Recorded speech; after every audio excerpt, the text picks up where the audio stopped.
Watch polls at every step, from closing the polls to the late night, bringing all of the returns into a county headquarters, to opening absentee ballots the day after and certifying absentee ballots. That if you disrupt the process that's been worked out for so long, you will create far more chaos and far more headlines and far more lawsuits and far more grief than you ever imagined. And I would truly urge the three pit bulls to take that into account as you decide whether you're going to pass this vote today. Thank you. Thank you, Sam. Appreciate your comments. Akiva Fredlin, did I get that right? Pretty close. Close enough. Good morning. Okay. We're I'm playing golf. Akiva Friedland. Friedland. Okay, morning. very good. Thank you, sir. Thank you, honorable board members. I'm an attorney at the ACLU of Georgia, where we work to ensure that voting is easy and accessible for all Georgians. I ask you to wisely reject all 11 petitions in the rulemaking phase today, especially asking you to vote against the revisions to 183-1-12.12 about hand counting ballots in polling places, and 183-1-14.02 about hand counting at early vote locations. These amendments add needless extra burdens for our local officials. They would impose a large expense of financial resources and staff time that counties can hardly spare. They will cause further delays and risk missing crucial legal deadlines that will lead to litigation. And that is why our hardworking election officials from around the state are raising the alarm at every stage. I have also just learned that this morning the Attorney General's office sent this board a letter stating that these rules are not tethered to any statute, and thus are likely the precise type of impermissible legislation that agencies like this board cannot do. I hope that you have time to read that letter before you vote today. The timing of the rules is especially problematic.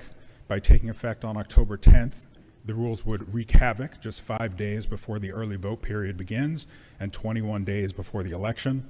That's also long after September 17th, when counties have begun sending absentee ballots to our service members overseas so they can be in this process. How are we going to change rules that affect absentee ballots 23 days after counties have been instructed to start mailing them out? Again, as the AG's letter advised you this morning, it is far too late for last-minute rulemaking that will create significant confusion for voters and burdens on local administrators. Finally, one last point about the amendment to 183-1-14.02. It is incorrectly written. It references precinct poll officers, a position that does not exist during the early vote period, and it calls for precinct reconciliation of ballots, which is impossible during early voting because there you have polling places are vote centers, not precincts. Authors of petitions should know the difference, and the board should refrain from codifying people's misunderstandings. As you decide today, please put the needs of Georgia voters first, and thank you for your attention. Thank you, Mr. Friedland. Next up, we have Mary Bell Hodges. Hi, good morning, Mary Bell, Gwinnett County. I am one of the people as enumerated in the Georgia Constitution. And I think we've lost sight of a few standing fundamentals, but first I'm going to say any way that we can tighten up elections at a very local, drilled down level, that is critical to a free, fair elections, and it's critical to the people having feeling that it's transparent. The abnormal behavior that has happened over inquiry at the county level and the state level over the last 2 years of elections, that's what gives me pause. It's the abnormal behavior. Why are the ballots being held hostage? Why aren't the people who are the public servants are accountable to in Georgia, why aren't the public servants allowing us to see the accountability? So if you're so certain, if you're so 100% certain that everything is perfect in elections, show us the ballots. They belong to the people. We can do it with a custodian, but we can't even see the ballots to see a reconciliation. So yes, we need the rules at the lowest level to ensure accountability and reconciliation there. You wouldn't go to the bank teller and see her run the money through your process and walk away without counting it yourself. Our ballots are as precious as money and gold. They need to be guarded, and the people need to know. So I am in support of the bills, but this continuing of dismissing people's inquiry, just saying, well, it's a fraud, those court cases haven't even, the evidence hasn't even been looked at. So let's have a real conversation. You are public servants. You need to address what the people's concerns are, and all these people are welcome to come and speak, but election superintendents, supervisors, you are public servants as well. You are answerable to the people, not to NGOs, not to Democracy Now! You're answerable to the people. Thank you. Hold on. Well, maybe might hit that gavel again.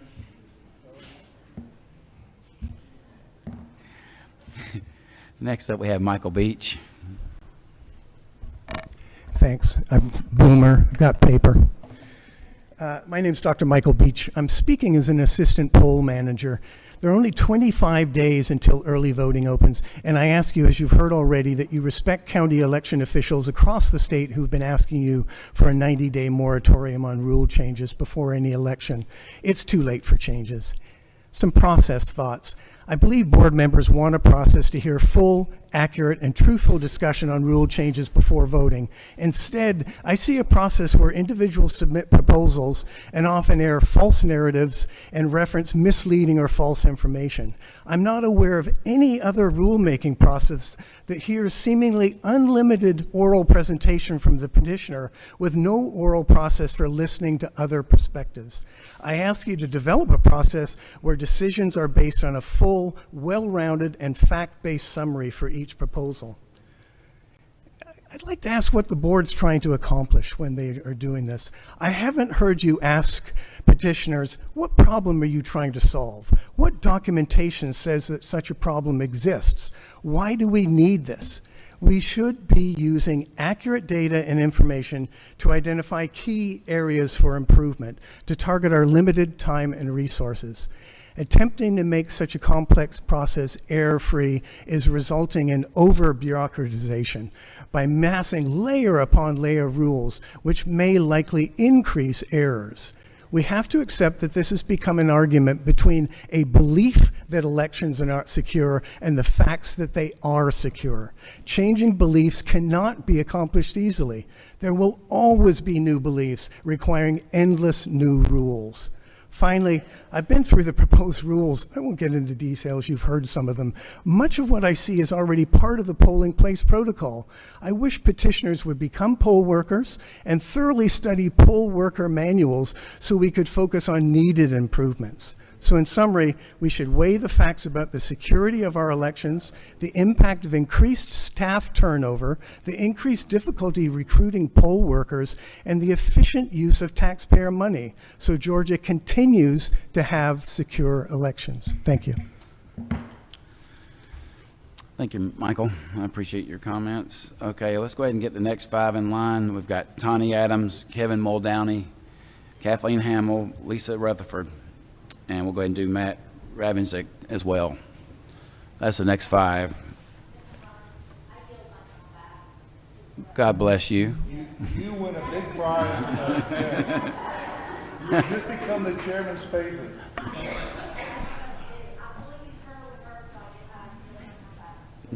Thank you, Ms. Rutherford. We appreciate that. And I'll go ahead and mark you as present. All right, next up we have Travis Doss.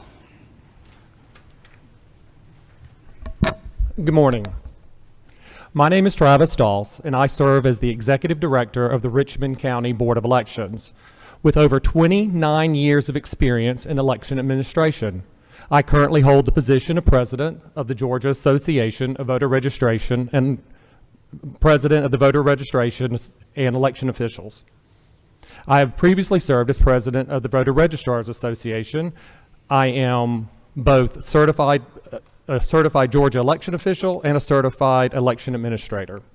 I'm here today to respectfully request that you delay your decision on the 11 proposed rules currently under consideration. Federal law mandates a 90-day quiet period for any changes to voter registration and core election procedures. State law requires a 60-day notice for polling place changes and precinct adjustments. Current SEB regulations necessitate a 30-day notification of any voters if you are changing a polling place. Should you approve these rules today, they will not legally take effect until October the 11th, leaving us only 25 days until Election Day. 25 days is an extremely limited window, especially when we are this close to the election. This is akin to entering the third trimester of pregnancy nearing the due date. Now is simply not the time to implement sweeping changes that could create unnecessary confusion and disruption. As recent history shows, election changes made in the final stage often becomes the focal points of post-election controversy.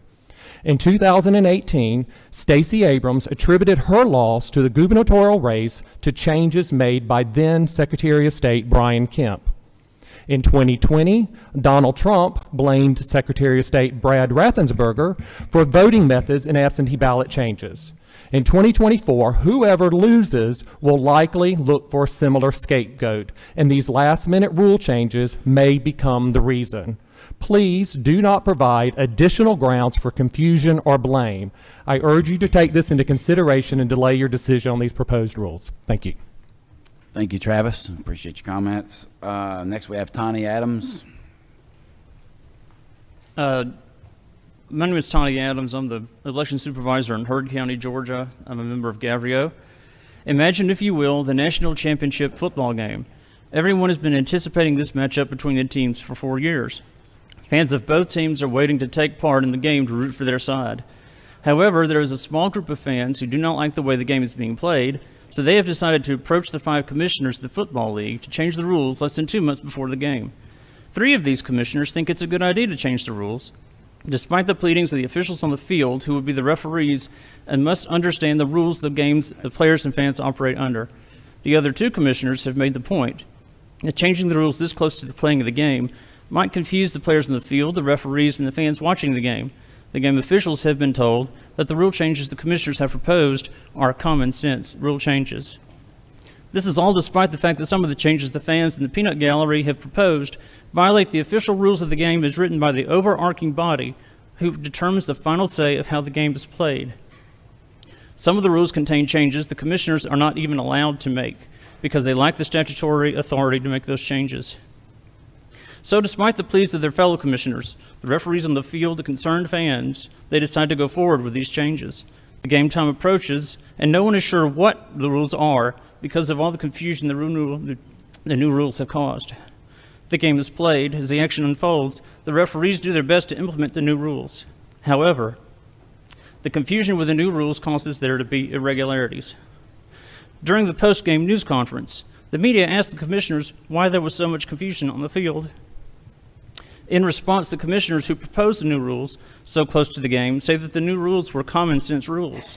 So the problem must have been with the officials tasked with their implementation. Is this what will happen when confusion leads to inconsistencies with the November 5th, 2024 election?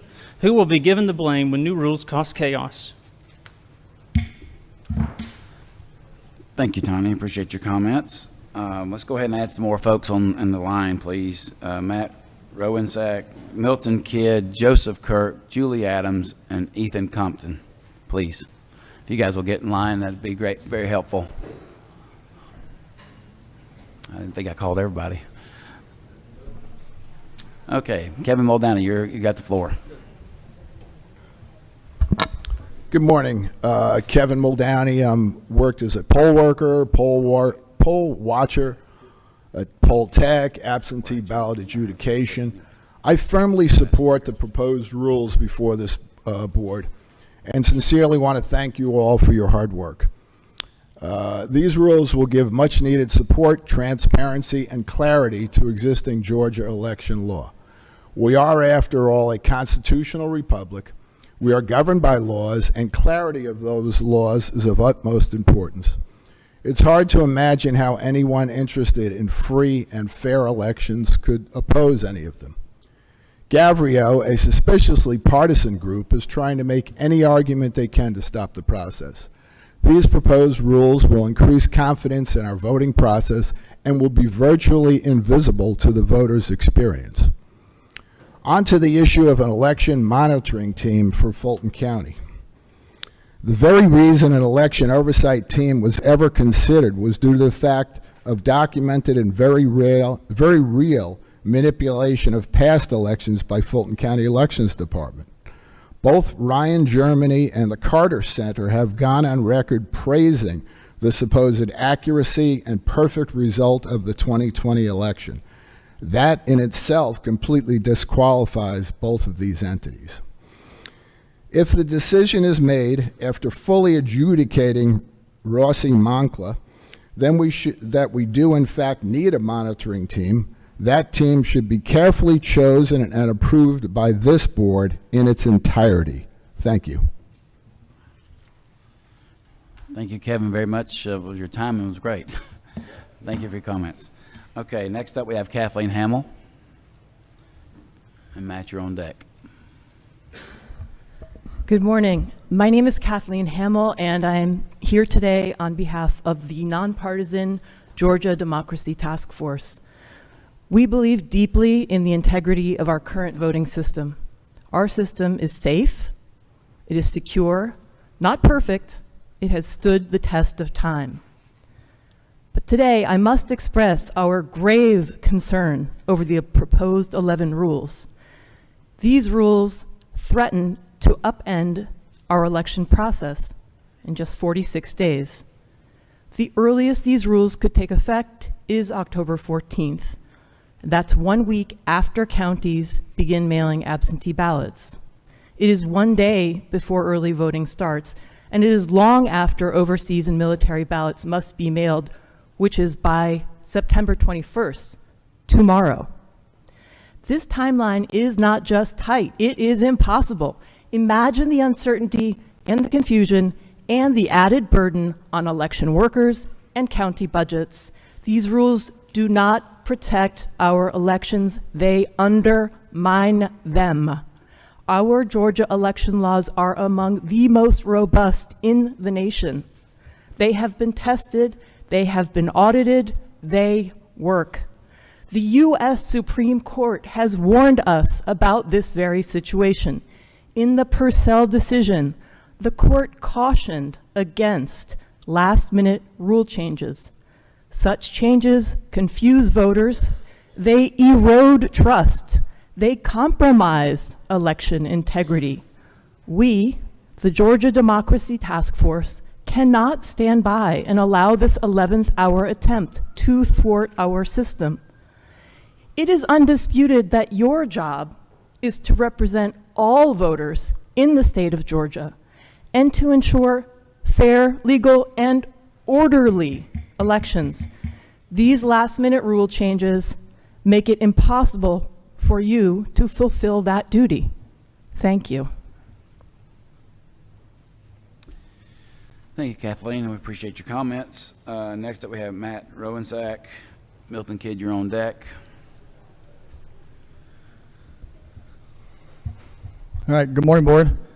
First of all, as a Georgia voter, and especially since I'm a Fulton County voter, I'm very much in support of the rules before you today. They make a whole lot of logical sense, and I'd ask for your approval today. And many of the comments before not once have talked about ensuring the accuracy of the election. And there is evidence of previous issues that we could talk about for pretty much all day. Secondly, watching the Gavrio Group's behavior, in my opinion, you're losing credibility. Let me give you an example. The claim that counting the number of physical ballots as a means of reconciliation undermines confidence. So is it Gavrio's official position that you do not believe in reconciliation? Let's pretend for a second that Georgia and the United States and many countries around the world hasn't done this for decades upon decades upon decades, and outside the U.S., centuries upon centuries. Let's pretend that someone appears at the bank. They give $5 $20 bills. and the bank gives you a deposit slip of $80. You say, I gave you $100. The teller says, the receipt says 80. You say, well, count the bills I gave you. The teller responds, I'm sorry, that's no longer our procedure. The person says, well, will you do reconciliation at the end of the day? They say, no, sorry, that's no longer our procedure either. But I gave you $100. Sorry, sir. Receipt says $80. And if you want an example of evidence, let me remind you of what happened in 2022 in DeKalb in the primary. This very rule would have prevented Michelle Long Spears, who ended up in last, when they counted the physical ballots, which this rule isn't even counting the results, it's just the ballots themselves, went from last place with about 3,000 votes to over 6,500 votes, and she won the race. This rule is very important. It makes a lot of sense, and you would never advocate for no reconciliation in your daily lives because you would be raising hell. Thank you.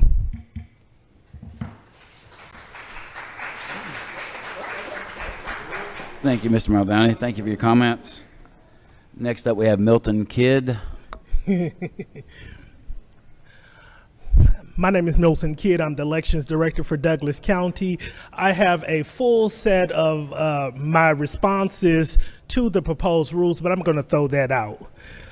History is watching. The world is watching. What we do here today matters, and what we do here today is important. To the last commenter, we do reconciliation. Every elections office does reconciliation. Not physically counting the ballots by poll workers that have worked 16 hours and getting an accurate count, because they're just counting the physical ballot. Charged with conducting elections is absurd to me. For the board members that want to implement these rules, because they're most likely going to implement them because they have the numbers, I challenge you to go into any county in the state of Georgia and to do the rules that you're passing on today. Work as a poll worker all day and then count the ballots.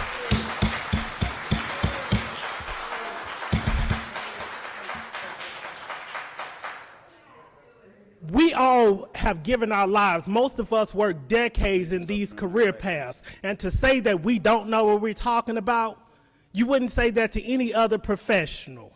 I've stayed at a lot of Waffle Houses in my life, but that does not qualify me to operate a Waffle House. Listen to the experts. You can't even make this up. The world is watching what we do here today.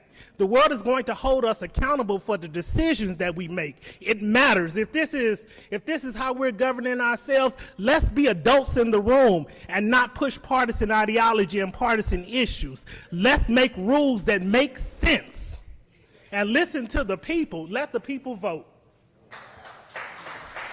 Okay. Let me just say for the record, that was not a paid advertisement for Waffle House.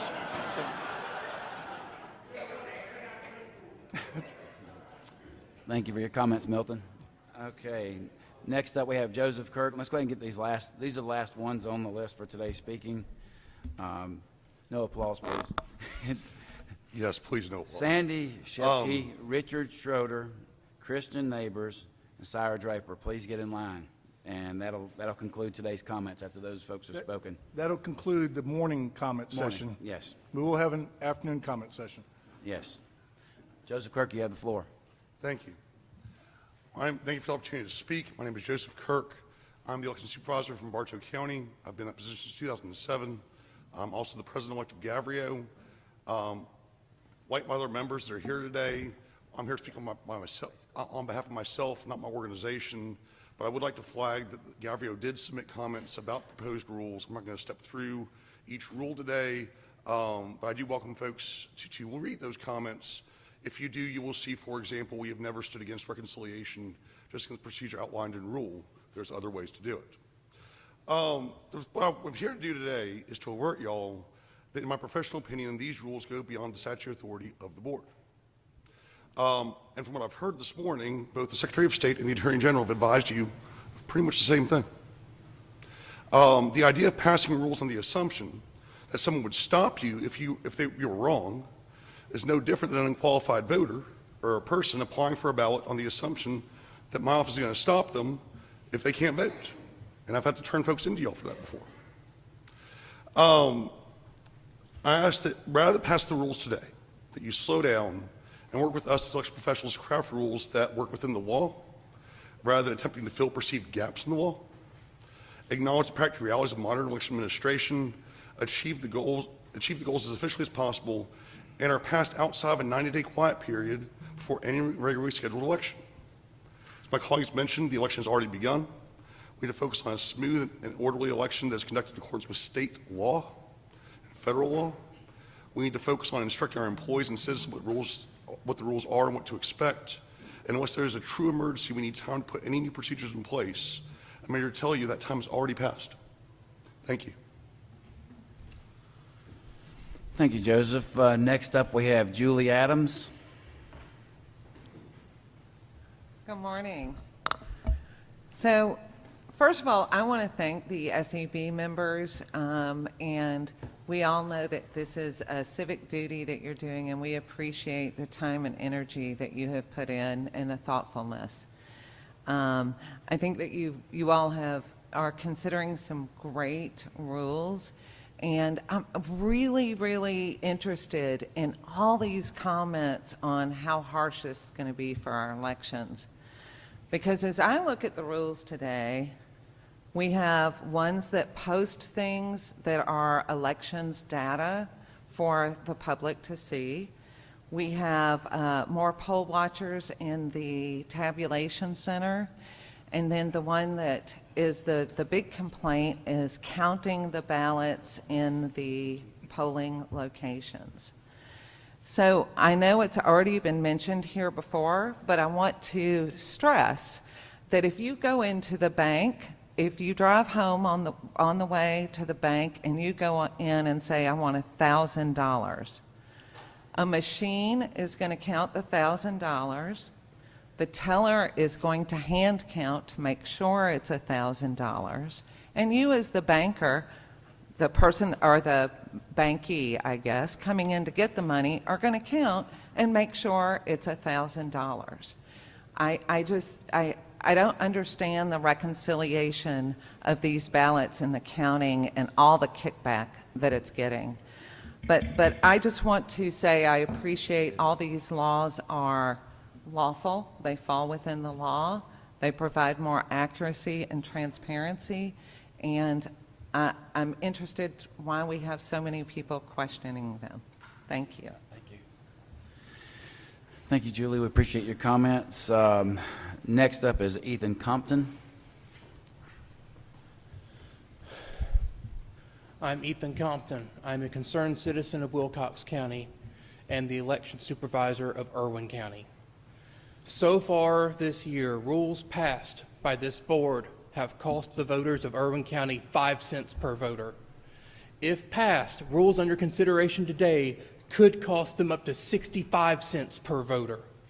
That adds up across the millions of voters across Georgia. Almost over 200 pages of elections code and rules have been implemented since 2020.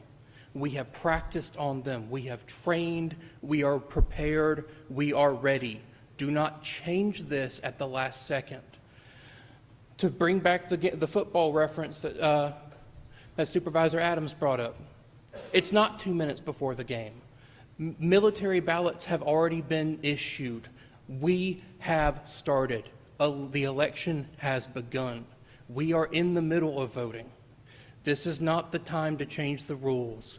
That will only lower the integrity of our elections and lower the integrity of what we do. Personally, there are 159 counties, and they each have different methods to comply with the law. My county does hand reconcile our ballots. We are blessed with the resources to be able to do so. We do hand count to make sure each precinct matches up.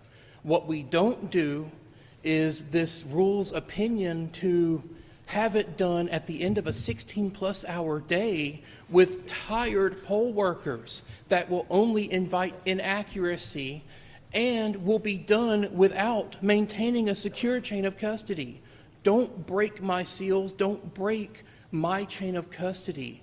What we do, we have the poll watcher's view, we log it, we log the seals on the ballot container and bring it back to our office.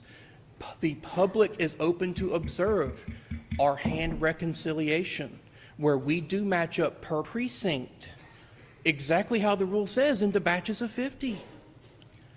And we make sure that those seals are not tampered with. I have a difference in opinion on this rule because you're violating the integrity of those ballots. You're violating the chain of custody. Others have other perfectly good reasons, but trying to have this be counted at the end of an election day will only invite errors. Please vote no.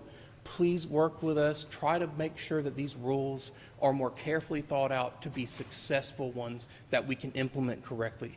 Thank you. Thank you for your comments, Ethan. We appreciate that. Sandy, you're up next, and you've got Richard on deck. Good morning, board members. I've never done this before, so I'm very excited to be here. I'm a Fulton County voter, and I like to express the need for a good monitoring team for Fulton County for this election. The Ryan German proposal is full of rot and conflict of interest, and the same old playbook of the narrative that everything is fine in Fulton County is not the case. I will give you an example of what's going on in Fulton elections now. In their training for their poll workers, they're telling them not to ask questions when if they ask questions, they will get dinged. And we all know what happens when we get dinged. That means letting them go. They're being told essentially that if someone walks into a poll and doesn't look like the picture of the person in the ID, that they're supposed to not ask questions. Does that sound like a county that's improved or firmly committed to following the law? The same county where two of its election board members are on lawsuit against this body, the same board of members in 2022 that recertified the results with zero documentation in front of them. A good monitoring team is needed. Lastly, the rules that are before you today, I think are excellent and should be approved. Thank you very much for this opportunity. Thank you, Sandy. You did a great job. Appreciate you. All right, next up we got Richard and Kristen Neighbors, you're on deck. And Syra, you're going to black clean up. So thank you guys. Appreciate it.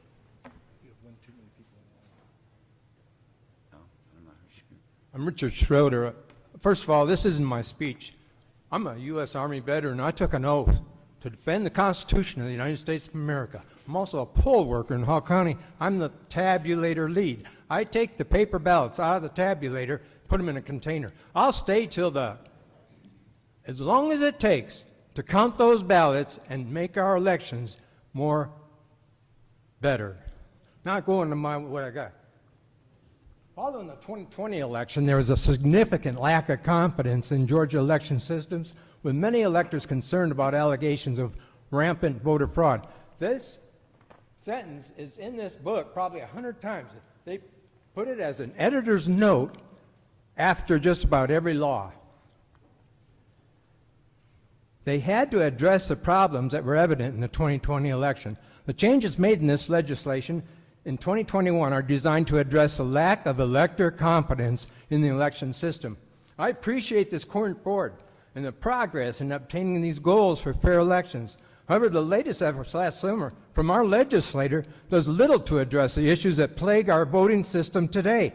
We're still using the vulnerable electronic voting machines. We're running elections through an illegal QR code and sealing the electors' readable ballots, as in 300, into containers that are stored in various locations around the state with questionable chain of custody in place. Going back to last December, we had a SEB meeting on December 20th when Garland Favorito and Marlon Marks was petitioning the board. There was hardly a dozen people in attendance, much unlike the previous day when the room was packed out. There was a motion to make the sealed paper ballots available to the County Board of Elections and to the public. The motion died with no second the motion from the rest of the board. The current board has come a long way since that fateful day in December. We're actually passing rules that will make our elections more transparent and believable. These changes promote improvements for future elections. The motion to unseal the paper-readable ballots from the previous elections will not only address the confidence and integrity of our elections, but it could actually be the key to the questionable outcome that created the mistrust of the public. I make a plea today for this board to pass the motion, unseal our readable paper ballots, let us see our votes. Thank you for my time. Thank you for your comments, Richard. Next up, we have Kristen Neighbors and Sarah Draper on deck. Thank you, Board. My name is Kristen Neighbors. I'm the State Director for All Voting is Local Action. We're a nonpartisan organization that advocates for policies and legislative priorities that expand voter access. I'm here today to add my voice to the many election officials who have raised concerns regarding the 2 rules proposed by Charlene Alexander, which would require hand counts on every voting day. I've brought with me 1,872 pages of paper representing what a stack of ballots could look like on a busy counting day. And busier, larger precincts may have even more than this number. If I were to hand this stack of paper to 3 random people in this room, especially at the end of a long voting day, and ask them to arrive at the same total number, do we think that's feasible? Because I personally don't think that's very feasible. Asking our election workers to do this on every voting day is asking for errors. I've personally watched multiple counties conduct full hand counts over the past year. It's normal that many times an hour we can expect small errors to be made, the type of thing where someone's count is off by 1 or 2. This would result in having to count again. We'll also see mistakes where someone says one number when they mean a different one, which can lead to tallies seeming not to match when they actually do. I've also seen more significant errors made, including when one county added up their early vote numbers and the totals were significantly off by about 10%. It took them 3 tries with a weekend of rest in between to tally the numbers correctly, and this was for a race with 2,200 ballots, so not much bigger than the stack here today. I have someone helping me hold the stack because I was too worried it would fall on the floor and make a mess. Like, imagine if those were ballots. None of the errors I have ever witnessed have been due to a machine problem or any type of voter malfeasance. In every single case, it's been a human error. Counting large numbers of anything one by one is an incredibly tedious process and not one humans are well equipped for. People doing a hand count are going to make mistakes, which can then be exploited to spread lies and sow further distrust in our elections and our election officials. It's worth noting that a number of election officials have gone on record recently about the threats they've been facing from activists who don't believe our elections are fair. Passing this rule is just going to add fuel to that fire. I urge you to reject these proposals. Thank you. We appreciate your comments, Kristen. Next up, we have Sarah Draper to finish the morning. Thank you. Discussions. Good morning, everyone. My name is Sarah Draper. I'm the state representative for House District 90. And as I've listened to the comments today, I think a lot about what it means to act in good faith. As a legislator, especially on the minority side, on the minority party side, I try to approach all my conversations with my colleagues in good faith and assuming that they are also operating in good faith, because I believe that even when there are policy differences, you can reach a middle ground. And I think a lot of people here today that have testified and given commentary have presumed you are approaching this issue with good faith. And they have presented to you all of the operational issues, logistical issues, practicalities of implementing these rules so close to election days. And I'm blown away by the number of election professionals, nonpartisan election professionals that have put their names on the line to come up here and talk to you today. Because I have been following the state election board for many, many, many years, and I have never seen a reaction to a slate of rules like what I am witnessing today. But I have to say, we're talking about poll workers that have already been trained, right? We are talking about all these last-minute changes, and it makes me question whether members of this board are operating in good faith. Here is what I think is happening, because I know there's a bunch of really nice suits and we're in a really nice building, but at the end of the day, I think putting 11, maybe 12 rules into play days before Election Day is a grift. I think what is happening is we are setting up our counties to fail. Why do we know they're going to fail? Because they are telling you that.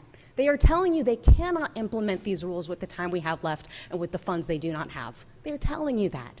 And when these counties fail, when there are inaccuracies, if there is a result of the election that some of the members of this board do not like, they will be able to point to those inaccuracies and they will say that that the election is inaccurate, that there is a lack of integrity in the election. I think the bottom line is, if your purported goal is to bring accuracy and integrity to our election, we now have an overwhelming mountain of evidence that these rules will not achieve that goal. So what are we trying to do here? We're trying to sow chaos. We're trying to invite disruption by putting our counties up to fail. And I think that is exactly what is happening here. I hope you prove me wrong. Thank you very much.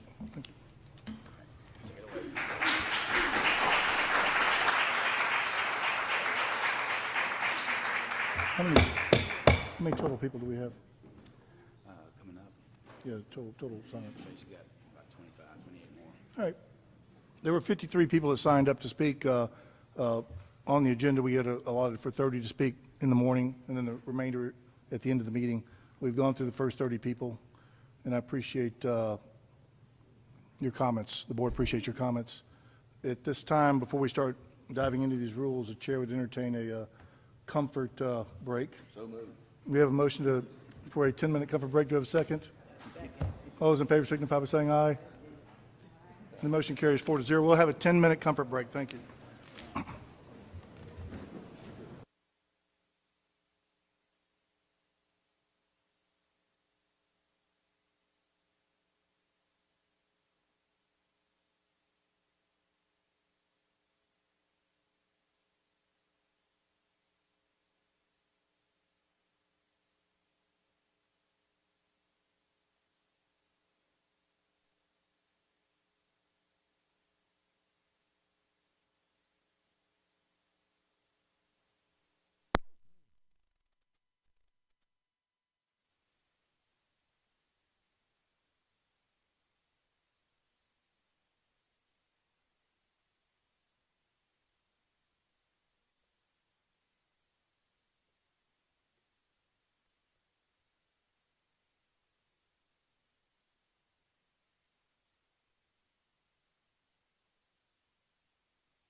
and put a little order in this. So we're going to ask the petitioners to come up and speak to the petition and give them 10 minutes for yourself and whoever else you want to speak on your behalf for the petitions.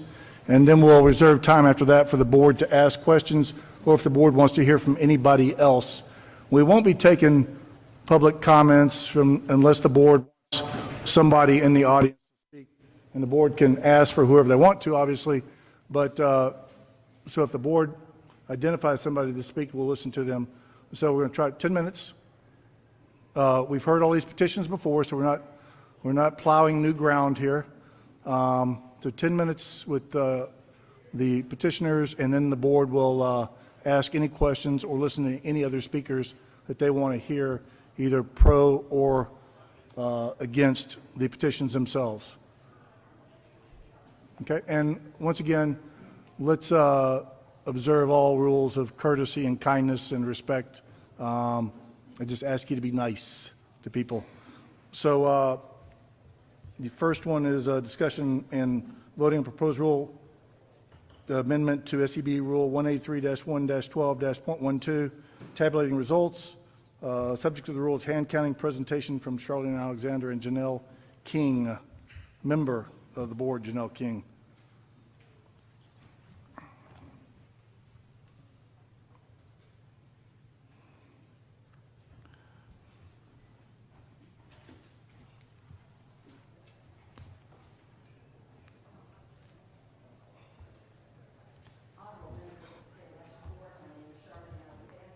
I am a 34-year resident of Fayette County, and I want to make it very clear that every time I have presented a petition, I am presenting it as an individual and not on behalf of any organization or any other individual. I find it amazing that since most of us in many of our counties on this hand count of ballots, we did it. I don't know about the rest of you, but I've heard from a number of counties that we used to always hand count. Since 2020, we hand counted the ballots on Election Day, and we also did it during early voting. So I don't understand why this big uproar is going on, and we didn't think that it added that much time. One thing I do want to say is there's a lot of misunderstanding of this rule. We are not saying that we are tabulating those ballots. We are strictly counting the number of ballots that come out of that scanner. And I'm going to show you something because I don't understand how this goes. But let's say this is a stack of ballots, all right? The paper might be a little bit thicker. All you're going to do is you can take a finger glove or a Stop Quick, that licky stuff, and all you're going to do is these are going to come in, they're going to be upside down, you could be looking at the back, it doesn't matter, you're pulling them out of a pile, and you're strictly going to go to the corner and you're just going to count those ballots. Now, how difficult is that? That is not a big deal. I mean, in my opinion, that's not a big deal. So, and you should be thankful. I mean, if everything is so good, and we're back there and we are counting these ballots, and 3 of them come up with the same amount, and it agrees with the scanner, great. Have you ever heard the term cross-check, which we have in the airlines, we have all over the place? Cross-check means that we are verifying a set of numbers or a discussion by using another means. That's all we're doing. We are strictly saying that the ballots came out of the scanner, and we are going to say this is the total number of ballots. It is not that difficult. I don't know why you keep saying that there's going to be errors. You put them in stacks of 50 and cross-lay them. The reason you do that is as you put those stacks of 50 together and you count them and you go to the total count, let's say you come up and one of you has 1 or 2 different than the other 2. It's very easy to go through a stack of 50 and find the one that's missing. That has happened, but you keep going until you have it. So I think there's just been a whole lot of misunderstanding about this rule. You're blowing it way out of proportion. I have been a poll worker, poll watcher, and I've been an assistant manager. I have done these counts. And I just don't understand why you're fighting it like you are. The taxpayers pay your job, for you to do your job, and, you want to ensure that everything is correct. That's all we're asking, is that you are double-checking the ballots that came out. I'm going to turn this over, since we're under a 10-minute guideline, and we've discussed this many times. I have the good fortune that one of several co-authors of the Help America Vote Act is here with us today. And I'm going to introduce Mr. Harry Hari, and he's going to explain to you the concepts of chain of custody as well as paper audit trails. Thank you, Harry.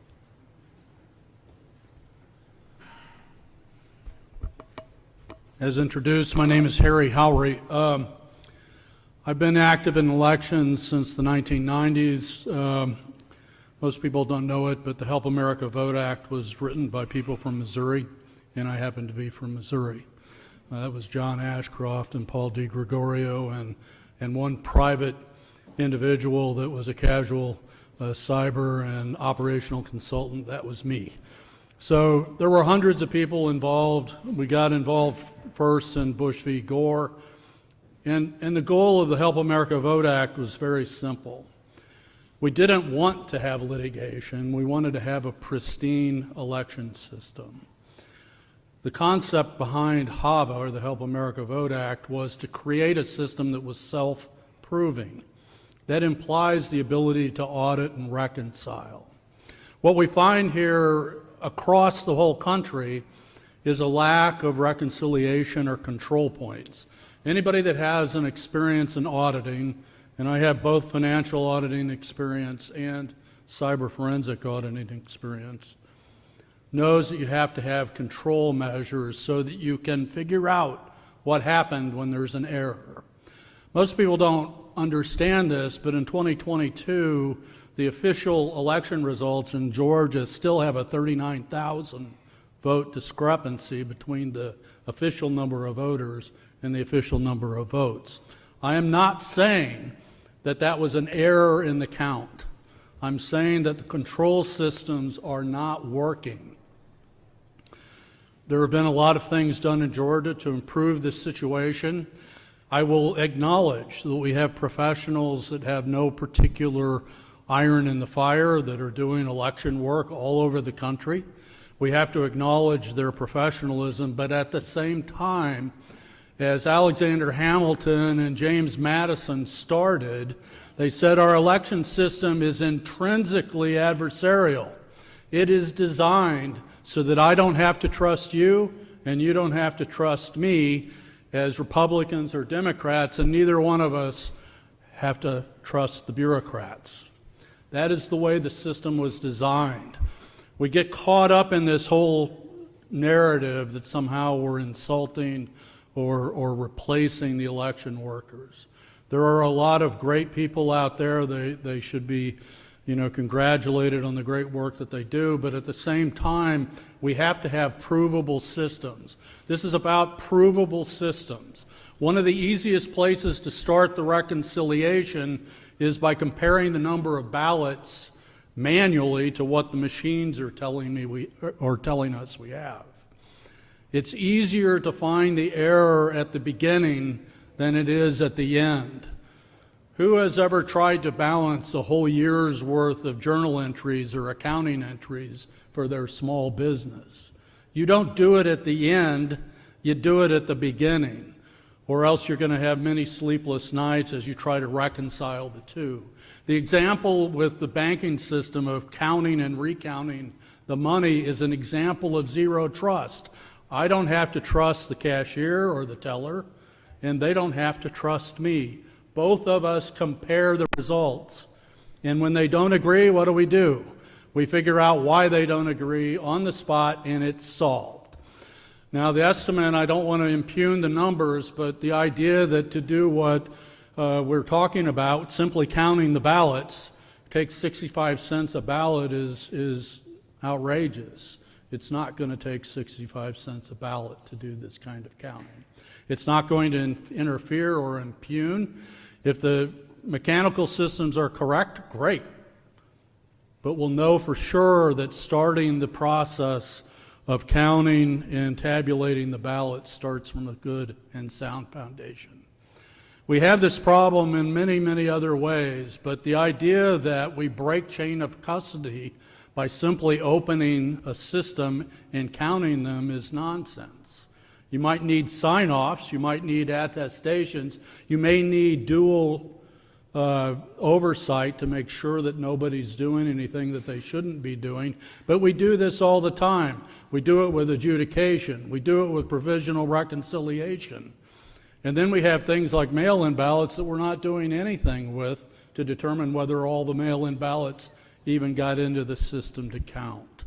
So I would recommend very strongly that this is not an abrogation of chain of custody. If it's done properly, it's a very small impediment to the system, a very small amount of labor, and it gives you a very good reconciliation of the count of the ballots in the system.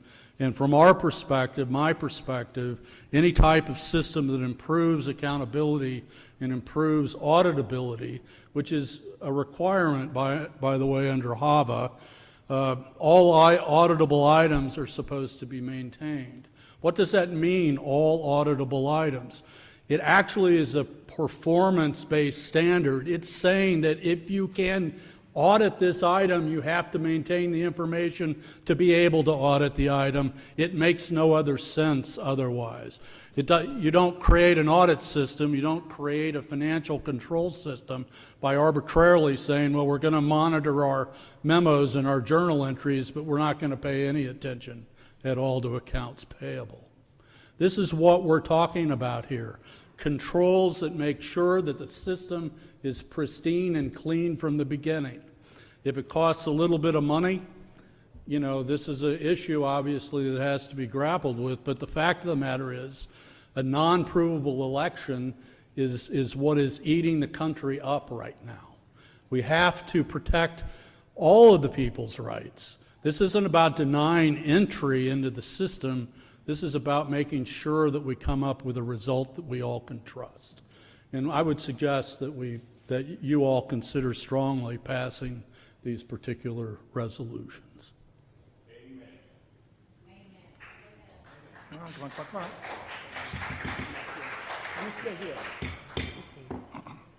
Mr. Alexander, you have about a minute left. Okay, you're going to ask questions? Well, the board then will, if they Okay. have questions, they'll ask them. The other thing that we have to keep in mind is we're not counting the ballots every single day. And I know there have been a lot of numbers that have been tossed out. I've looked at the numbers, the ones that I could get.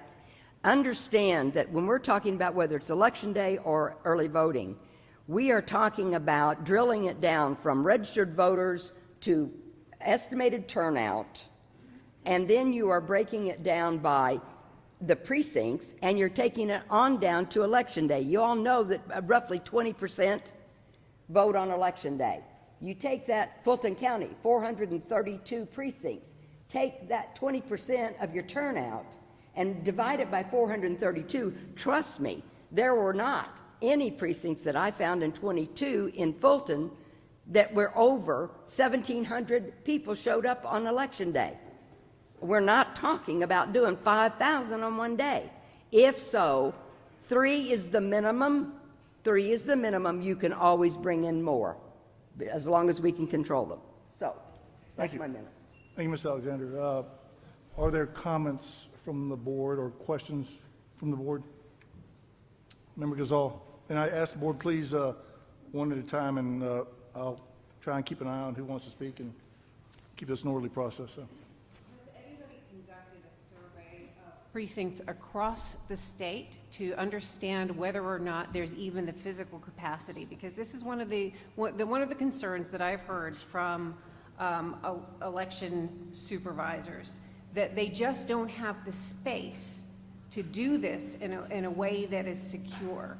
Have you spoken with election supervisors about the implementation of this? Yes, not all of them, of course. There are some that won't even talk to me, but have I talked to the ones that I know? And I've watched it happen in my county and in some of our surrounding counties. And you're just not talking about a big deal. You have to have tables to bring bring the people in, and so you check them in. You've got tables there where you've used the poll pads. You can move the poll pads off, and that's what you do as soon as you close the polls, and you've got tables right there. We're not asking people to turn those ballots up so you can see them. It's however they come out of the scanner. You're just going to take and put them so that you can count them. Do I think we did it? I mean, I don't understand, because across the state, most of the counties in 2020 up through October of 2022, they did exactly what these rules asked for. And we didn't hear any complaints then about not having room. The complaints that I have heard are that the late date, the resources, the time, and the fact that there are extremely strict statutory requirements of getting other information uploaded to the state. And that has been the reason that I understand the state recommended not doing this at the precinct, is because it was leading, was not done in a way that was accurate. There were problems with it. They tried this and it failed. And I am going to defer to the 159 counties and the election experts who actually conduct elections and have done so for decades. And I'm going to rely on their expertise, because I have not conducted an election.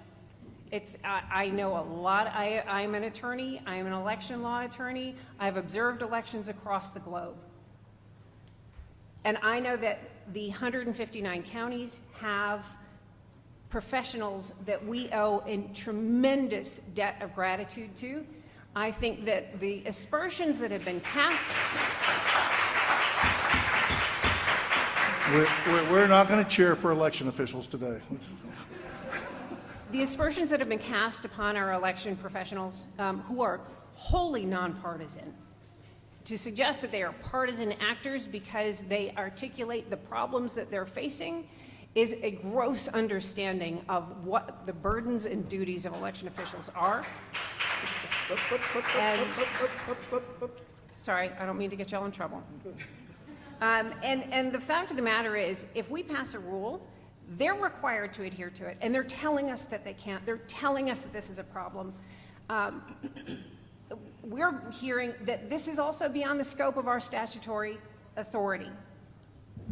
So I understand chain of custody. I understand the checks and balances very well, and I know that reconciliation is conducted throughout the day, comparing voters checked in, comparing ballots that are printed out, and the number of ballots that have been scanned into the tabulator. That is cross-checked multiple times throughout the day to suggest that we don't believe in reconciliation, because this rule that would come into force the day before early voting starts is a gross mischaracterization. Member King. All right. I do have a question for you, Member Gazan. When you say they and all, are you stating that every election worker and official is against this rule? Well, I'm asking a question. I'm stating that everyone that I have heard from personally is against it. There may well be some who support this. I have not received any support from an election supervisor. I have not received any messages supporting this from an election supervisor. Poll workers, yes, but poll workers are not responsible for the entire county, and they will not be held responsible for violations of this rule. So what you're saying is that your poll workers, there are some poll workers that are in support of this, the individuals that will actually have to do it. And then you're also saying that, are you not including Ms. Charlene as one of those election officials? I'm talking about the people who actually run the elections and are responsible for running the elections day to day. Okay. And also, Ms. Alexander is here in her personal capacity, not representing the board. Well, I would hope that there isn't anyone that's just standing up here representing everyone, especially when there are differences of opinions. That being said, just to be clear, this rule is referring to election day only, correct? The first one, yes, ma'am. This rule, on average, as you stated, the 1,700 ballots that you saw that was in one precinct in Fulton County. that was 2022. In I mean, 2022. We did amend this rule, to be Yes. clear. This rule was an amendment that we basically said that those who have 750 ballots or more can come in the next day or the next business day, whichever, whatever, it is. Either way, they can come in and they can count throughout the certification week. That's how we amended it. When it comes to counting these ballots on election day, are we talking about an average of 250? What's the average number of ballots that we have in each precinct? I'd have to go back and look. I had to pull every precinct, and I pulled about 10 counties, Okay. Gwinnett, Fayette.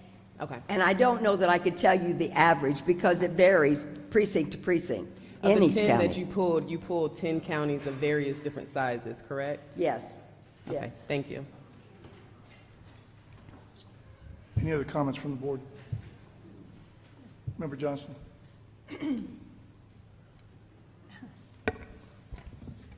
Thank you for your presentation.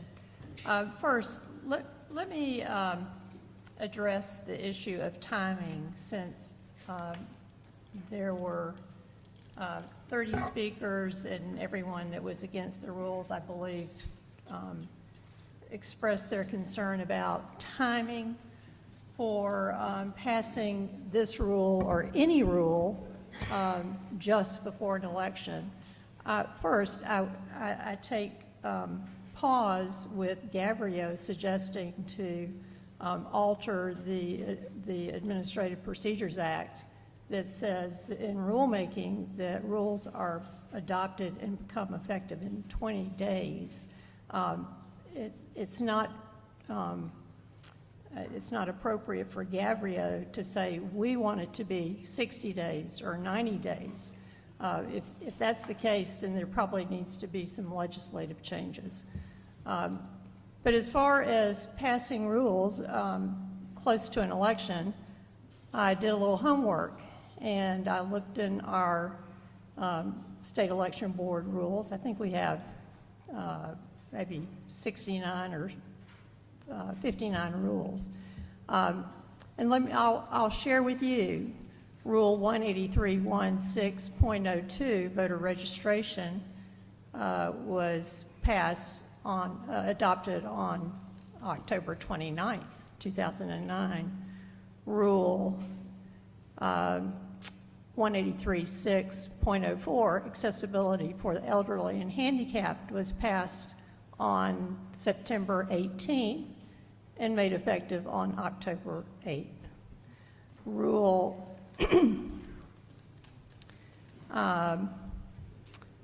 183.112.06, handling of voting systems, adopted on 10/18 and made effective on 11/7. Rule 183.12.08, logic and accuracy testing, adopted on 9/22/2021, effective 10/12/2021. Rule 183.112.11, conducting elections, adopted on 9/22/2021, effective 10/12/2021. Tabulating results, adopted on 9/22/2021, effective 10/12/2021. Provisional ballots, adopted on 9/22/2021, effective 10/12/2021. Handling spooled absentee ballots, adopted on 9/16/2020, effective 10/6/2020. Eligibility of application for absentee ballot, adopted on 9/22/2021, effective 10/12/2021. Notification of absentee ballot rejection, adopted 8/31/2020, effective 8/31/2020. Early absentee ballot processing, 9/22/2021, effective 10/12/2021. Audit, audit procedure, adopted on 9/24/2020, effective 10/14/2020. Emergency rules were adopted in 2020.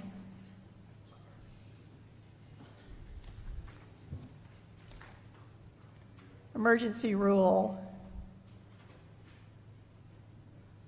183-14-.06 through .14, that would be 8 rules, adopted on 4/15/2020, effective 4/15/2020, just before a primary. Rule 183-1-14.7 through .15, that would be 6 rules, effective, adopted 5/18/2020, and effective the same day. So, and there are more. So the hue and cry about how early or how late it is to be adopting these rules, I don't buy. This is, rulemaking is good any month of the year, and as I look through the rules, actually the rules are adopted and made effective throughout the year, every month of the year. There's no exception. A good rule is good. Now, when it's effective may have an effect on whether it applies to a particular election. But I think the concern about timing probably should be thought about a little more carefully. Now, as far as this particular petition, my question is,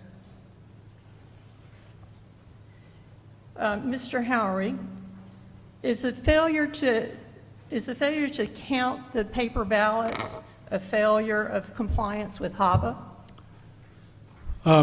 So there are many different ways that the objectives of HAVA can be met, but the idea that you can allow systems to ingest ballots without control points violates both HAVA and the security controls associated with the way that the machines are being used under the Federal Information Security Modernization Act.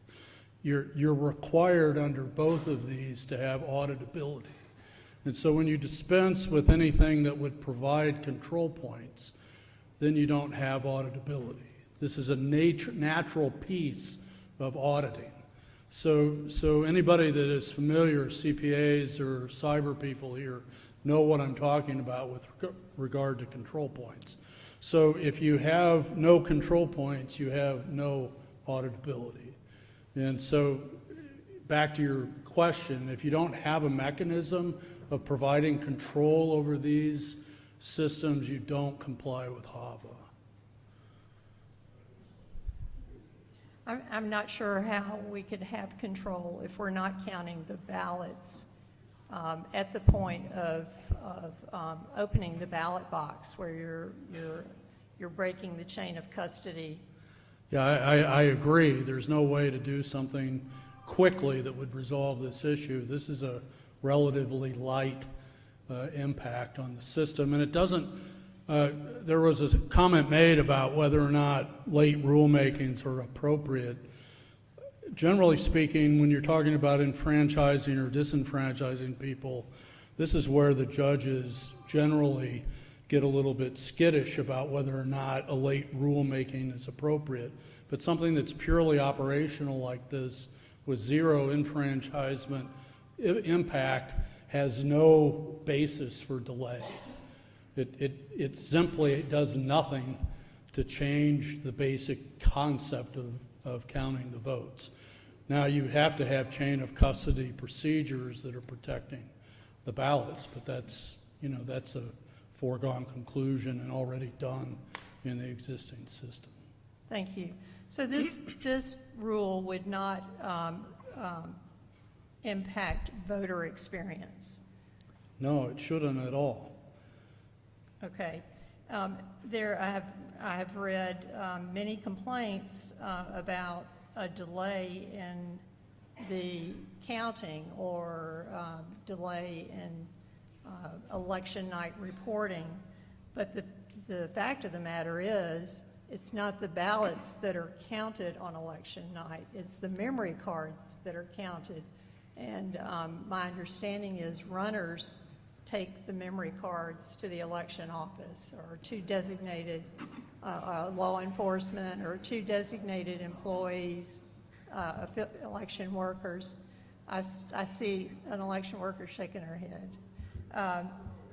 But it's the memory cards that tabulation occurs with. Correct. Please. No, not unless Dr. Johnson would like to hear from one of you. Please. Sure. Press your button so I can. All right. So thank you for hearing from me. Rebecca Anglin from Greene County. So this varies county by county. What my county does is not what a neighboring county does. Many counties do not have the ability to run the memory card or have these runners that you speak of or have sheriff's deputies. What I do in my county is not what my neighboring county does. They do not have the resources to do that. So to say that it would not cause delays on election night is not true or accurate. It will cause delays for certain counties. Now, my county does it one way and we will get our results in. What my neighboring county does, they do not have the resources to do it the same way I do it, and they have to wait at the precinct because the manager and both assistants, or the manager and one, because it has to be under dual control, they have to bring the results back. So you're waiting until everything has been counted. They have to keep those ballots with them and that memory card with them. That would break chain of custody if they did opposite of that. So if they do not stay together, fill out their chain of custody, have that memory card, have those ballots with them, and drive it back to precinct, you are waiting until all of this has been done election night before it gets back to that office. And you're talking about counties with multiple precincts. We're not talking about a small county. I'm in a small county. We're talking about counties with larger capacities and many precincts. If they're not implementing something like what I do at my county, you're talking about 12, 15, 20, 30 precincts that you are waiting on. It will definitely delay results on election night. I'm going to have to get a bigger gavel.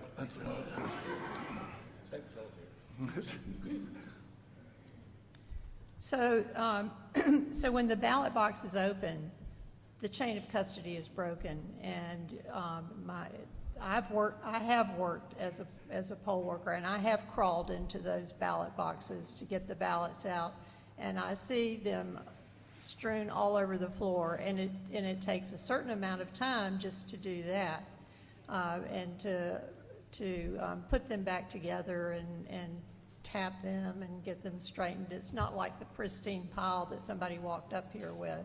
It's like 52 card pickup, but I think that's the time, that's the moment when these ballots could be put on the table and counted. And as I spoke last month, I looked at several counties at their election day ballot cast, and the numbers were not that great. And as the trend continues to move toward early in-person voting, the election day vote ballots cast actually becomes smaller and smaller, and so I think the time to do that and bring all the equipment together, that's what we're trying to work for. What I'm trying to work for is some uniformity, and if some counties are counting ballots and others are not, it's not uniform. Now, how you get them to the polling place, there's certainly options and choices for county supervisors to use. But counting the ballots, if you're not doing that, then I fear that we're not providing equal protection. okay? And that's very important. That one county is providing the provable, auditable trail, and another county is not. And if you ever want to do an audit, a risk limiting audit, or if you need to do a recount and you have not counted those pieces of paper, and then you open the batch and the number of ballots is not the same, what do you do? How do you remedy that? What's the remedy? Because you didn't count it in the first place. How do you reconcile that?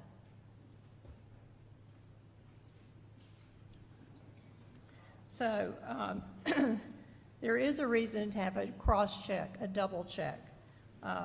There's a reason the ballots are being touched. I've heard complaints that, oh my gosh, so many hands touching the ballots. Well, I'll tell you what, their hands are touching the ballots, because I've been there at the end of early voting and at the end of election night, and the ballots, you're dragging them out of that box, and they're all over the floor, and there are a lot of hands touching them, but that's not bad. It's just that you're trying to restore the order and follow the process that's called for. But it's the perfect time to count the ballots anyway. And it's better to do it in the beginning than try to do it at the end when you don't have a remedy for a miscount. And yeah, you might get it wrong the first time. You counted 49 instead of 50. But you do it again until you get it right. It's easy. Nothing to it. So,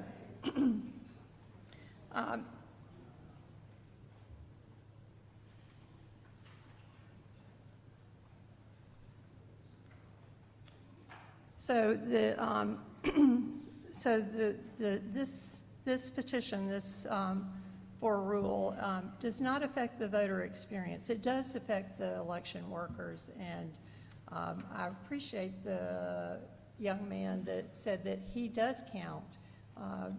But that means that if somebody else is not counting, we're not treating the election the same. We're not uniform in how we conduct the election. And we are tasked to make sure that there's uniformity in all of the counties. I'll yield. Mr. Chair. Member Jeffries, you have any comments you'd like to make? Member King. So during early voting, at the end of the night, let me backtrack. When I worked for the state party and I did data work, what would happen is at the end of early voting, we had a group of people who were going out doing door knocking, and so that we weren't disturbing people who had already voted, we would use the data from the Secretary of State's office that showed who had already voted early or submitted their absentee, and remove them off of our rolls so that we wouldn't knock on their door because they've already voted. So during early voting process, or early voting, at the end of each night, there was a form of reconciliation for those who were tracking data throughout the election process. We had, if something came up and there was a problem, you had a couple more days to address it in live time, and at that time. I was recently given a perfect example of why I think election day counting for sure is necessary. Here's why.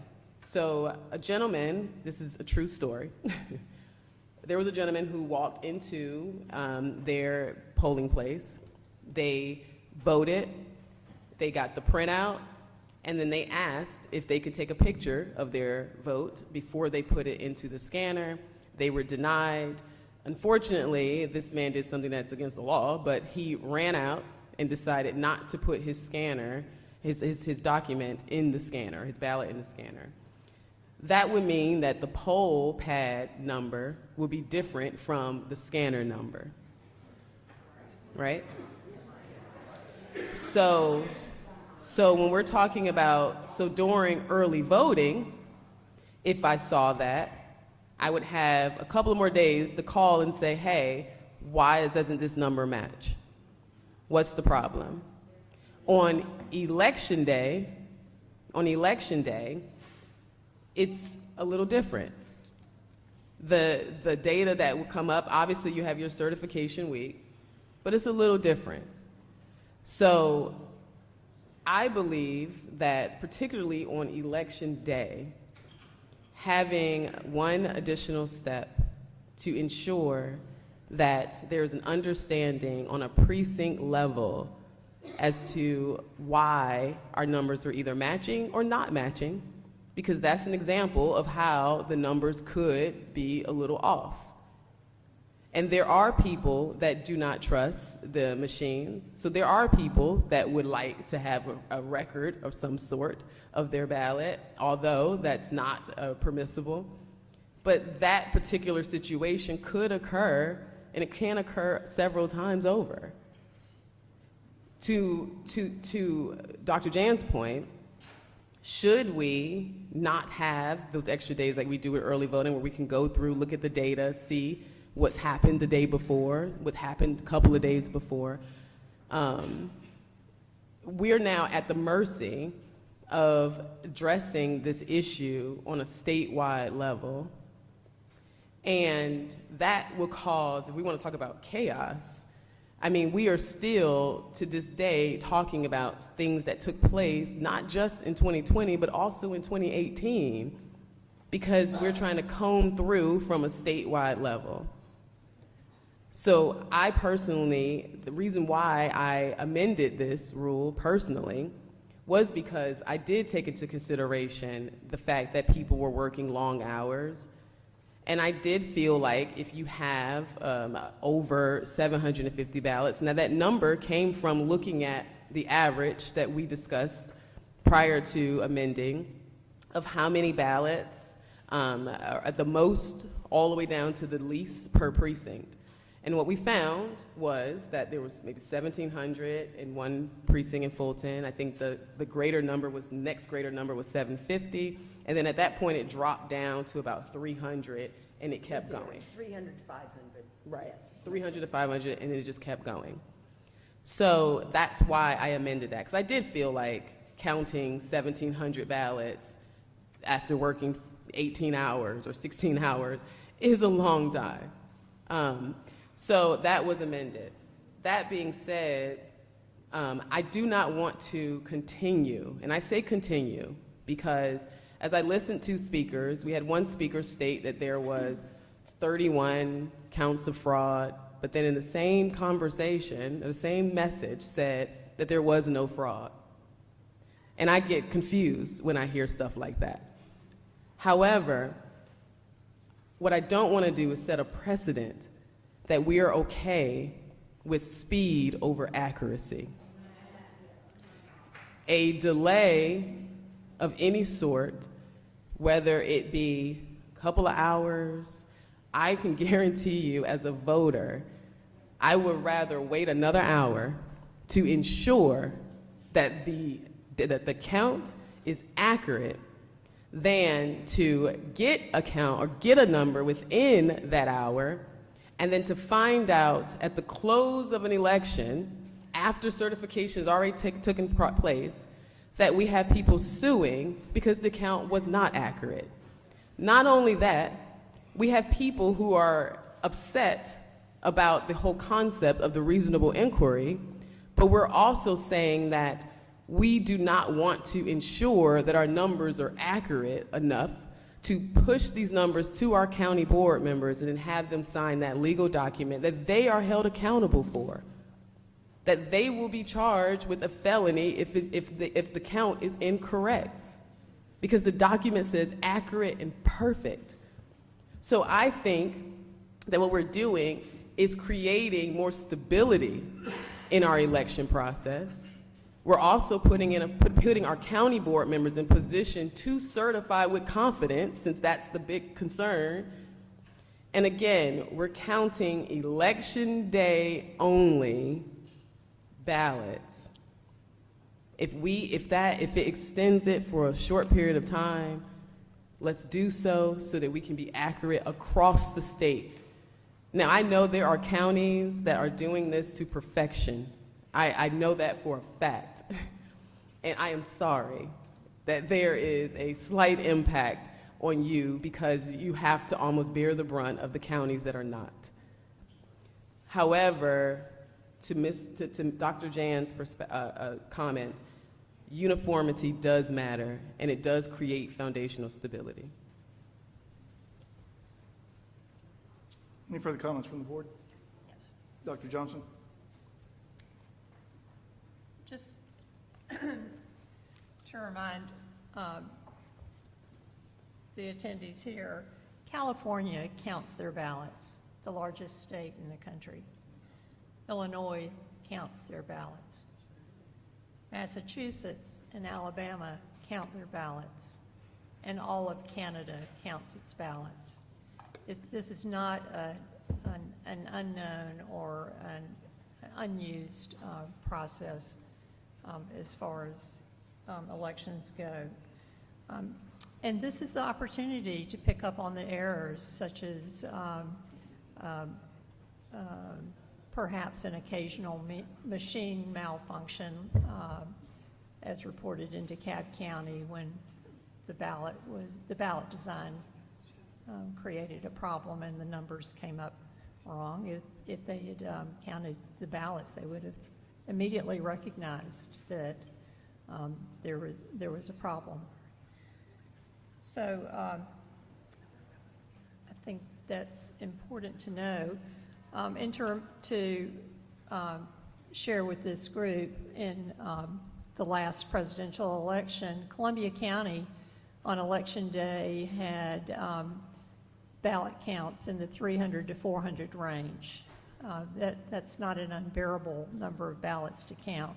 Paulding County had ballot totals in the 500 to 700 range.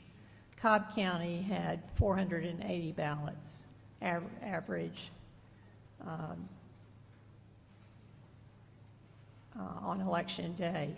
And similarly, actually during advance voting, now I think 4 years ago things may have been skewed toward absentee by mail because of COVID, but even during early voting, the number of ballots per day, per scanner, is very, very workable. Cherokee County had 287, with a large number of, at one precinct of 1,400. So the checks that I could find suggest that this is not an unreasonable number. I think the delay would be warranted, and it would provide that auditable control feature that one would strive to have to be compliant with HAVA. And oddly enough, when we do a recount, the option is either now it's machine, but there can be a request for a hand count for a recount. So what are you doing? You're counting the ballots by hand. The RLA, or the audit that we're using now, is a hand count. It's also a tabulation, but you're also hand counting the ballots. So anyway, I will yield for others. Any further comments by the board? Member Jeffries? I'm good. Okay. Mr. Chair? I have a few comments, Oh, okay. if you don't mind. Go ahead. Ms. Alexander, I appreciate you submitting this petition. I really do. It's given this board a lot to think about. I think that there's some gold in it, a little bit of it. I disagree with some things that I want to talk about. And I've received more comments from this, I think, than any other rule that we've tried to pass so far. And if I were to count them, which I haven't, it would probably come up 50-50 pro and against, but the overwhelming number of election officials that have reached out to me have been opposed to this. And I, for one, greatly appreciate the comments made by the election officials, because they're the ones that have to run this election on a day-to-day basis and have to staff those facilities and hire those poll workers. And so I appreciate their comments, and they're the ones that have to deal with whatever rules we put into place. There are several things that concern me about this. Number one, I do think it's too close to the election. I do. I think that it's too late to train a lot of poll workers that have already started their training processes, and to go back and have to retrain them on something like this. I think there's a lack of resources in many counties to effectuate this rule, and the cost we hadn't discussed about the extra workers, the time for that, just hiring extra workers to do something like this if it's necessary. I think there's significant chain of custody issues, because now you're talking about if you wait till the second day to try and count these things, well, then you're putting them in a box, taking them someplace else, taking them out of a box, you're counting them, you're putting them back in a box. It's just a lot of chain of custody issues I have concern over. But most importantly, I believe that this is not supported at all in statute. This body, this board is an administrative body. It's not a legislative body. If the legislature had wanted this, they would have put it in statute. It's not in statute. You can't read any place in statute where this is. This board is not here to make law. We're here to interpret law, and I don't see any place in statute where we're interpreting the hand counting of ballots after they come out of the machine. And therefore, I don't know if you're clapping for me or Waffle House, but that's okay. But it's just not supported in statute. We have received guidance from the Secretary of State and from the Attorney General's office that say it's not supported in statute. If this board votes to implement this rule, I think that we put ourselves in legal jeopardy by taking this rule. I think that the more appropriate course of action for this board would be to send a proposal to the legislature. If we believe in this, then let's send a proposal to the legislature and ask them to enact this. You know, let's let the legislature do their job. We don't need to do the job for them. That would be my comments on this. We know the legislature is not shy of passing laws, whether you like them or not. But you know, they need to do their job. So this board needs to take seriously the guidance that we've received from the Attorney General, from the Secretary of State's office, and from the election professionals across this state that have opined on this particular rule. For that reason, I will oppose this. Like I said, I don't disagree with what you're trying to do. The mechanics of it bother me significantly, especially when it comes to statute. I will always follow the legislature on these types of issues. What about HAVA? Do you agree that you should be compliant with HAVA and the other federal laws? Well, I am going to pass the buck to the legislature on all of this. So, are there any other comments from the board? One further. Yes, Dr. Johnson. One further comment. In OCGA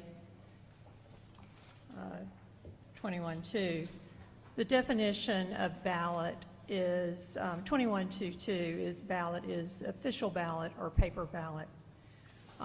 In 21.2.434, as the election code describes counting paper ballots, it says only official ballots shall be deposited in the ballot box and counted.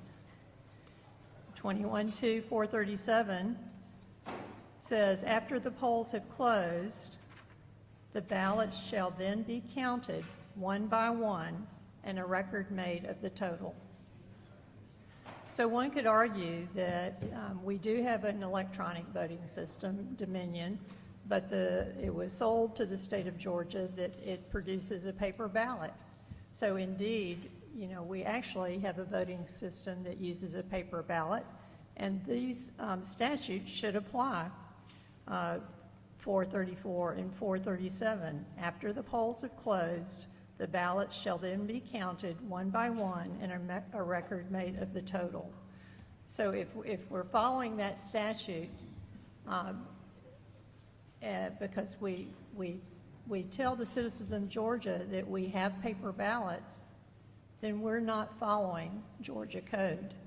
Now, there is a separate section that deals with ballot marking devices and the ballot summaries that are printed out. But we call those the official paper ballot. So we should be counting the paper ballots.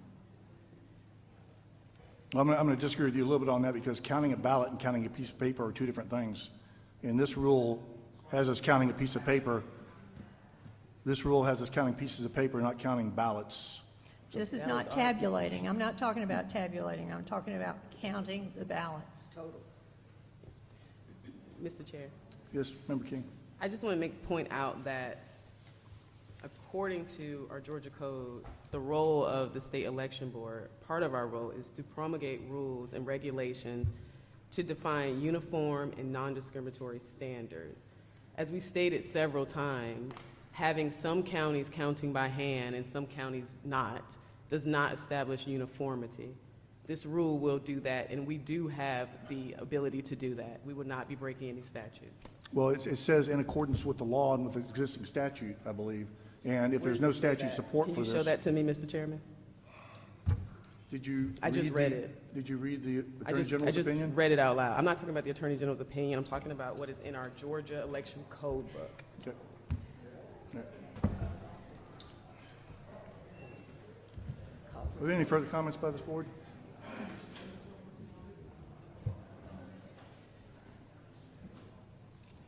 Chair will entertain a motion. Mr. Chair, I make a motion to adopt the petition by Ms. Alexander for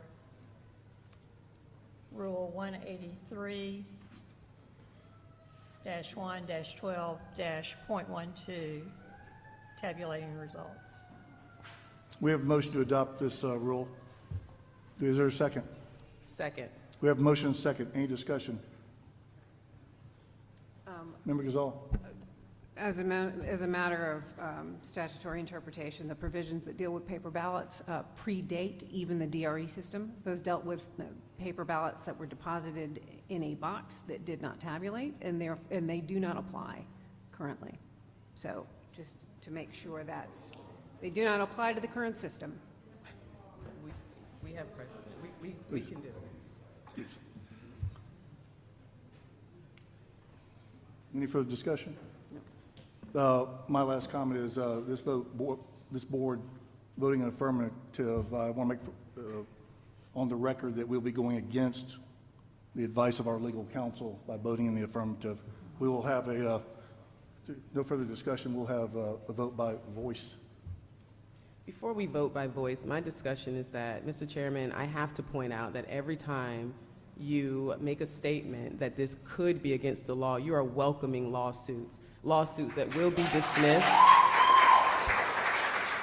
lawsuits that we know will be dismissed. I just read in our code what we can and can't do, undisputed. So I just want to be on record stating that I really am getting a little tired of encouraging lawsuits.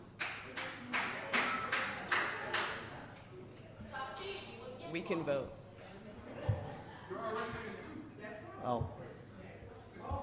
I will not correct your comments. We have a motion and a second. We will vote by voice vote by order of seniority. Member Gazal, how do you vote? Nay. Member Johnston, how do you vote? Aye. Member Jeffries, how do you vote? Aye. Member King, how do you vote? Aye. The chair will exercise his right to vote and will vote nay. The motion passes 3-2.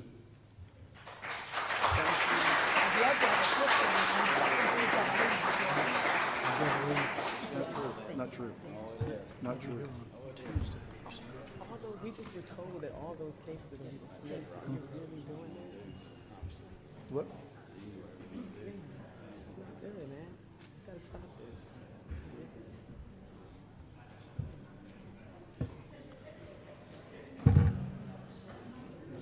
Next item on the agenda is discussion and voting on proposed rule amendment to SEB Rule 183-1-14, -.02, advanced voting subject to the rule, absentee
those concerns with the opportunity to consider it for the next election. When it comes time to make a motion, the chair will entertain that motion.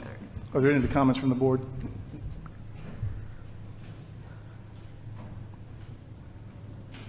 The chairman's comments on this are the same as on the previous petition, so I will not reiterate those again. The chair will, if there's no further comments, Member Jeffries, I always want to give you an opportunity to speak. At some point, I want you to say something. Pay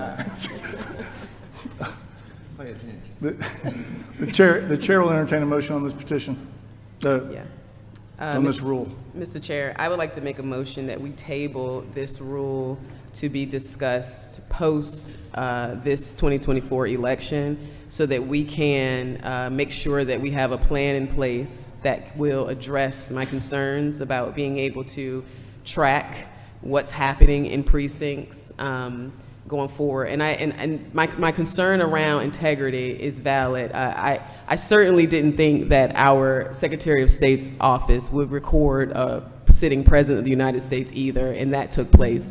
So I do know that people do things that are a bit unethical. So that I have precedent on why I feel a little concerned about unethical behavior. That being said, my motion is that we table this to discuss it after the 2024 election so that I can ensure that we have some parameters in place. We have a motion from Member King to table proposed Rule 183-1-14-.02. Is there a second? Second. We have a motion and a second. Any discussion? Hearing no discussion, we will vote. We'll have a voice vote in order of seniority. Member Gazal? Aye. Member Johnston? Nay. Member Jeffries? Aye. Member King? Aye. The chair will exercise his right to vote and will vote aye. Motion carries 4-0. 4-1. I'm sorry, 4-1. I'm getting brain fog here for lack of food. We are at a point which would be a good stopping point if the board would like to take a 40-minute recess for lunch and then come back and finish. Do we have a motion to recess for lunch? We have a motion with a second? Second. All those in favor signify by saying aye. Aye. So moved. I don't know. We're going to have to ask Alexander.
Okay.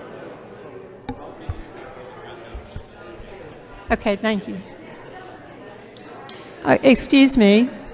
There's a lunch break, and I think the security folks would like to ask everybody to enjoy their lunch somewhere else, so they can lock the door for just a short period of time, and we'll be back in 45 minutes. Thank you.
was telling them earlier, I had Mexican Wednesday for lunch, and my gut it ain't been right since. I ate about a half that sandwich. I said, I ain't gonna chance this enough.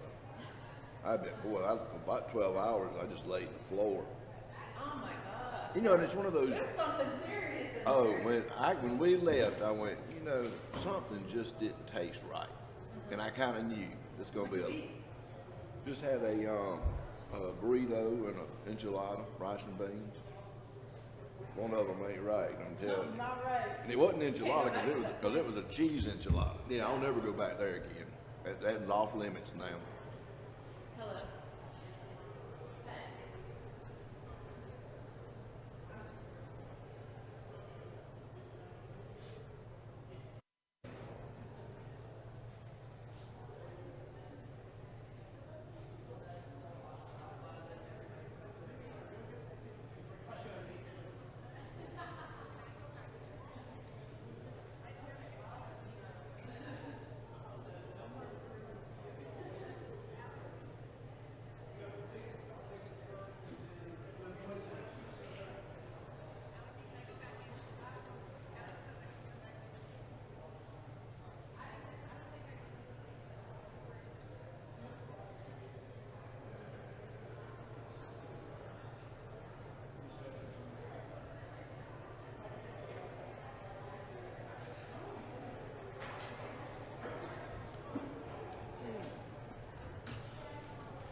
You ready? Get it on. That's right, get it on. Gotta keep a sense of humor. That's right.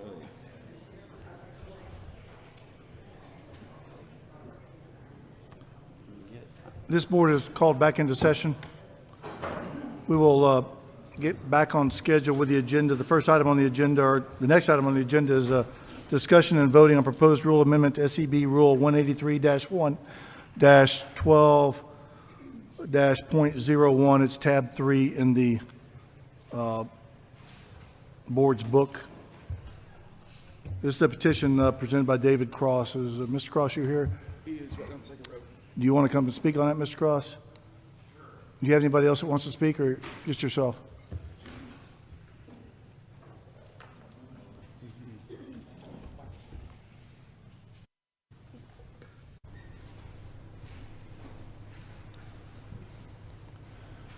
Once again, we're going to limit comments to the petitioners to about 10 minutes for whatever they want to say, and anybody else that they have. I understand that people are raising their hands and want to speak.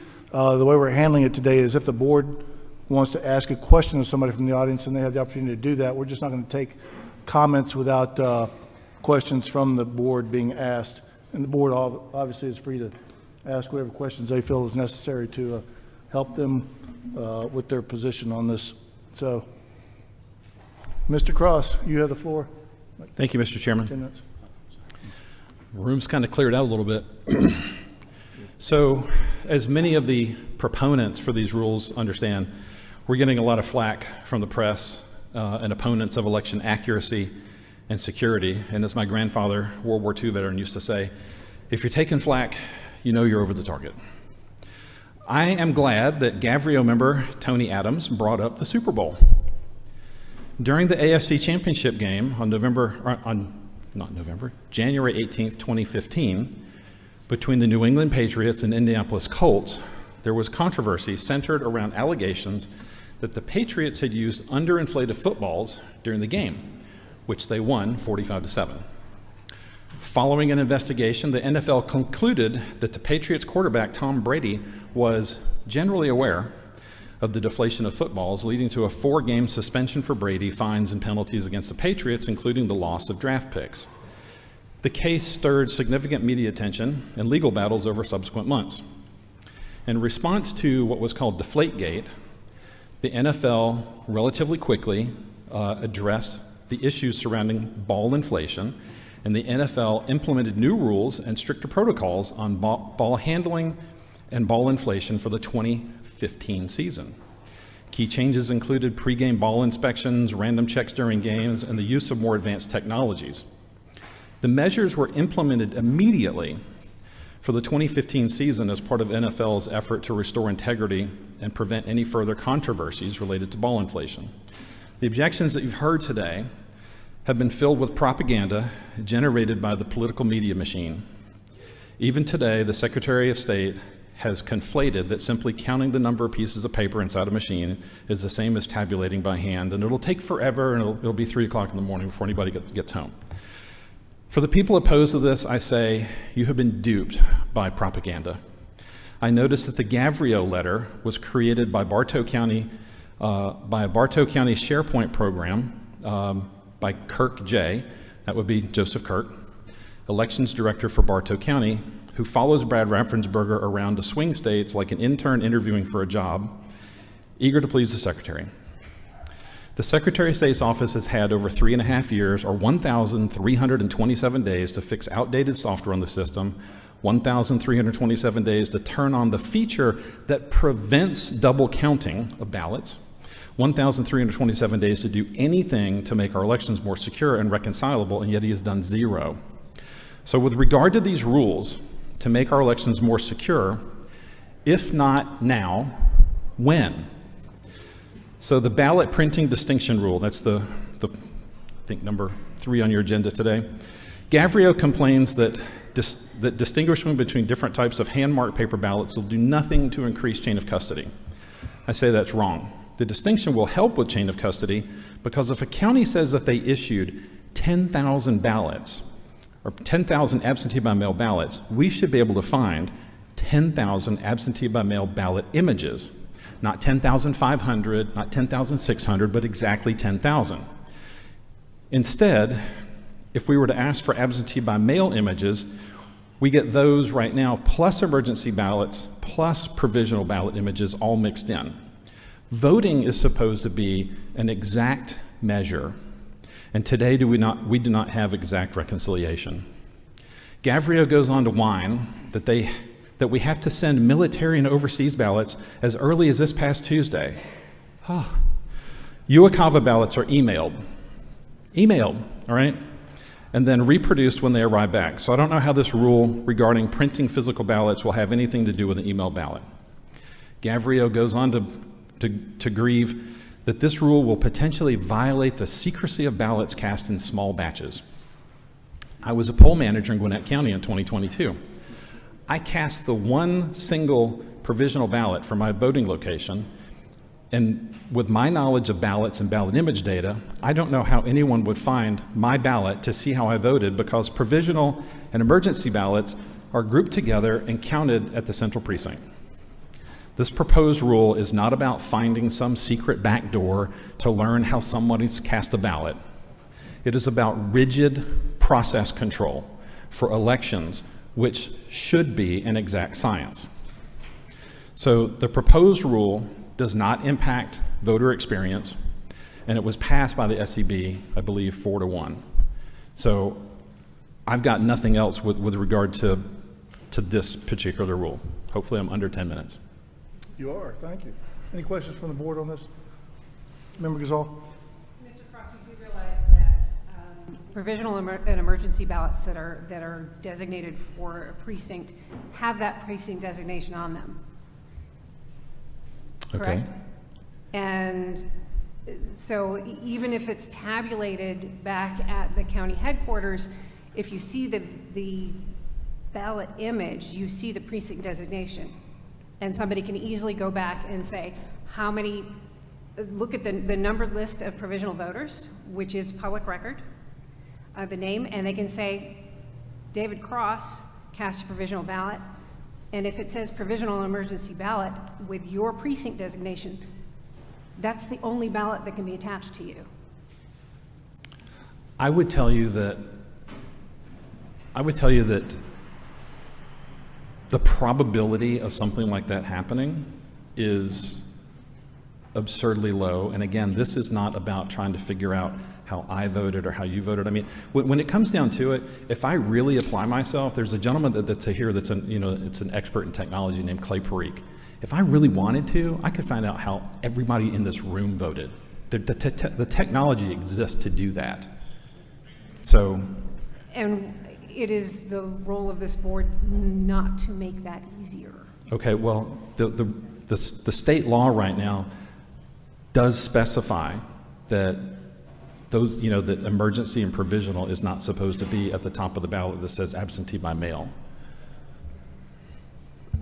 It is also the sole role of the Secretary of State to determine what is on the ballots. We have no jurisdiction, and this would be beyond the scope of our legal authority.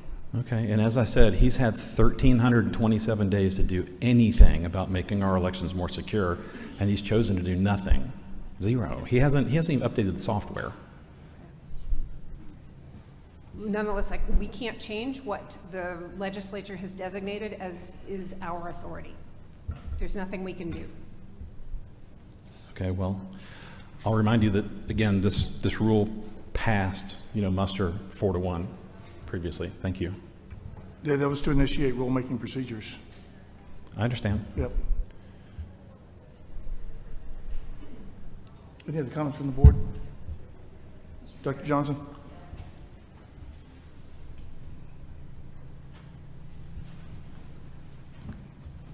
Thank you. My opinion is that the State Election Board, we oftentimes say we need to do what is consistent with law, and Georgia election law states in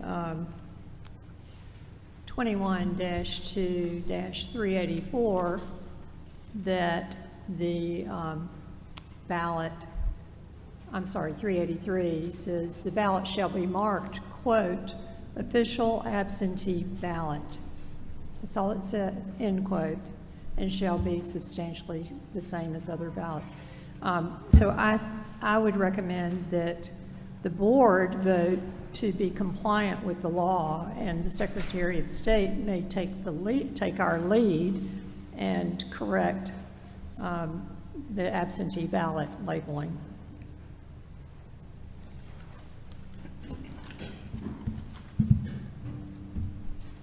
Member King.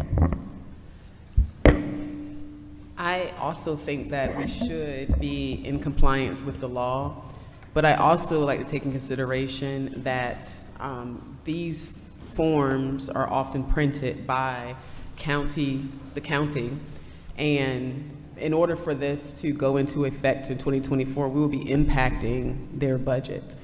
As of right now, the budget is already allocated. And what I would hate to do is to throw another line item on their budget without having the necessary time to prepare for it. But I do want to line up with the law. So I would support it, but I would not support it if it went into effect for 2024. I think it should go into effect for 2025 so that they can have an opportunity to adequately budget and budget it into their, or put it in their budget. Any other comments by the board? I want to echo Member Gazal's comments. The under 21.250 powers and duties of the Secretary of State, subsection A1, the power of the Secretary of State is to determine the forms of nomination petitions, ballots, and other forms the Secretary of State is required to determine under this chapter, which leads me to believe that this board does not have the jurisdiction to make this change. It's under the sole purview of the Secretary of State, and in my view, statute always trumps rules, and this is what the statute says. Mr. Chair, I would differ that the statute 383 is the priority statute, that the ballot shall be marked official absentee ballot. Might I ask any of the election directors if they have already printed their emergency provisional ballots for Election Day?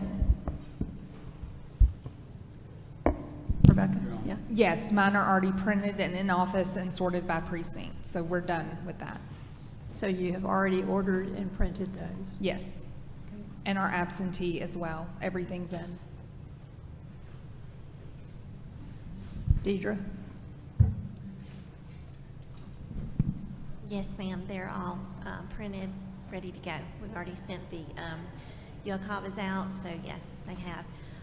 But I do want to say that, you know, what the heading says, it does serve that one ballot serves all three of those purposes, provisional and challenged as well. So it's the same ballot. It's just headed that way. You use it for three different purposes.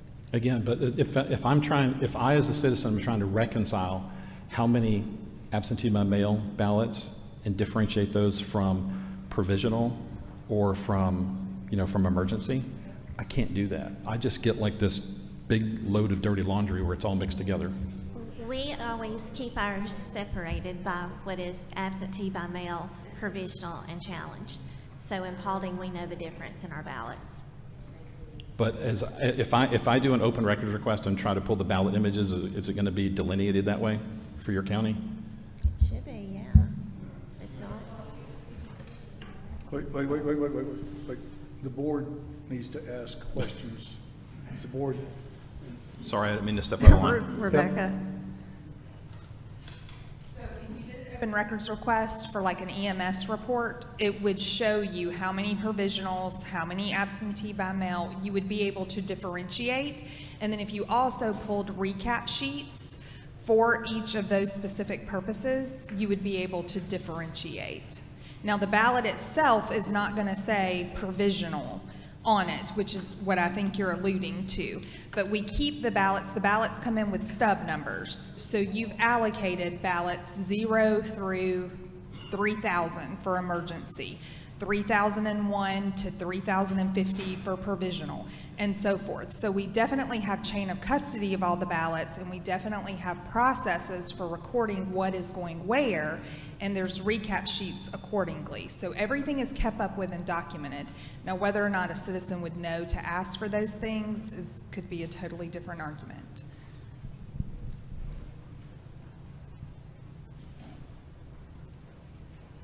Any further questions by the board? The chair will entertain a motion on this. I would like to make the motion that we pass this rule, but that it does not go, so we can be in a line with the law, but that it does not go into effect until 2025.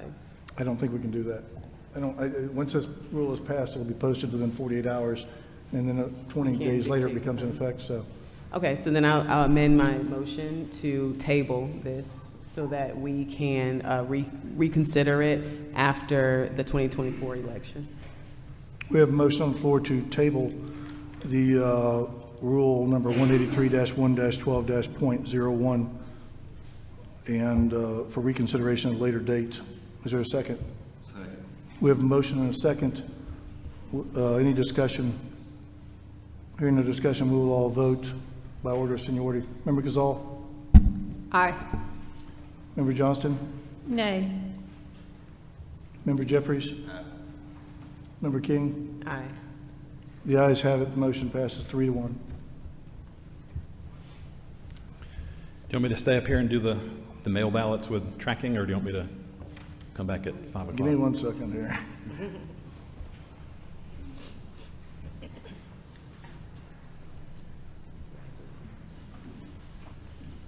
Oh, you are next, aren't you? Well, I was supposed to be number 1 and number 10. It was just kind of weird that I was like bookended on the initial. I actually have you as 1 and 2 back to back. Awesome. We can wait till later if you want to. Hell no. I mean, it's your choice. I don't care. It's today or Monday, your choice. Today's Mr. good. Cross, you have 10 minutes, please. I'll be brief. All right, mailing ballots with tracking rules is what we're talking about now. So regarding my proposal for tracking ballots by mail, Gavrio falsely claims that this rule, because it fails to increase chain of custody, enhance security, or improve transparency, and furthermore, it cites a law that does not exist. That was the primary objective. So right now, we have 0 chain of custody documentation when a ballot is mailed. Nothing. The county has no idea if a ballot is lost in the mail, thrown in the trash, or in a dead letter office, and the county keeps no records for public inspection. And even at your press conference this morning, it was mentioned that the fact that the mail is working so poorly right now that I think we had to extend 3 days, the number of days it was going to take to bring in ballots. I think it's awful that we live in a supposed first world nation and we can't get our mail on time. So this rule that I proposed enhances security because it will leave a paper trail showing what happened to a ballot when it's mailed. If you ordered toilet paper from Amazon, you get tracking, real time, and you get a picture of your toilet paper delivered to your door. Maybe we should have Amazon delivering our ballots. On transparency, it's simple. The people want accountability. And they want those records subject to open records request, which is OCGA 50-18-70. My rule as proposed clearly stated that the Board of Registrars or absentee ballot clerk shall mail by U.S. Postal Service or other delivery service which offers tracking. And in my proposal, I did write that the records shall be maintained pursuant to OCGA 50-17-70 instead of 50-18-70. And that typo should have been caught by the crack team of $400 per hour lawyers who could have had a first-year law student do the job and would have had it corrected to read 50-18-70.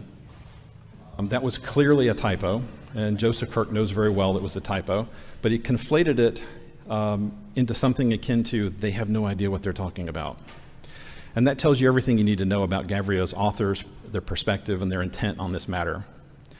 I will remind Gavrio that this rule also passed this time 5-0 for movement to rulemaking.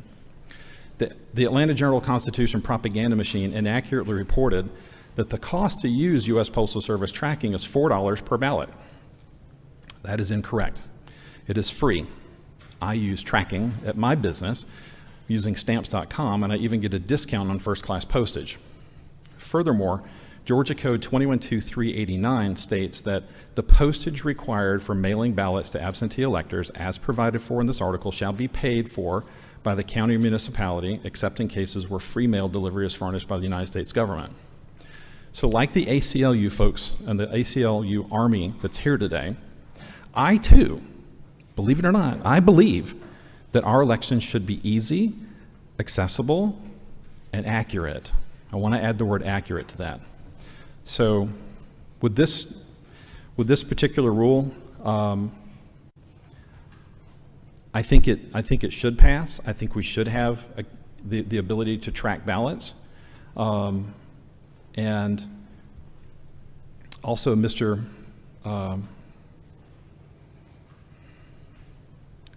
Kirk also mentioned that the wording on this particular rule, where it says mailed by U.S. Postal Service or other delivery service which offers tracking, doesn't necessarily obligate him to track the ballots, which again tells you what Gavrio's intent is and what their thought process is on this whole thing. So I think we should be using tracking. Like I said, Amazon tracks your toilet paper if you're ordering that, and everything's fully accountable. Right now, we have no tracking, no accountability. Thank you.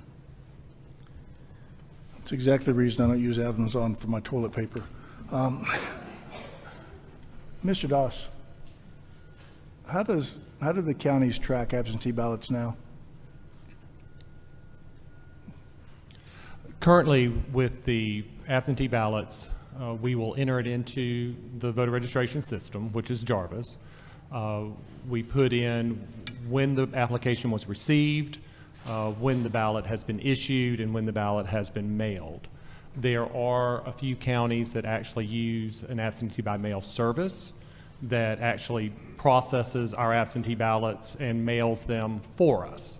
Most counties, however, do the mailing themselves, so they will, once they have entered it into the voter registration system, they will hand package the ballots and either take them to the post office or take them to they may run postage themselves, they may take it to the county postage office that will actually enter the postage. Then when the ballots are returned to us, we also will then again enter it into the voter registration system as far as when the ballot is received, and then we will make the verification on the envelope to make sure that the oath is completed and whatnot, and we'll have that ballot as being received. I believe starting with this election, they're also offering ballot tracks from the Secretary of State's office that offers ballot tracks to also track the ballot. And I believe when this rule was originally proposed, ballot tracks was what was mainly discussed. With this rule talking about United States Postal Service or other delivery, I would question when you say that the post office offers free tracking. How do you go about getting that free tracking? Are you taking it to the post office and getting them to put the postage on the ballots? That's not what we do. With the military ballots, those are postage paid. They do not have to put postage on there when we mail those out. The other thing, about this rule, originally when you proposed this rule, you had taken out the language during early voting, but this particular one, it's back in there again. We start mailing ballots before early voting starts. So this particular rule of tracking is we're not treating all ballots the same. We're not tracking the military ballots. We're not tracking the ballots that go out the week before early voting. We're only, apparently according to this rule, only tracking during early voting. Can I address that? Absolutely. Okay, so it's very simple. My admin goes down to the post office and she picks up this wad of stickers that look just like this, all right? The top part you pull off and you put it onto your item that you're mailing.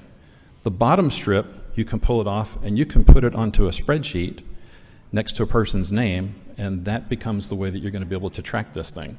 You can enter the numbers if you want, but it's probably just as good to, to use the stickers that are provided. But it's simple, it's free. You can go to the post office and say, I need all of your tracking stickers, and they will give them to you. It's a very simple process.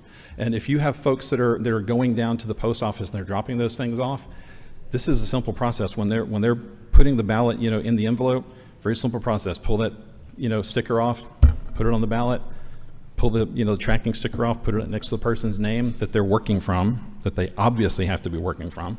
And then when you take it to the post office, they're going to affix the postage and they're going to scan it with their little digital gun.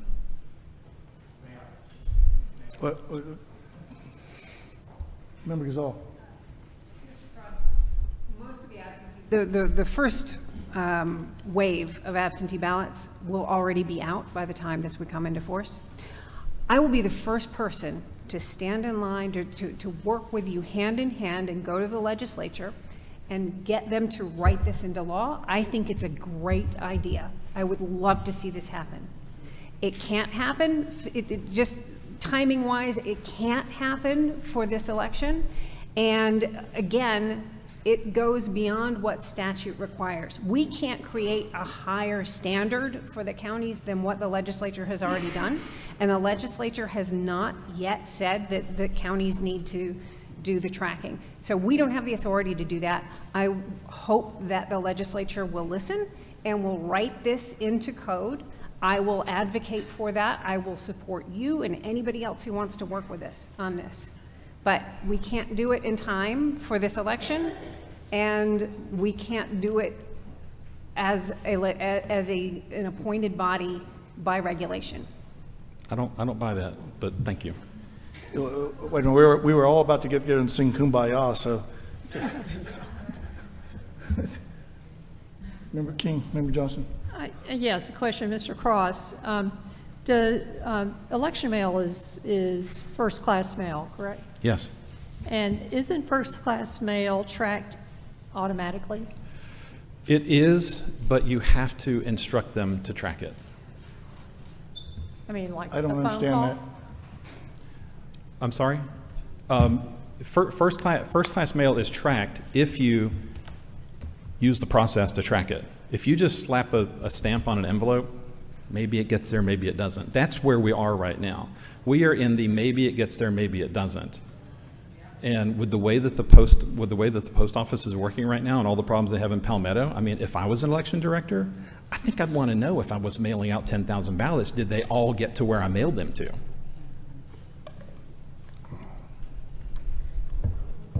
Member Gazal. I'm sorry, I'm going to take a little bit of a point of personal privilege here. As Mr. Doss mentioned, there is a tracking service available, but voters have to opt in. And I want to use this opportunity, and I hope that some of the media will pick this up, that this opt-in is now available on every voter who applies for an absentee ballot on the MVP site.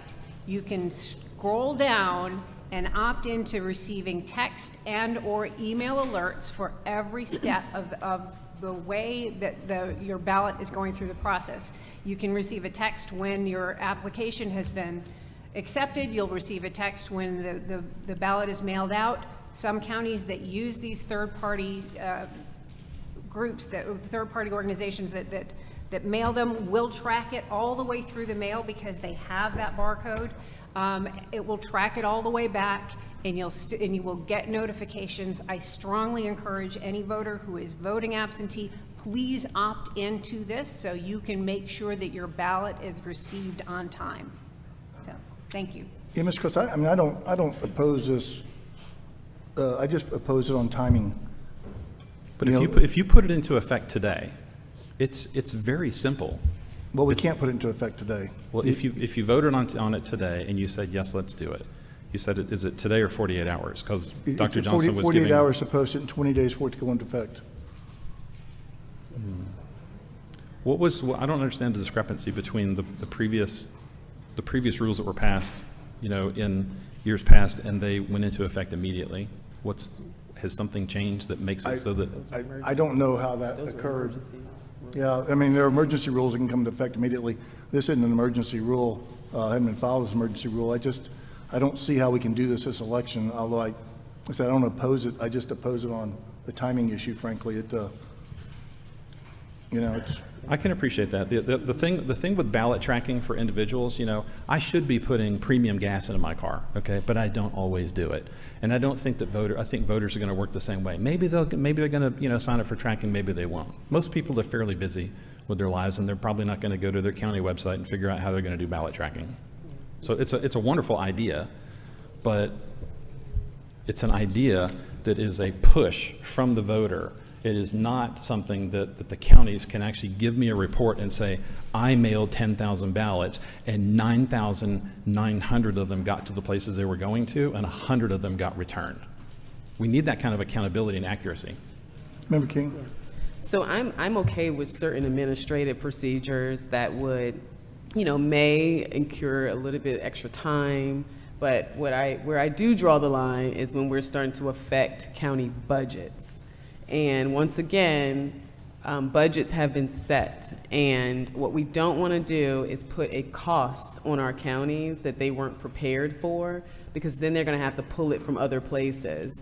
And those where they're pulling it from could affect other aspects of the process. So I also agree, I am in the same vein as pretty much everyone here, that this is something that I do think we should put into effect. I just don't think we should do it for this election, because I don't want to impact their budgets any further. However, I really, really want to make sure that this is something that we can do for 2025 and onward. Would you like to make a motion? Yeah. The chair would entertain a motion. I'd like to make the motion that we, again, table this so that we can discuss it after the 2024 election and hopefully pass it during that time, so that this is something that we can put into effect in 2025 and ongoing. Ms. King, there's no cost to do this. There is a cost. We have a motion. Do we have a second? Second. We have a motion and a second to defer this rule for consideration for a later date. Any discussion? Yes, Mr. Chair. Yes, Member Johnson. I don't understand the logic that the Secretary of State declares that they'll have a tracking program, and that's not, and that's okay or within the realm of the authority of the Secretary of State. But when the State Election Board entertains a petition for a rule for tracking, it's not within the authority of consistent with law. So I don't understand the logic there. It's okay if the Secretary of State does something, but not if the State Election Board considers something. And the issue with the emergency rules is we had a whole slew of emergency rules that were passed that drastically affected how elections were conducted, to the extent of providing absentee ballot drop boxes throughout the state, to not requiring voter signature verification, to processing and opening absentee ballots while elections were going on actively, and created a gap in the system that would allow for double voting to occur. So, the rules aren't always perfect, and they're not always timely, but rules are passed and they become effective, 20 days later. And if it's too late to take effect, to be effective for this election or this period of time, it's still effective and should be used as soon as practicable. So I wouldn't hesitate to pass a rule if it's a good rule, and then the timing and implementation can take place as needed. Mr. Chair? With respect, I believe this is an emergency. Senator Ossoff was on the news recently saying that we have terrible problems with delivery of mail, primarily attributed to what's going on with the new Palmetto facility. I believe this is an emergency. I believe this is something that should be taken action on today, because even when I originally mailed my rules to you back in May, one of them took 15 days to arrive because of the issues that are going on with the post office. I do believe we have an emergency right now, and considering the issues that are going on with the post office right now, if I was an election director, I would have very low confidence to know that all of the ballots that I mailed got to the intended recipients.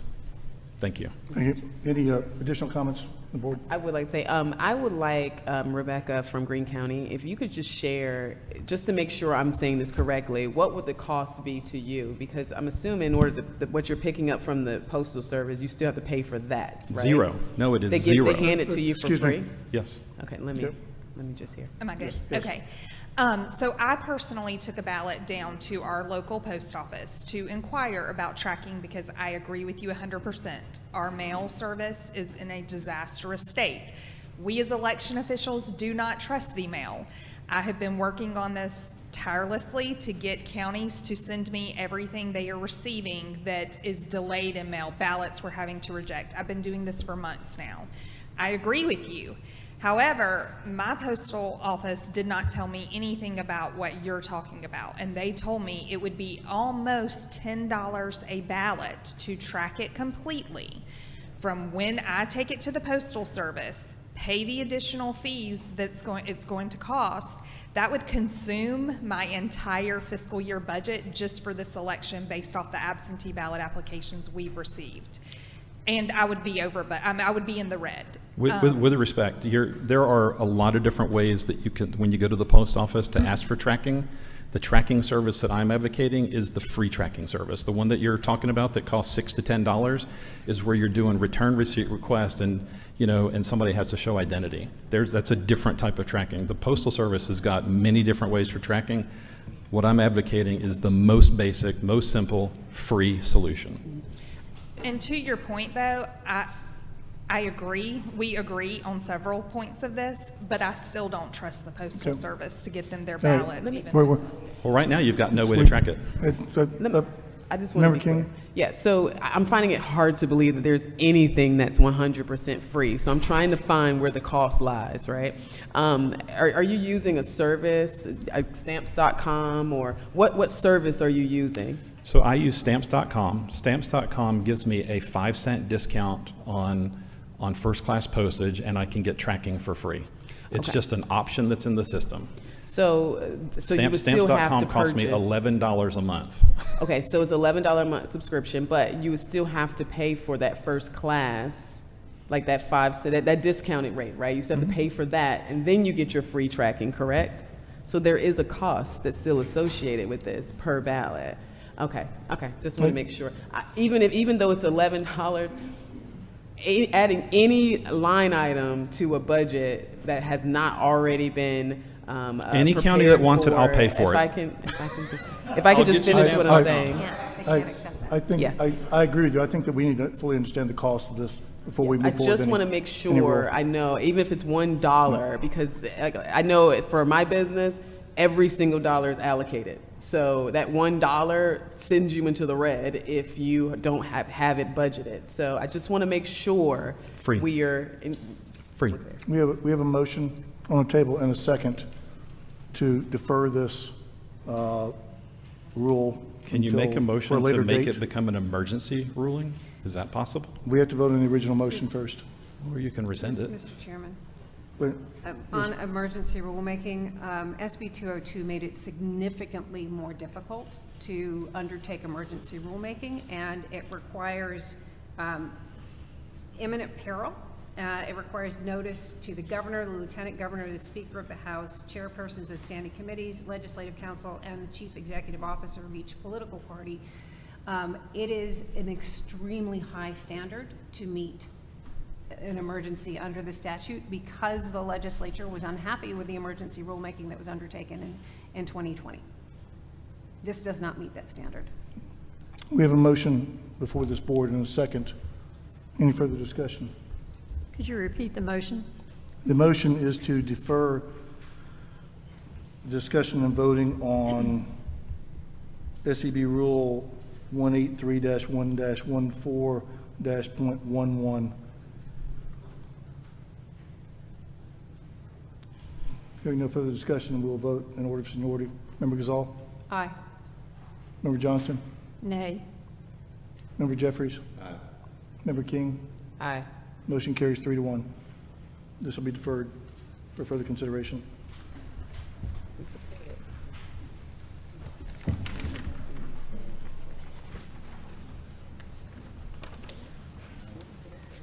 Well, we get to skip over number 5 and number 6 since Ms. Alexander already presented to us. The next item on the agenda is discussion and voting on proposed rule amendment to SEB Rule 183-1-12.12, tabulating results subject to rule reconciliation reports presentation from Gail Lee and Janelle King.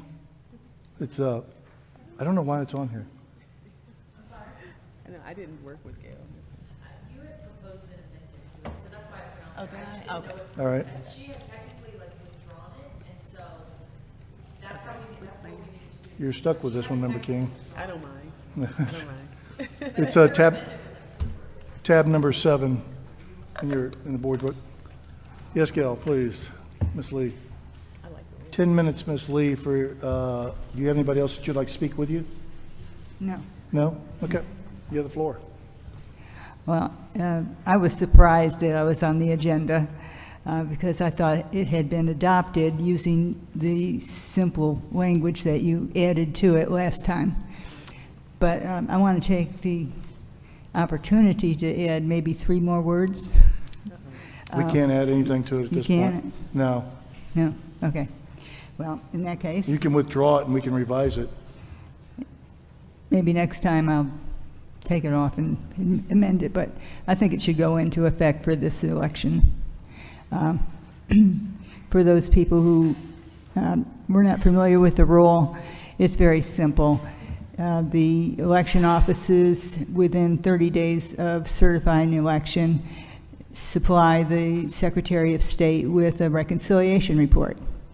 And my role was just asking that it be posted on their website, and if they didn't have a website or a web page, then they would post it in their office.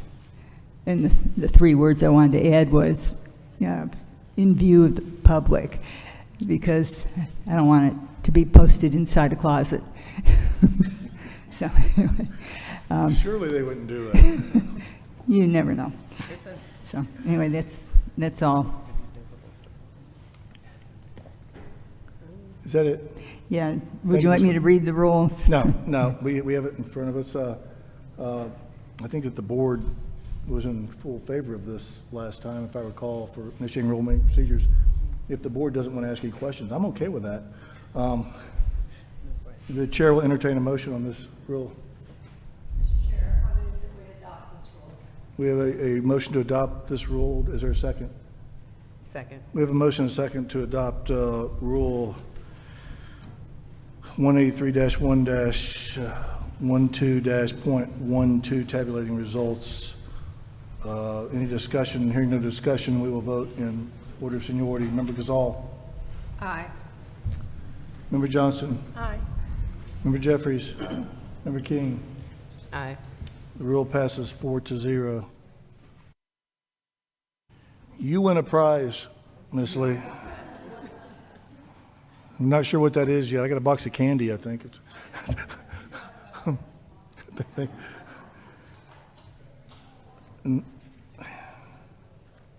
At this rate, we're going to get done by next Wednesday. The next item on the agenda is discussion and voting on proposed rule SEB 183-1-12.19, preparation of electors list and use of electronic poll books, subject to the rule voter list presentation by Lucia Frazier. It's tab number 8 in your book.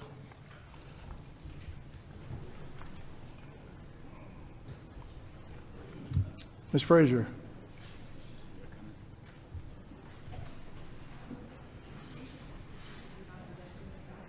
Can you, how long is that going to take? Well, how long will it take? All right, see if you can make it work. Okay.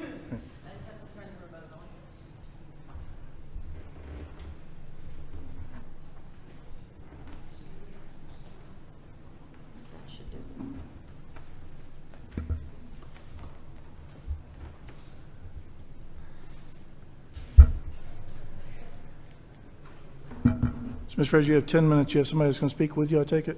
Yes. Okay. And it sounded like if I didn't, or if I used like 5 minutes, I can have 5 minutes at the end too. Is that after your discussion? Well, no, you have 10 minutes to make your presentation, and the board will ask whatever questions of you that they Okay. deem necessary, so. Okay. Well, I if heard there you are say questions. to someone you have 1 minute left after your discussions, and so I just wanted to make sure I'd like the opportunity at the end as well. If you're nice. Please. Okay.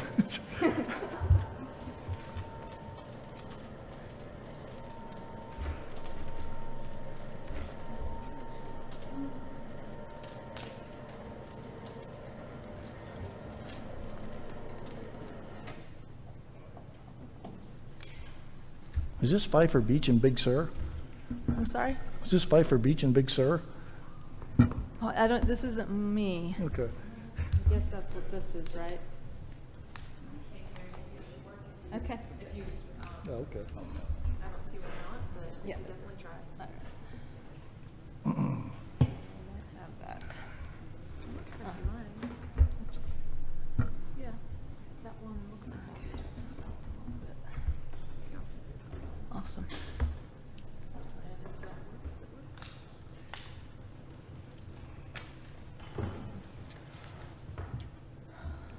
Okay.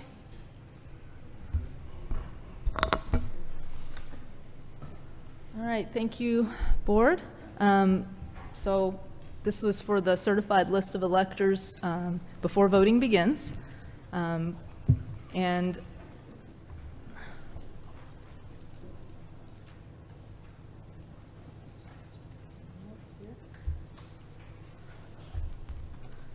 so just to briefly summarize kind of how we got here, this is something that the legislature it's already in our code to produce a certified elector list before voting. It has been something that has been easy to obtain in almost every election, except I think 2020, we have not still been able to obtain that. And according to sunshine laws, like I said before, all this election data is supposed to be open to the public. So just getting a certified elector list, like I said, is already something we do. And so this rule is just to help all the counties and the SOS to do that. And the counties have the ability to post this as well. And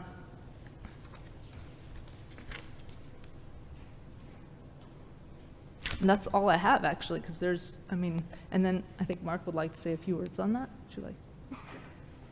We're going to give you more than 1 minute at the end then, since you were so short. Hi, I'm Mark Davis. Been working with voter data since 1986, and I've been qualified and admitted to serve as an expert witness on voter data analytics and residency issues in a number of different cases over the last 22 years or so. And normally when I do one of those cases, I start with a certified copy of the qualified list of electors. And normally it's not too difficult to obtain, but there usually is a delay. And I know we've had a discussion going on about certification being ministerial versus otherwise and so on and so forth.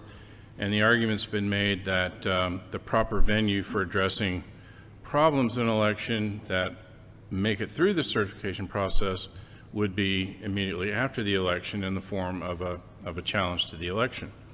And I'd like to suggest that we have a different way of viewing that, because there's been a number of times where candidates have come to a plaintiff's attorney with a prospective case, and I've been asked to review the data in the case, and there was no there. But I can't really reach that conclusion until I have that that data, and sometimes there's a delay in getting it. And I just want to remind everybody that a candidate who wishes to challenge an election only has 5 days from certification to file that challenge. They can come back and they can amend it later. But what happens is the plaintiff's attorneys will end up filing a placeholder complaint while they end up doing the research, and that begins with subpoenas to the counties to obtain the data that they need and so on and so forth. What I like about this rule is that it'll head that off and it'll ensure that the data is available. And I think that's really critical because, as Lucia mentioned, in 2020, I put in an open records request on November the 24th for a certified copy of the qualified list of electors.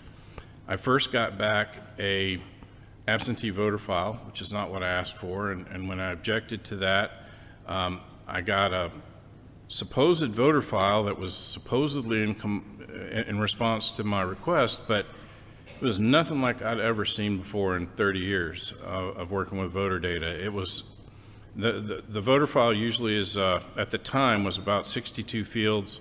What I got was maybe 12 or 18.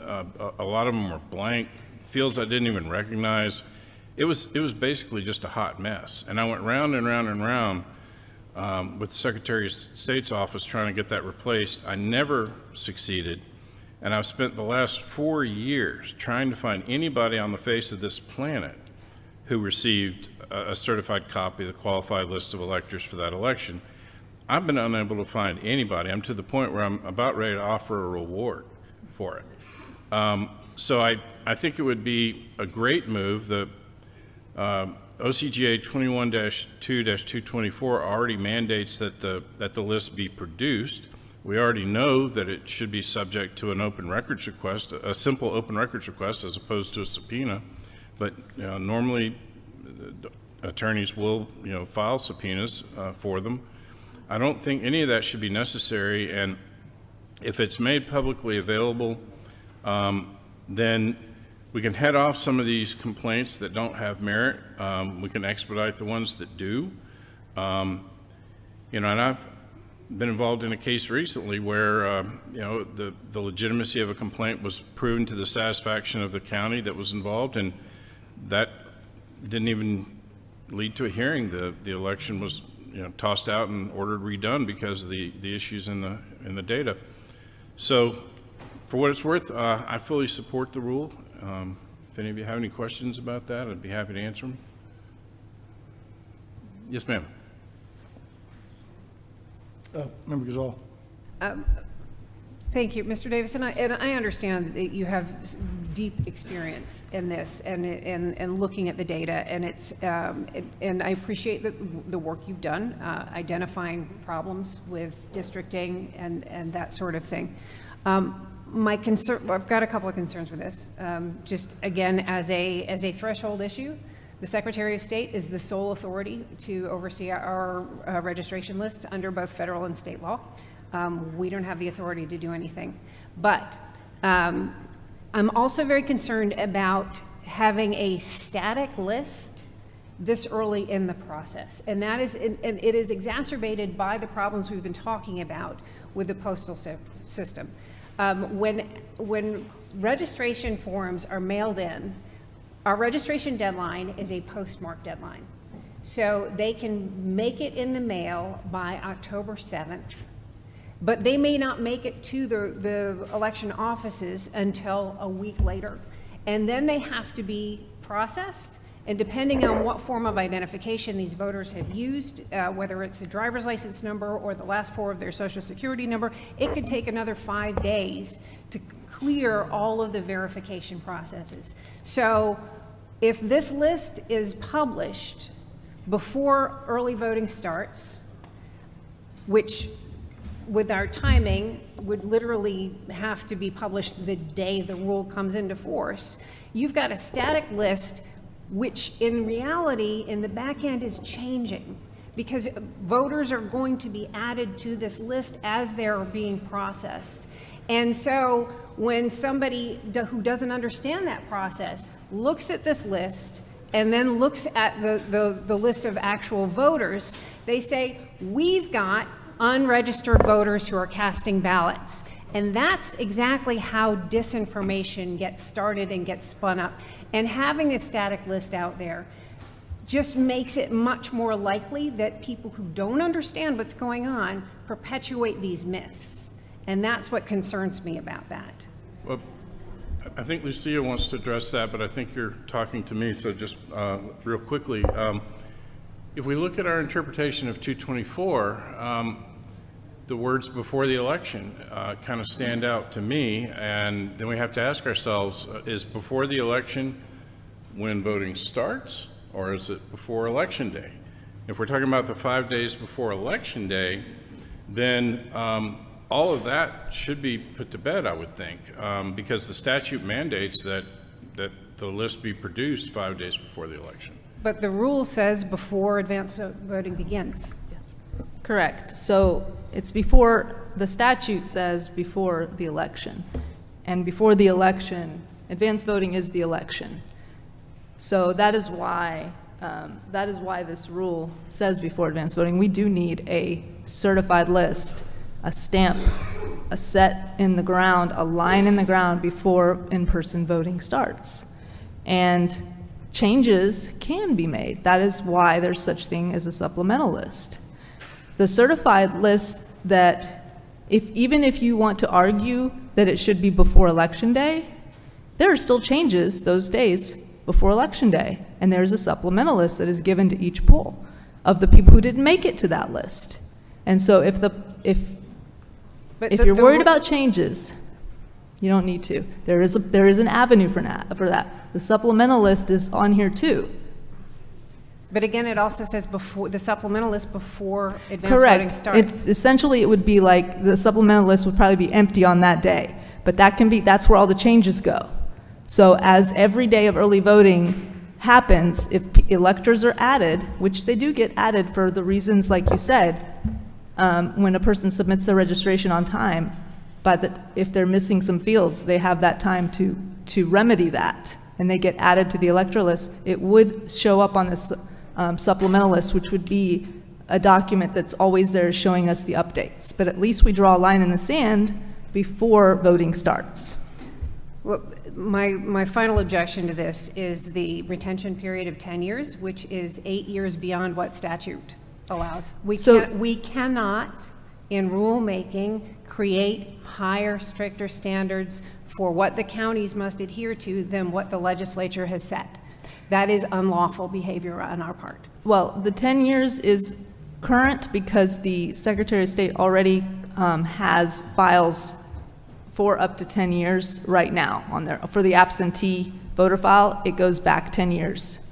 So that is why that much time was picked. And it's a reasonable amount of time. Even the North Carolina, they posted for 20 years, but I used our own Secretary of State's to see how much they keep data, and they at least keep it for 10 years. They can do that by choice. We cannot force them to do that by rule. The big distinction, yeah. It's a big distinction is that the statute's clear on the time limit on that. People can keep it as long as they want to. It's just what statute says. Well, you can still put it into the rule, and if somebody is going to push back on that, then I mean that's a different story. But the recommending or putting a date on something is not saying you don't have to not do that. You're not putting a date on it is okay.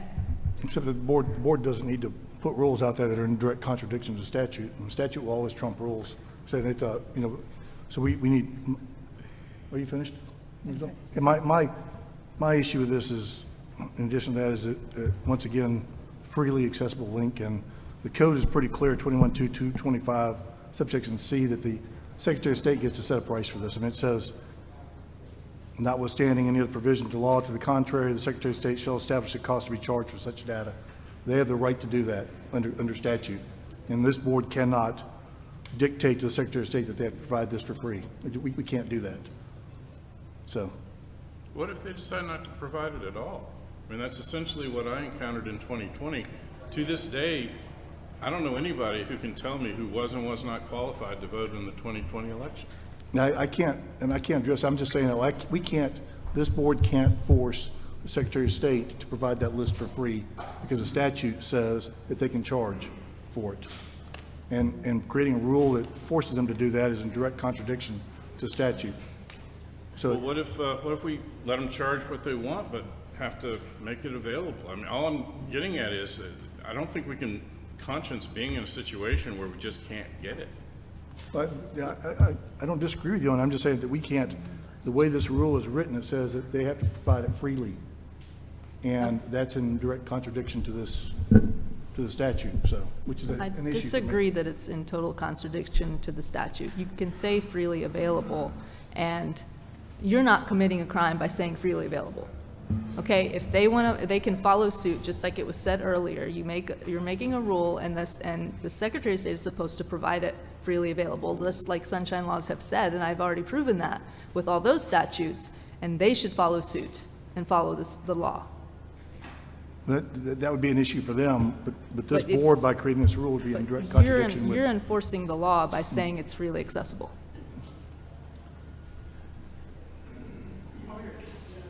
Are there other comments from the board? Yes, sir. Member King? Question, just so I'm clear, I know the code says that a link should be provided, but are you asking for a printed list to be posted? I just want to make sure I understand what the rule is asking for. Accessible link is a link that would link to the list.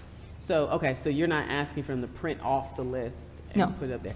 Another question is, what type of information would it have? Would it just be a name, first and last name, or what all is the data that would be available? Or It is the voter, like as it is on today, minus the columns that the law prohibits, which those are like date of, year of birth is allowed, but date of birth is not. Driver's license is not allowed. Social Security is not allowed. So currently today, when you ask for a voter roll, they reduce the fields by what the law requires. We would need the same thing, that it would be given the same way as you get it today, but this is a certified list. And would my address be posted? Yes, So it'll be a name? as it is today. So it's name, address, and year of birth? Now, currently, just looking to our election officials, currently, you do provide the link the link is accessible, correct, to the SOS office so they can get it. And then once they go to that link, they will have to purchase this list. And what you're asking is that we remove the option of having to purchase it and make it free. And at the county level, that is in your purview. The counties may post a link to their elector list, and they can certify it as well. Now, if you were to post that link to just, if one of you, either Deidre or Rebecca, one of you can definitely jump in. I want you to answer this question to kind of piggyback off of what you were just saying. If the county was to post a link to this list, would you have to cover the cost through the Secretary of State, or how would that work? So I honestly don't know how that would work, because as it stands right now, if somebody wants an electors list, whether it be countywide or statewide, a county office refers them to the Secretary of State's website, and they purchase the list directly from the state. If a county office is doing this on their own, they have to collect the funds from the individual, and then we have to send the funds to the state. So many counties do not even opt to do that, because we're like a second wheel in the process. So we just send everybody to the state to get the list. So if they were to request a county list, just county, they still have to pay the $250 to you to go to the state? So it's cheaper if you're just asking for your county list. I believe it's $50, but yes. There's still a fee. If they wanted an electors list, it would be the $50, correct.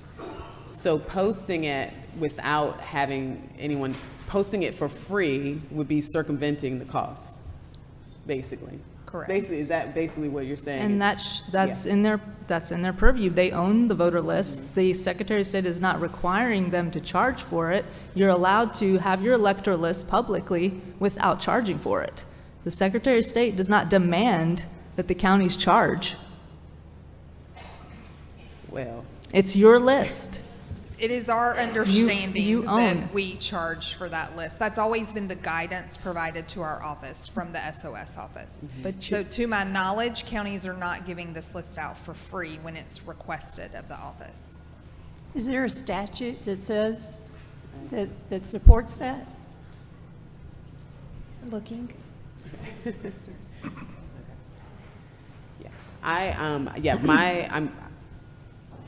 My challenge with this is that I do feel like it does disenfranchise people who are not able to afford to pay the $50 or able to afford to pay the $250, depending on which list they're trying to obtain. That is a concern for me, because if it is supposed to be freely accessible and it's supposed to be open to the public, then I don't think it should be open to the public who can afford it. That's a challenge for me. However, I would like to know, I think we are in a bit of a gray area when it comes to trying to, overrule what's already set in place as it relates to having to purchase this list. So, I would love to give you time to, I want to make sure there's a law, there's a statute, there's something in place that says you have to charge. And if it's not, then I'm willing to further discuss this. There is no law that I'm aware of that says you have to charge. And in fact, it's the opposite. With the sunshine laws, they should be freely available. Just because the Secretary of State is choosing to charge that's irrelevant to here, and it's irrelevant to a county because the county owns their own information. They are allowed to give it to you without charge. But we're not talking about, the county's talking about the Secretary of State. Well, actually, I am, yeah. Yeah, so. This rule is dealing with the Secretary of State. That's what I was getting ready to say.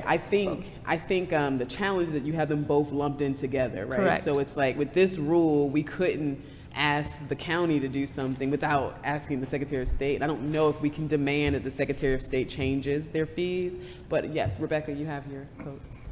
So we did find the code section. So it's 21.2.225C, and it says it shall be the duty of the Secretary of State to furnish copies of such data as may be collected and maintained on electors whose names appear on the list of electors maintained by the Secretary of State pursuant to this article, and then it goes into the limitations and so forth. So Right, But that same section talks about them having the right to set the price for it. right. Yep. But is that on a state level or is that county? Well, it's our understanding that the state owns this data that we would be producing. It is the state's database. So the state is providing it to the county for free? Correct. Well, we don't pay a fee for the system that we use because we're using the statewide system, but it is the state's database. So so the data is yours, but the system is theirs. Correct.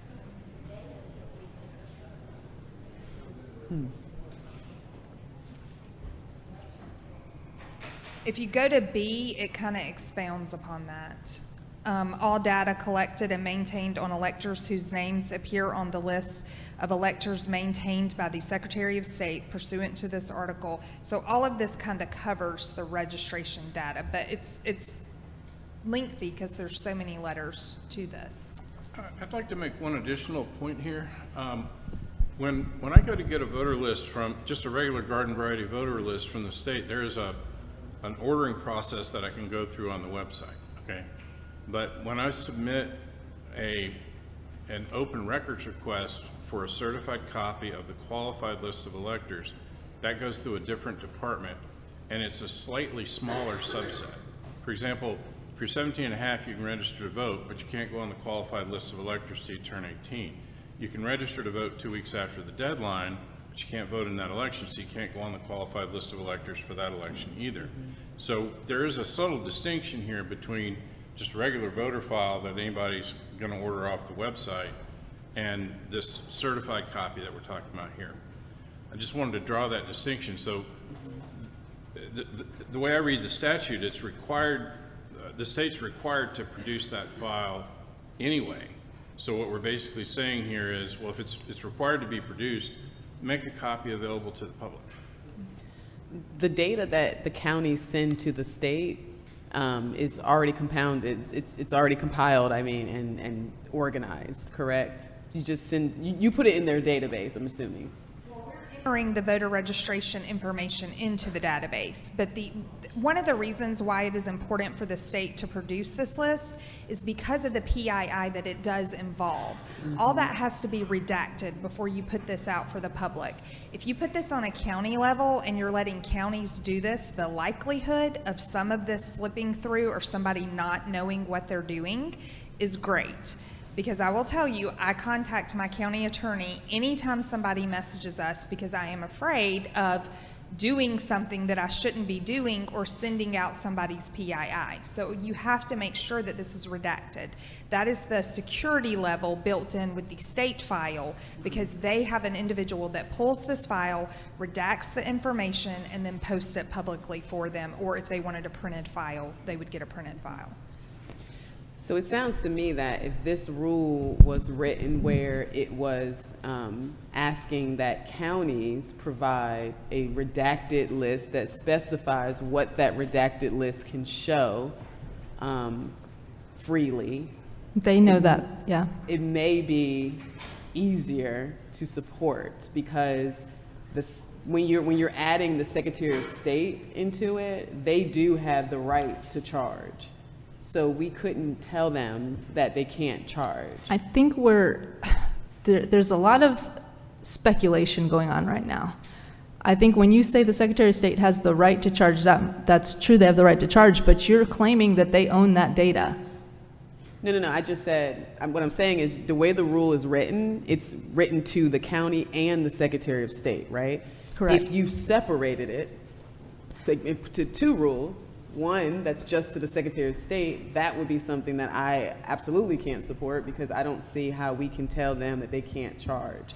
But for the counties, you may have some footing because counties may be able to provide this information as long as they understand that it needs to be adequately redacted. But the fact that it's all together is where there's some complications. I guess as I said earlier, and it was said earlier in some comments on another rule, the Secretary of State can follow along the law. If you're saying freely accessible and you're including the Secretary of State in this, that is not against the law. They're breaking the law by charging for it, and that's in a different rule. We'll get to that. I agree with you on that 100%. So I do not like that they're charging. But I don't see why this rule is really well written for what the law is now. It is it is taking the law into account 100%. And I don't think we should be changing ourselves to follow the law because somebody doesn't have the capability to produce it. They need to find the capability to produce it because that's what the law is. I don't think we're debating capability. I think what it is that you say the SOS will also post, right, freely. That line right there says that we are demanding the Secretary of State to get rid of the costs associated to this list because there is an accessible link. However, once you click on it, you got to pay for it, right? So what I'm saying is the rule is demanding that the Secretary of State remove their costs, which, according to the statute, they have the right to charge for it. So I don't know if we can tell them that they can no longer charge for this list. However, if this rule spoke to counties, working with counties, there may be some room there. Because I must say, I do have an issue with the possibility that this is disenfranchising voters, the public. I should not have to wait until I can find the $250 or even the $50 in order to receive information that I'm supposed to have freely accessible to me. I agree with you 1,000%. And I feel like a lot of I'm surprised that the ACLU hasn't already jumped on that because this is a clear disenfranchisement to voters. So that being said, the only challenge I have is that you're also telling the Secretary of State's office that they can no longer charge for this when they do have a statute that says they can. I agree with you on the charge. I again just want to return to the distinction between a regular voter list and this certified list of electors, because as we know, the NVRA has a lockout period, a 90-day lockout period. So from what I understand, and the counties can correct me if I'm wrong, there's a lot of changes to that data that gets saved up. And so if I come back after an election and I ask for a certified copy of the qualified list of electors, that's one set of data. But if I get given a regular voter file, what's going to happen, and you counties correct me if I'm wrong, but a lot of you are going to save up a lot of your changes, and right after the election, you're going to be making them like crazy. And so then what I'm asking for and what I'm getting are two different things. And I think we need to have a vehicle here where that certified copy of the qualified list of electors as a separate and distinct database or data set is created and available to the public, as opposed to just a regular garden variety voter list. And I agree with you wholeheartedly on the charges for that. And you know, we've got neighboring states that don't charge at all. Right. So this is something I think needs to go before the legislators to see if we can remove cost completely. Deferring this would not do any good because we'd have to consider the rule as is for deferral. So the choice, I think, for this board is to either accept it or reject it. And then if you want to work with her on an alternative rule, then that would be an option also going forward. So, or ask this board to present a proposal to the legislature to remove those costs. So, Mr. Chair. Member Johnson. Yeah, I have several issues with the discussion that's just taken place. One is I'm concerned that this qualified electors list is unavailable to the public. I'm concerned that the qualified electors list is not available for public inspection as I asked a month ago. I'm concerned that there's no list that we know of that has been provided to someone on request for the last 4 years. And I'm concerned that anybody that would have need of using an electors list in a court case does not have a properly certified list available. Yeah. So these are problematic, and it's problematic because this is coming from the Secretary of State's office, or not coming from the Secretary of State's office. You know, I would like for them to be available to share the information they have or what they provide. But last month, when I asked Mr. Evans how I could come to the Secretary of State's office and review the electors list as written in 21-2-225, I was kind of politely told they didn't know how they could do that. But there's a law for that. How can anyone see who's on the voter list for their research or for maybe a contested election? This is a problem. I would be willing to volunteer to help with this, and I'm also willing to help with the mail tracking issue. I actually built a mail tracking system for my business, for my clients. I'm very familiar with it. It's true and it's false that it has a cost and it's free. Both are true. We can talk about that later, but I'm willing to volunteer to help on both of these issues. So just wanted to offer that. My issue is if you don't know who is qualified to vote, then how can you hold an election?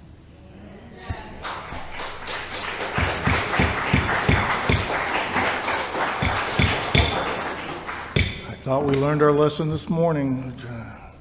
And then when voters come in to vote, how do you know they're actually on some unknown qualified list? that's unavailable. This is not the way to conduct elections. And this definitely is a, an issue that needs to be worked through. I would consider, I don't know if it would be possible, removing the requirement from the Secretary of State to provide the accessible list link and just ask the counties to provide a freely accessible link. That would be a substantial change to the rule. I think that the Attorney General in past meetings already advised that we can't make substantial changes. We could make some changes when we initiate rule petitions, but this rule needs to stand on its own for a vote today. And Would it help if substantial changes are made to it, then we could vote to deny it and make the changes and resubmit it at a future meeting. Rather than denying it, could we make a motion that I work with them to see how we can make this rule work? Well, we would need to deny this rule, and then you work with them going forward for a revised rule. Is what we need, which is what we've done in the past. This rule stands on its own. It's already been submitted and published and viewed by the public, and so we need to vote an up or down on this rule, up or down or deferral on it. And but I understand what you're trying to do. The proper thing would be to deny this, and then you work with Ms. Frazier on a new rule that could be heard. They would incorporate the changes that you want. Would the chair entertain the opinion that removing text doesn't substantially change the rule, it just reduces the ask? Well, I think that we probably could have done that when we initiate rulemaking procedures on that part, but this is a final vote on a standing rule, and this rule has been published to the public already for comment. I understand, but And so if it's making a change today, I think I don't think we're allowed to do that. I don't think it's appropriate.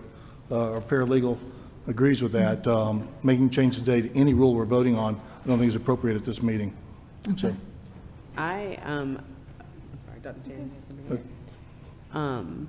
So just to be clear, what I am proposing, not making a motion yet, because I want to discuss it if we have to, proposing that I will work with you directly on helping to adjust the rule where we can be in a better position to support it, as well as I would personally contact the legislators to ask them if they can consider removing the costs associated to obtaining this information so that it does not disenfranchise those who cannot afford to purchase it, and to make it line up with the law.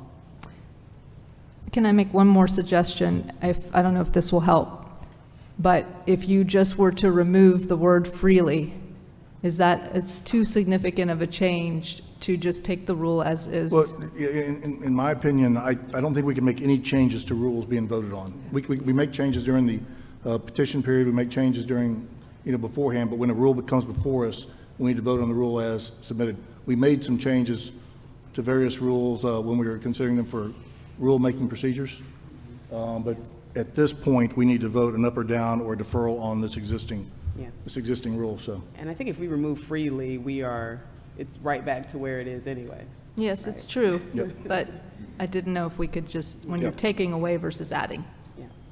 But no, the board would entertain a motion. The chair would entertain a motion. So I would like to make a motion that we deny the rule as is. However, that I work with Ms. Lucia directly to help produce another rule similar to this one that will be that we can support as the board, as well as I work with or contact our legislators to see if they will be willing to work on the cost that's associated to obtaining information that's supposed to be free to the public. Yeah, okay. The motion, we need to go ahead and just vote on up or down motion, and then Ms. Frazier knows that you are available to work with her I just want to make sure I understand. I don't understand the motion. So, okay, It's going to be an up or down motion Okay. to deny the rule. And then Member King has volunteered graciously to work with you going forward to And- create a rule. But the timing, I don't understand. So in previous cases, do I just have to do the 30-day period again and Yeah. come to Yes. final Yes. vote? Just Yeah. one more 30-day period, start starting over. tomorrow? No, Well, when you have a rule, then we'll set a date to hear the rule, initiate rulemaking procedures, and then it'll be heard after that, so. Okay. It won't happen before the election, no. It will not happen before the election. Not for the 2024 No. election. Right. Yeah, I mean, the point is, like I said, the rule as is puts us in a very difficult position. Yes. Do we have a motion then to deny the rule presented? Yeah, I make a motion that we deny the rule that is presented. Do we have a second? We have a motion and a second to deny this rule as presented. Any further discussion? Hearing no further discussion, we'll have a voice vote. We'll vote in order of seniority. Member Gazal. Aye. Member Johnston. Aye. Member Jeffries. Member King. Aye. Motion carries 4-0. This rule is denied.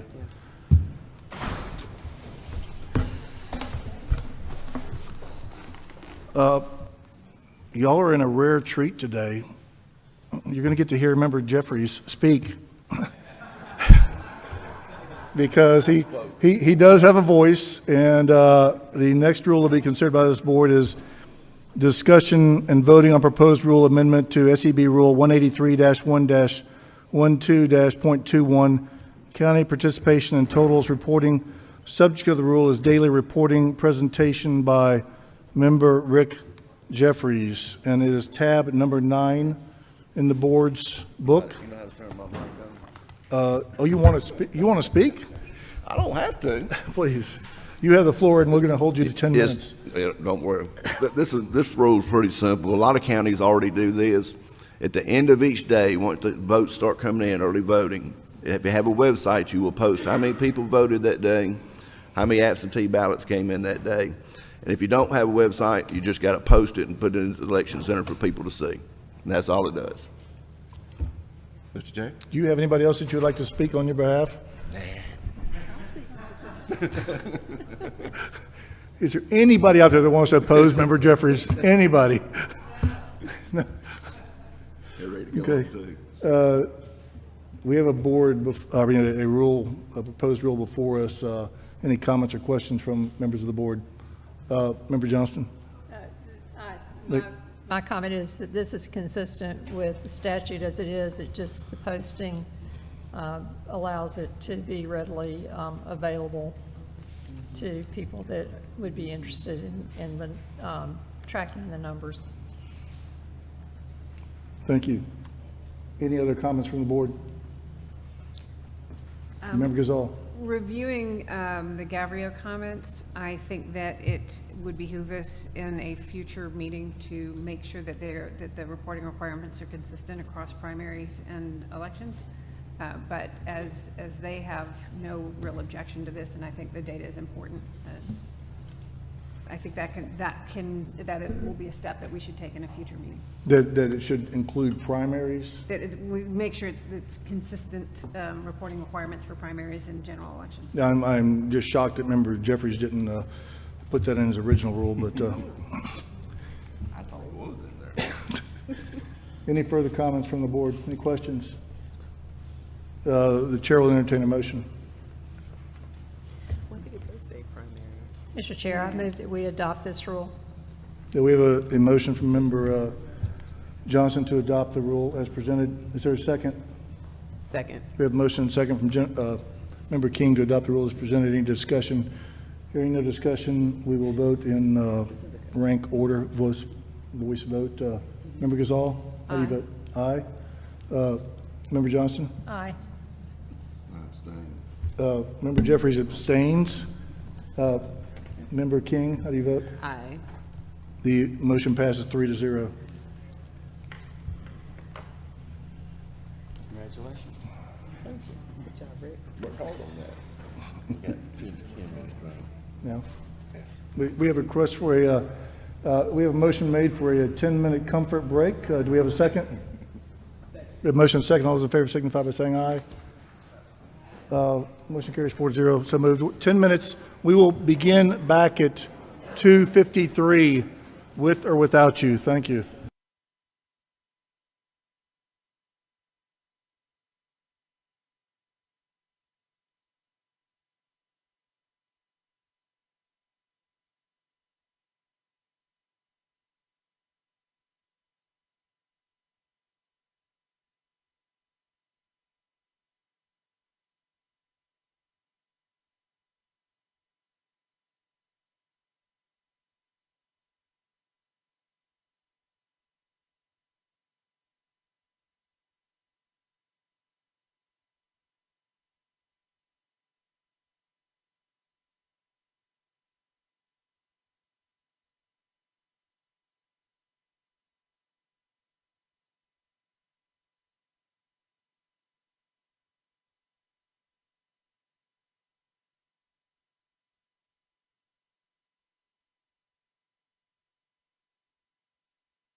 Ready?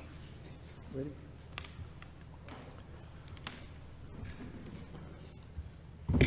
Call back to order this meeting of the Georgia Election Board. The next item on the agenda is discussion and voting on proposed rule amendment to SEB Rule 183-1-13-.05. Poll watchers for tabulating centers subject to the rule. Poll watchers and tabulating center presentation by Julie Adams. Ms. Adams, you have 10 minutes. Will anybody be speaking with you? Very good. Well, you're going to have to work real hard on that one, so.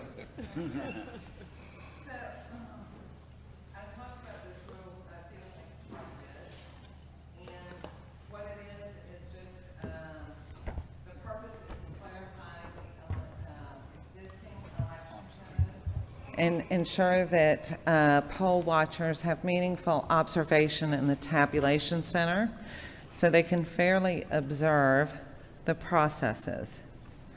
So I've read this, the whole thing, several times to you guys, but the bottom line is for designated rooms and other areas to consider, which are ones that the tabulation processes are taking place, including but not limited to the provisional ballot adjudication of ballots, closing of advanced voting equipment, verification and processing of mail-in ballots, memory card transferring regional or satellite check-in centers, and any election reconciliation processes. And, I just think this is good for transparency, as we've talked before. A couple of people have come up to me. I've heard more about different counties and their tabulation centers, and some of them have 5 and 6 and 7 rooms that they have things going on in, and some are big and huge and spread out, and everything in between. And that is why I put this rule forward. I have a question. I'm sorry. The board recently provided some guidance on the number of poll watchers that are allowed in tabulating centers. I think you might be aware of that. Some guidance was sent out. And we said that it's not 2, as most people assume, but you're allowed 2 in the different areas determined by statute, and any other that the election director decided was necessary. You recall that, Dr. Johnson? We sent some guidance back in the spring about that, because this question came up about how many poll watchers were allowed in the large tabulating centers. And people had assumed that there were only 2, but we said no, it's 2 in each of the areas listed in statute. And then any more that the election director decided was necessary was a guidance that was sent out. Superintendent, yes. And so my question is, with that already being sent out by this board, why is there a necessity for this rule? Because we've already said that you can have more than 2 poll watchers. Yeah, there are a couple of reasons that I still moved forward on this one. First of all, the original law said, I believe, because I don't have it now here, but it said such designated places shall include the check-in center or check-in area, the computer room, and the duplication area, etc., was what it said before. And so I just defined it with more locations. And the second thing is on the sending guidance to the superintendents. If you'll remember, what happened with that, we discussed it after one of the meetings up here, and Alex was helping us with that. Alex could not get a list of the superintendents, the board members, from the Secretary of State, and so she sent all of the guidance letters out to the election supervisors. And I've asked 15 people from different counties, and 2 of them have actually gotten those board members have gotten that from the superintendents. And 13 of the counties have never received it. The superintendents haven't. So that was the reason, I think we had a conversation and had Alex involved before, that I kept going with this. Yeah, the board was sympathetic, if I recall. We passed this 3-1 to initiate, and after visiting Gwinnett County's tabulation center and realizing how big it was, and I realized that 2 poll watchers were certainly not sufficient to see everything happening there in some of these larger counties, we were agreed that more was needed, and that's the reason we sent out that guidance. I guess my question, though, is by passing your rule, are we then adding to what is written in statute? You know, and is that an issue for us to add additional locations? This clearly, the law clearly was written before saying that there are, in other areas. Yeah. Actually, that's what it said. Exactly, it said, and other areas, and it was added such as the tabulation process. I mean, so it was added onto that because it just said in only other areas. And my point is too, on the superintendents not getting that letter, is basically the letter didn't go out because nobody got it, or 13 out of 15 did not get it. What if most of these things take place in one smaller area? So, if you go back to the May meeting, and the original proposal that I put in, you have tabulation centers like Fulton County's new beautiful facility. It's 600,000 square feet. It's a lot of room. And literally, an example is in the warehouse that they do the tabulation, most of the tabulation. I was standing about in the middle of the warehouse, and it's like a very wide, but it's a rectangular shape.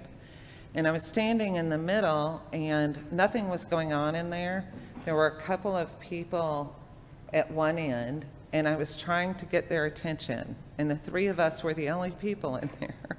And I was going, hey, hey. And I don't want to say who I was yelling to get their attention, but I'm literally kind of yelled, and neither one of them even were aware that I was making noise in the room.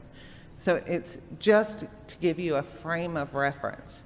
So like in the very back left-hand corner, they start the process with the mail-in ballots. And if you were standing halfway into the room, you wouldn't even be able to tell that they were doing something with ballots unless you knew that that was going on there. All right, I have a question for Irwin County. Press your button, Irwin County. So how big is the space where all of these processes take place? I don't have the square feet in mind. Every county has it differently, but in my county, our layout, we in our main lobby, we process our absentee by mail ballots, perform our adjudication in open view of the public. Our tabulation room, even though it is indoors, it has a 8-foot by 20-foot window in order to allow people standing, even if they're not able to fit into the area where we are scanning, that they can observe fully at any time. So you got a real small space. We are a county of just over 6,000 voters, so we're the opposite end of the spectrum versus Atlanta. We wouldn't be able to fit 2 people in the room with whoever is scanning the absentee ballots and performing that processing, but there is adequate space for 20 people to easily observe everything within a space of 2 feet. That's my question. So if Irwin County wasn't able to allow 2 people for each one of the space where each one of these processes took place, are they in violation of the rule? It's against election code. What? That is against election code for them not to allow 2 people from each party. Well, but you're saying 2 people from each party for each of these different areas. So this isn't, let me back up. Let's go Okay. back up a sentence. Okay, it's going to make me read the whole stinking thing. In counties and municipalities using central count optical scanning vote tabulation equipment, the election superintendent shall allow each political party to appoint 2 poll watchers for each primary or election, each political body to appoint 2 poll watchers for each election, and each independent candidate, and each nonpartisan candidate to appoint 1 poll watcher for each election to serve in each of the locations designated by the election superintendent within the tabulating center. Such designated places. Now, so to my understanding, the way I read this, and you guys can tell me if I'm wrong, is that the check-in area, the computer room, and the duplication area, Georgia Code says 2 per location. And I mean, I'm not giving him a hard time that he has small locations, but the location should be able to fit, by election code, should be able to fit the number of poll watchers too. You read location, so that would imply the building itself. They are accessible to the location, and they have full sight and hearing access to the room itself as well, even if they physically can't fit into the room. There is a difference between room and location as statute reads. Yeah. So, Mr. Chair, may I say? Yeah, I'm just trying to figure out how to accomplish your goals with the same of a very small county that just doesn't have much space.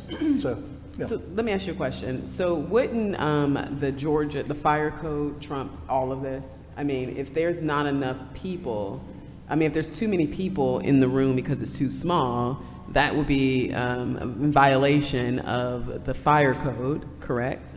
So what I would think is that this would, however this plays out, they would have to make the necessary adjustments in order to ensure that they're able to meet the statute without breaking the fire code, correct? So Right. I think we're kind of debating semantics here, because you said that you do have enough space in that location for there to be 2 people and they can see.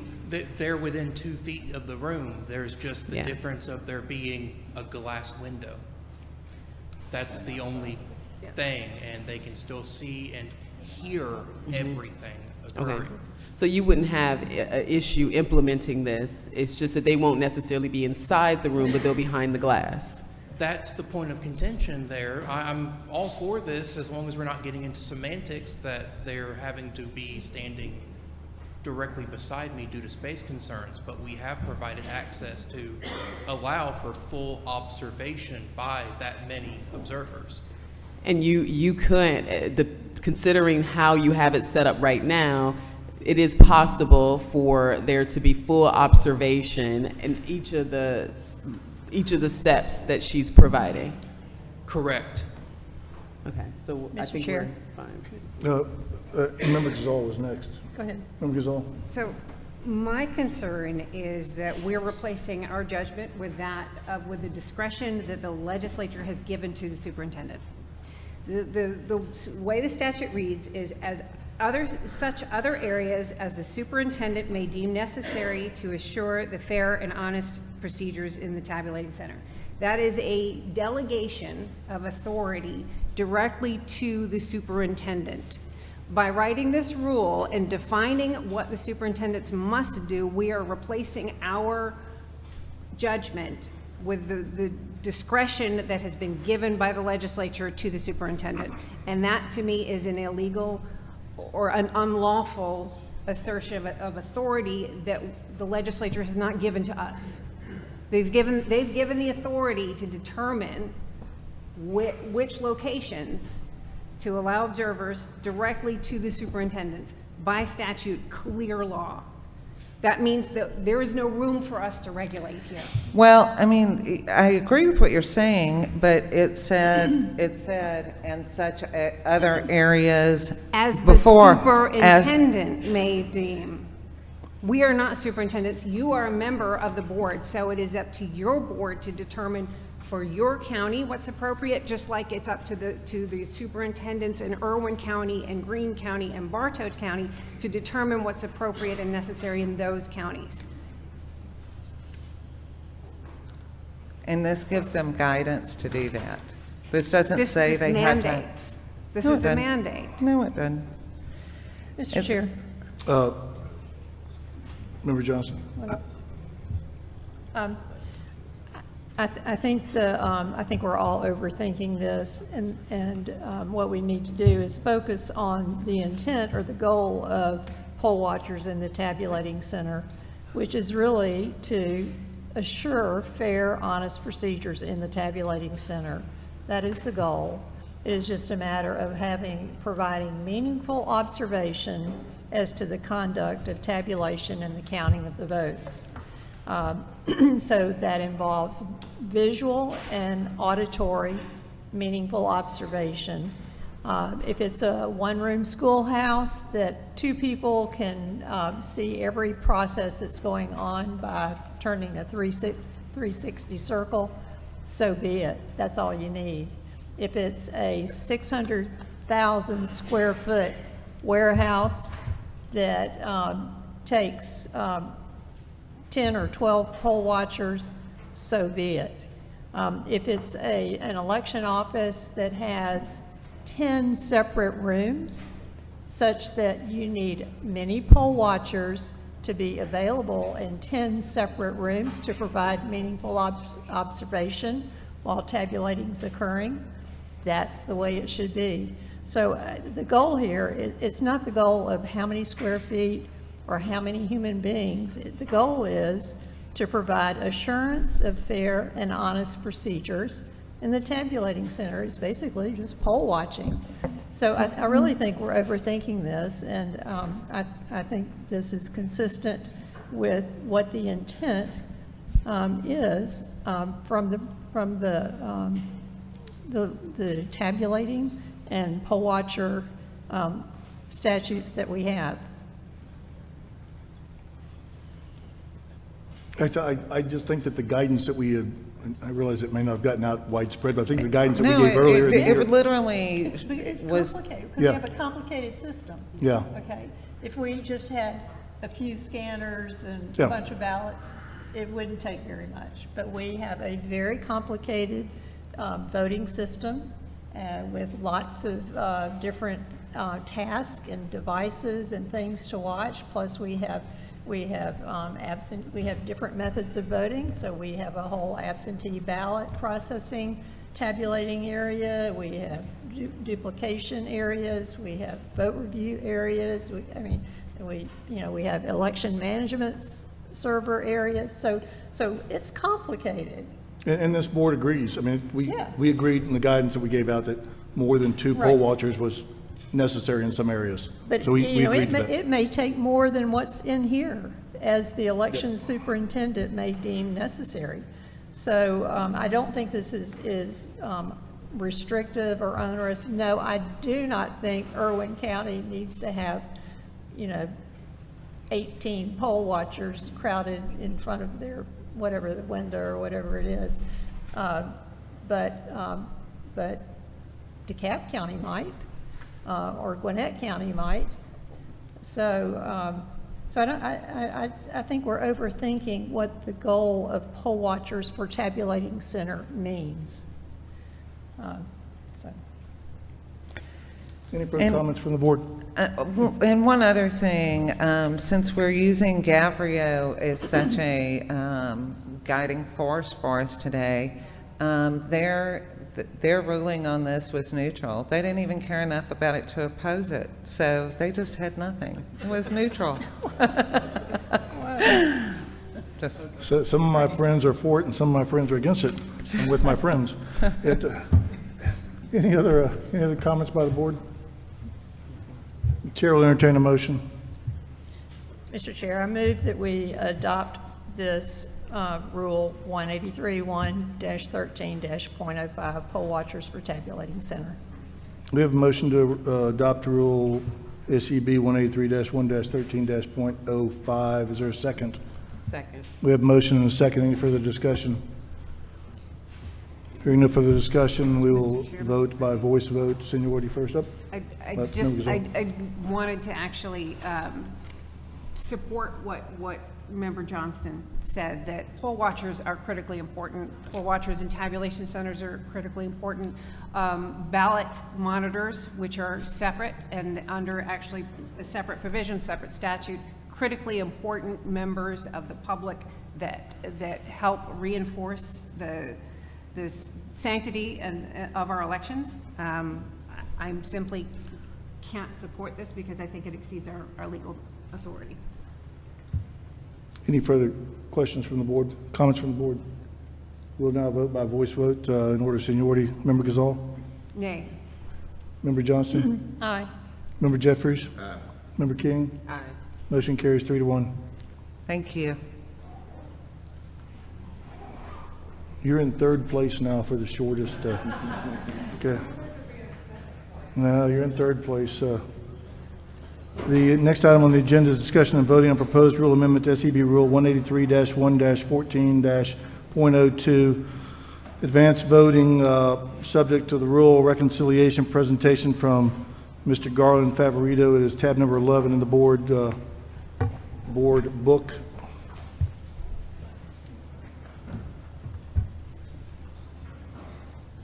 I have to warn you that when my voice goes, we're out for the rest of the day. So, projector.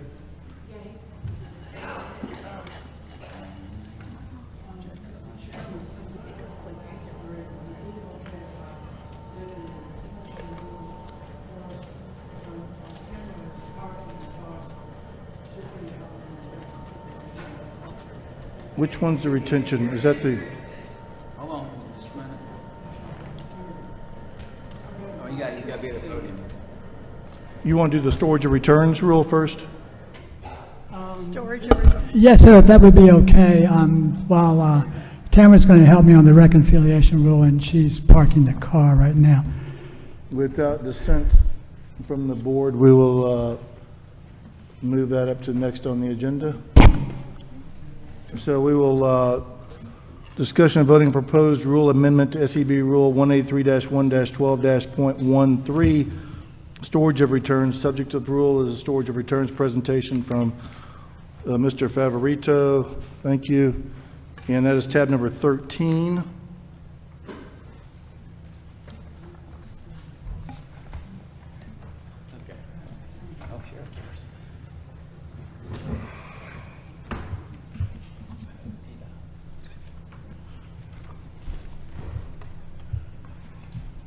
Thank you, Mr. Chairman. Let me give me just a second to get this PowerPoint loaded up.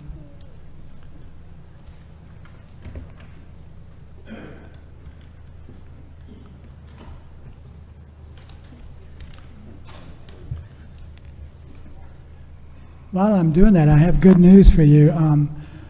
I think I'm going to be able to do all mine in 5-minute recap each. Yeah, so- okay, I'm going to put that down someplace. Okay, because I want to be in one of the top 3 places.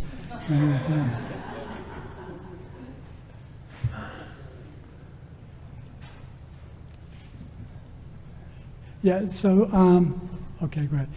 These rules have already been approved unanimously, so I feel very little need to say much, and I really appreciate the support last time. They're not very controversial. So I want to start off with the reconciliation rule. Whoops, I got the wrong one. I beg your pardon. I want to start off with the retention rule.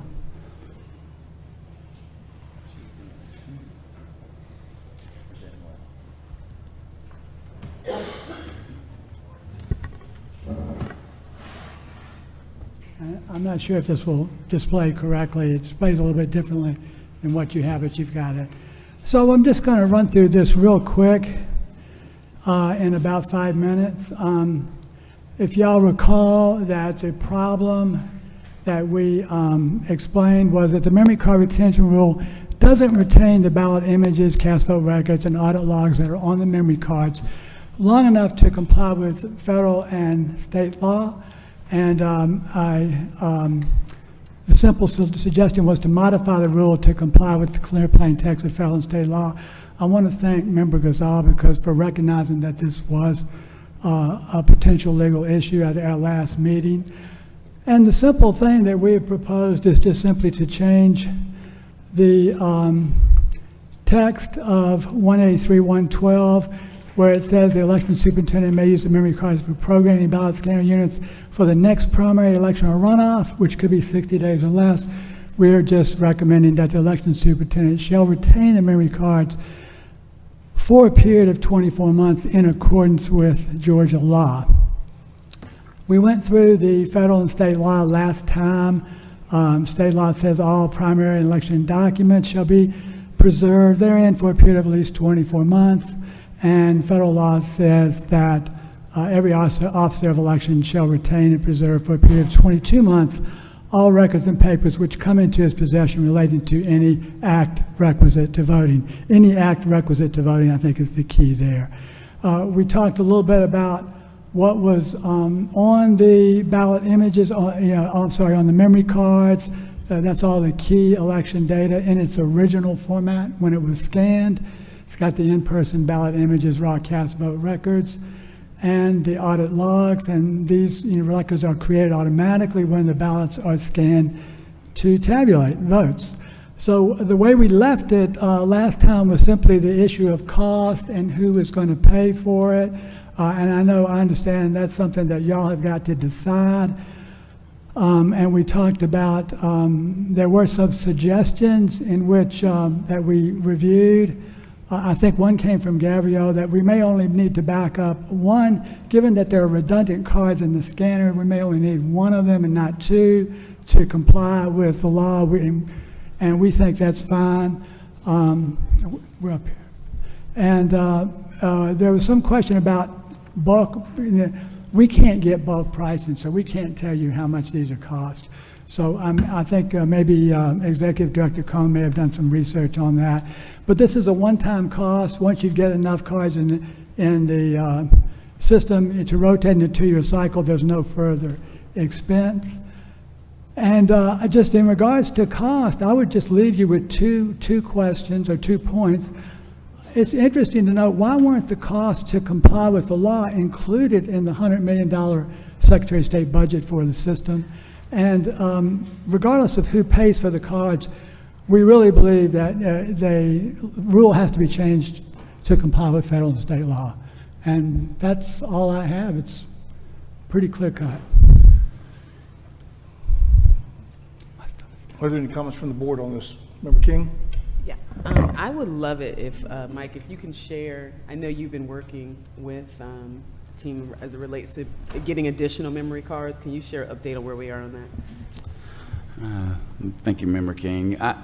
Where we are right now, we were trying to work with the Secretary of State on buying these cards, but they were pretty adamant about buying them through Dominion at $46 to $48 a piece, which I went to one of our local precincts during the election, saw the card. It was not a special card that Dominion has. It's one off the market.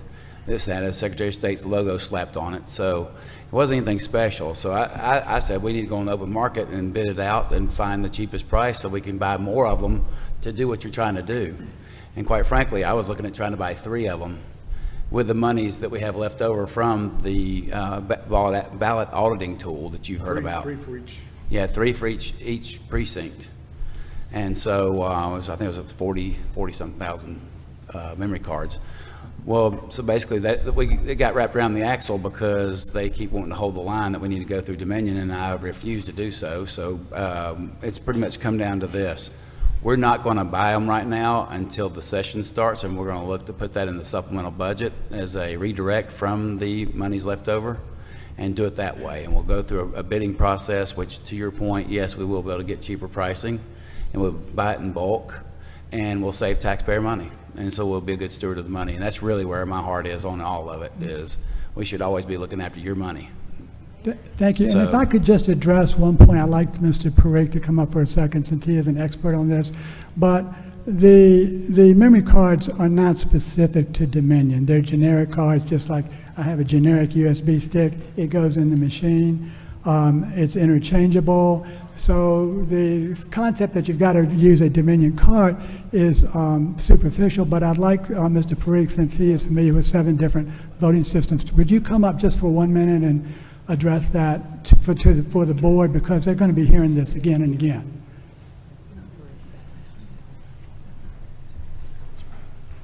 So I just want to be brief on this as somebody who has tested the Dominion systems, and I'm going to state this about all election vendors that do this. They can put security controls in on the USB drives to only select certain storage devices. I know I did this on the classified network for the Department of Defense, and it can be restricted, but they have no controls to do this. I have personally tested these USB devices. I put files on them, harmless files, but they still didn't detect them. Georgia's government is wasting money by buying these overpriced USB devices. Yeah. And if I can, one more comment on this. As a forensics person, and you heard Mr. Hari talk about having controls in a paper chain of custody, there's also what's called a digital chain of custody. And since you have electronic voting machines, that 24-month retention period is something that you should be doing to make your election process totally, completely audible. And so you do need to maintain these things for that period of time. I just find it shocking that you would allege that any government would waste money. Yeah. Yes. Mike, could you reiterate that we're not, the goal is to not purchase them at $46?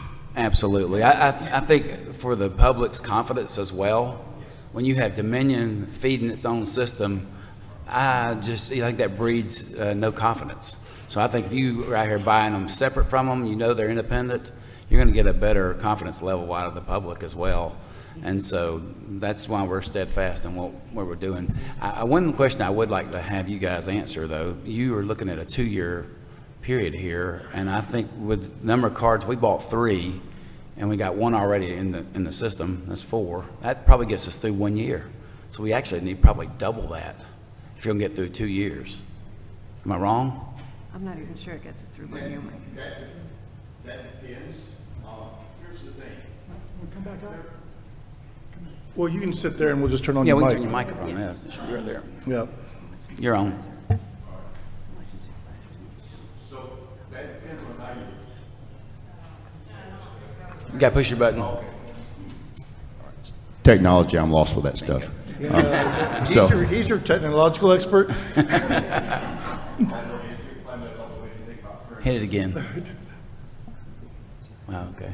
Oh yeah, there have been attorneys that say I don't know anything about printers, even though I've upset the United States government several times on printers in classified environments. But anyway, so to your point, here's the thing. There's several ways that you could store these. The main thing is you could actually take the data, create a forensic image and a hash, and store these on what's called a network storage system that would eventually move them off. Then you could recycle your USB cards, but you would want to do a low-level wipe, not just a quick write. So you ensure that the cards are clean, and you want to record this process. And that's something that's important because, if I may sidestep, I've heard counties talk about how they can't do it because it's not capable, it failed.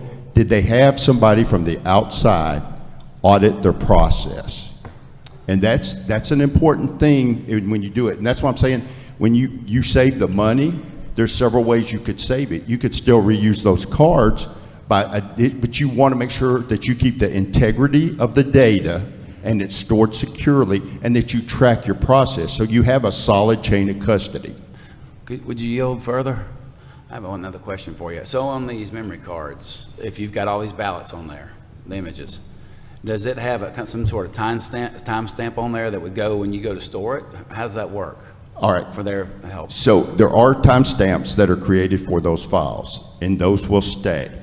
Now, the thing is once the file gets opened and you move it and you access it, those timestamps can change. I don't want to detract, but believe me, I've done a lot of forensic stuff on election equipment, and some of them have been transferred incorrectly, and you'll get like a January 1st, 1970 date across everything. And that just says bad forensic steps, and now you got to start all over. Those, one, the files should be encrypted on the inside. Your Dominion, so you have what's called a DVD file, which is encrypted and have all that, which can be easily decrypted, but we'll get into that when I come back to Georgia next time. So that file's encrypted, so it's going to maintain its file integrity as far as that until it's opened up and files are accessed. So if you're just copying in a standard network storage copy, it would not affect the timestamps. Okay, so your solution would be then to buy enough of these cards to where you have enough to do 2 years of elections, so when that third year comes, we can take one and dump all that off because it's not needed anymore anyway, right? That sounds good, but I'm a technical person. I would have to have more data on the county structures, your number of machines and stuff like that to answer that. Thank you. It sounds like this is another one of those rules. It's a good rule. It's just a timing issue on when it needs to be implemented. And it ought to be implemented after the election this year when the legislature can appropriate funds for this thing so the counties don't have to come out of pocket on this. And so, And Mr. Chairman, the question I would leave you with is, why isn't the Secretary of State paying for these cards if it's in violation of both federal and state law? He has a budget to do this, and this is chicken feed for the Secretary of State's budget. He should be coming in here volunteering to pay for these cards right now. He's seen this rule. They have looked at it. I know you really don't want me to answer that question.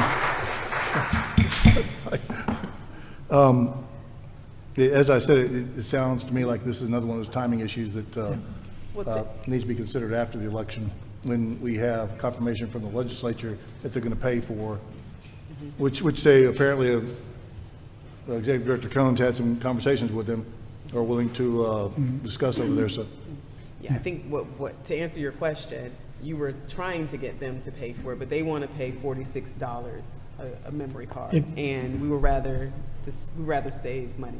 Yeah, I would say the Secretary of State should pay $46 if he wants to. The only difference that we can see in the card is that the card is an industrial grade card. The Dominion system card is apparently industrial grade, as near as we can tell, which is a little bit more expensive. It wouldn't be $5, probably be more in bulk, about $12. But we can't get the bulk prices. Only y'all can get them. Member Gazal?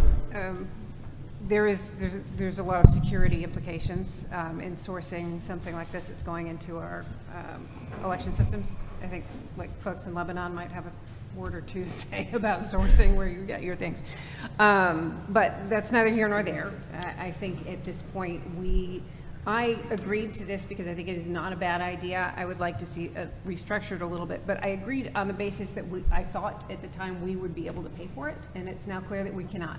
So I think, I don't know whether we should table this or decline it at the moment, because there is one other change I would like to see in it, which is, I think that if we're going to maintain those cards, it's better to maintain them with the remainder of the all election documents that are being retained for the same period. I think that's cleaner. I think you're less likely to have somebody misplace them if you've got changes in the office. So rather than have them retained by the election supervisor, I think that they should be retained with all of the other records.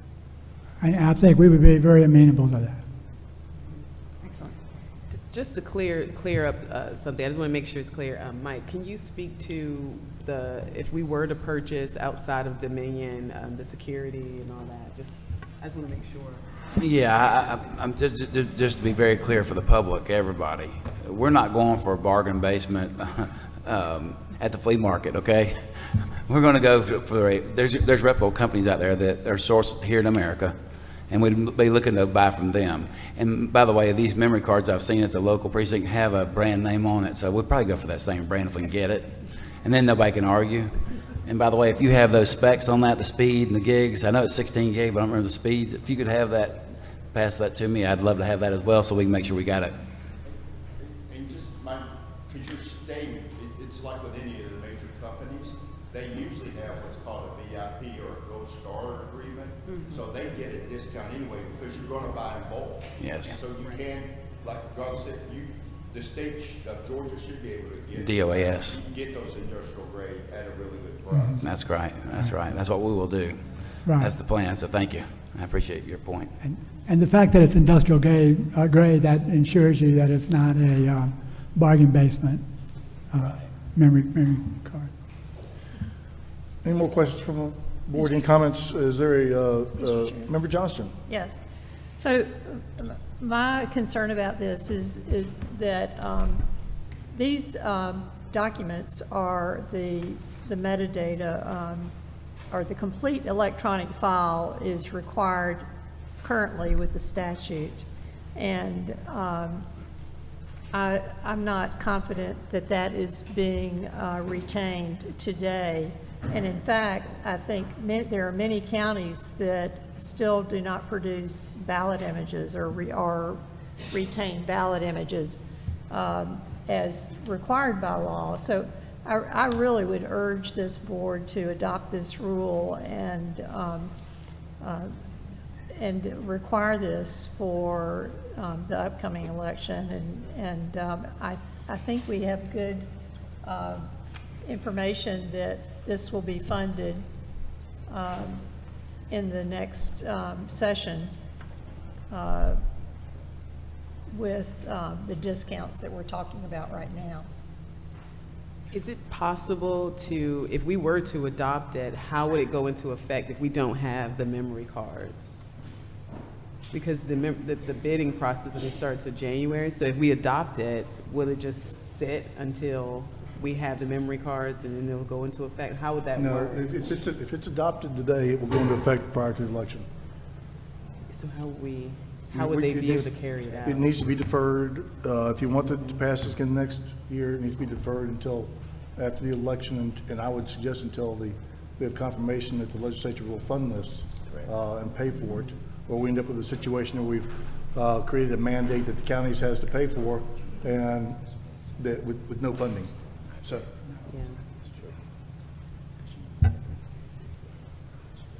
Yeah, I wonder, I don't know if we can adopt it without putting a cost on the county. You know, now, at this point, it's gonna fall on the counties to have to pay for. And we don't know what those additional memory cards, how many they would need either. So we don't know what their costs would be. And then they would have to go through their own bidding process, I guess, and, you know, try to locate it. And then we may have, each county may have a different set of cards, and it's not a uniform process if we were to adopt it now. But I do think maybe tabling it until it's been passed, that we can go through the bidding process, get the memory cards, then we can send the memory cards to the counties, and then we can pass this to store it. Do you have a motion on that? Well, first, I want to make sure Dr. Jan is, I know she's still thinking. Well, while you're thinking, I did want to point out, since Dr. Johnston mentioned it, at the last session, I explained to you that we did a statewide survey of ballot images in 2021 after they were public record, and we found a total of 1.7 million original ballot images missing for the 2020 election in Georgia. So that's 1.7 million missing ballot images. Each one is a violation of both federal and state law. So this is a pretty critical thing for a government that has a $2 billion surplus to say they can't spend $20,000 on memory cards. That's a pretty severe problem.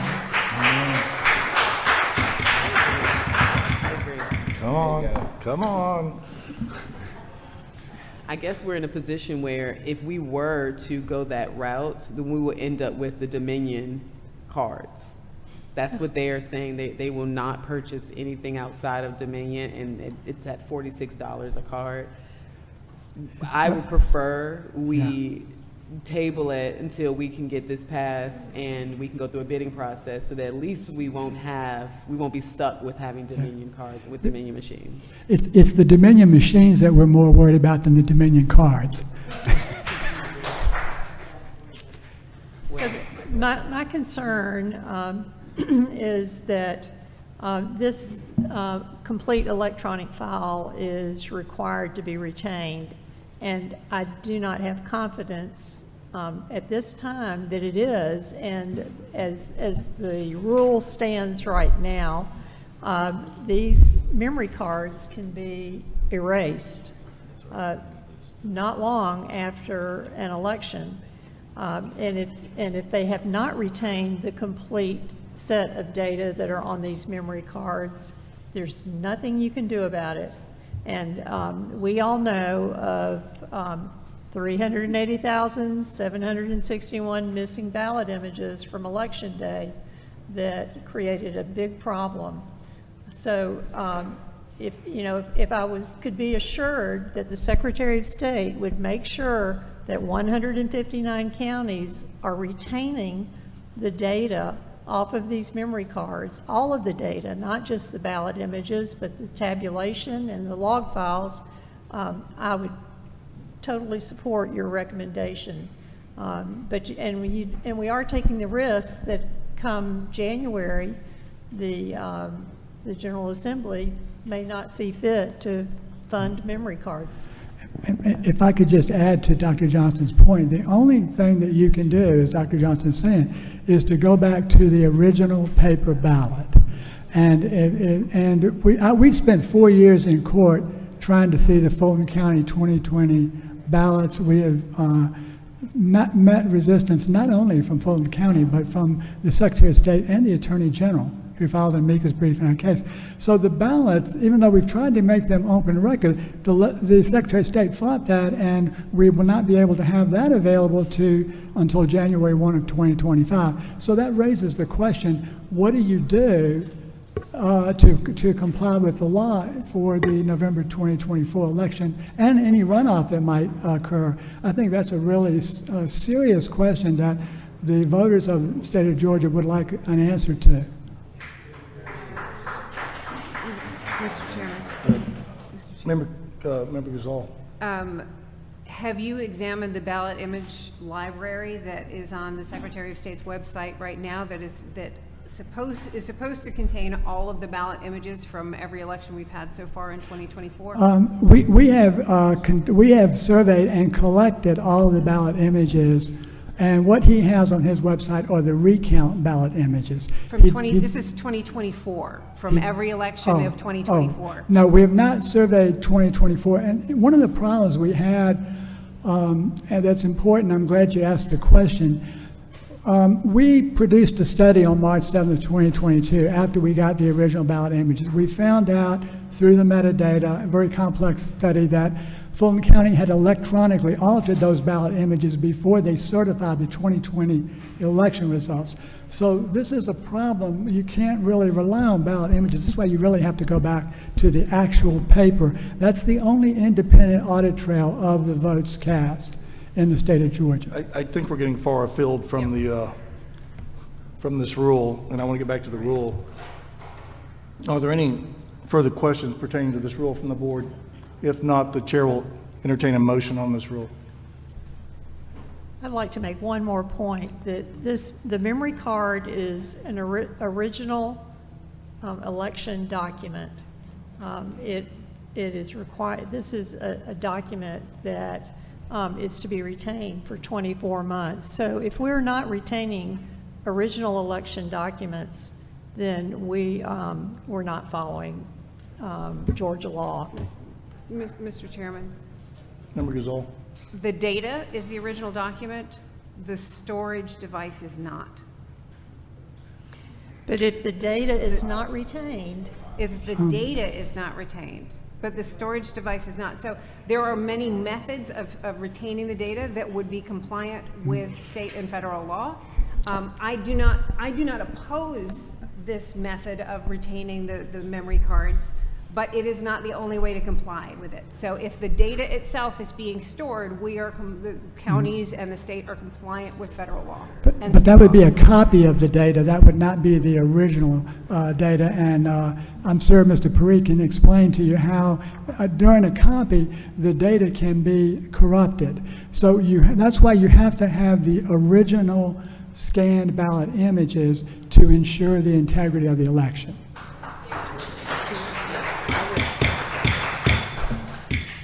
I would like to ask can you explain what happens when you remove the data off the memory card and download it somewhere else? Do we lose information, or what's the concern in doing that?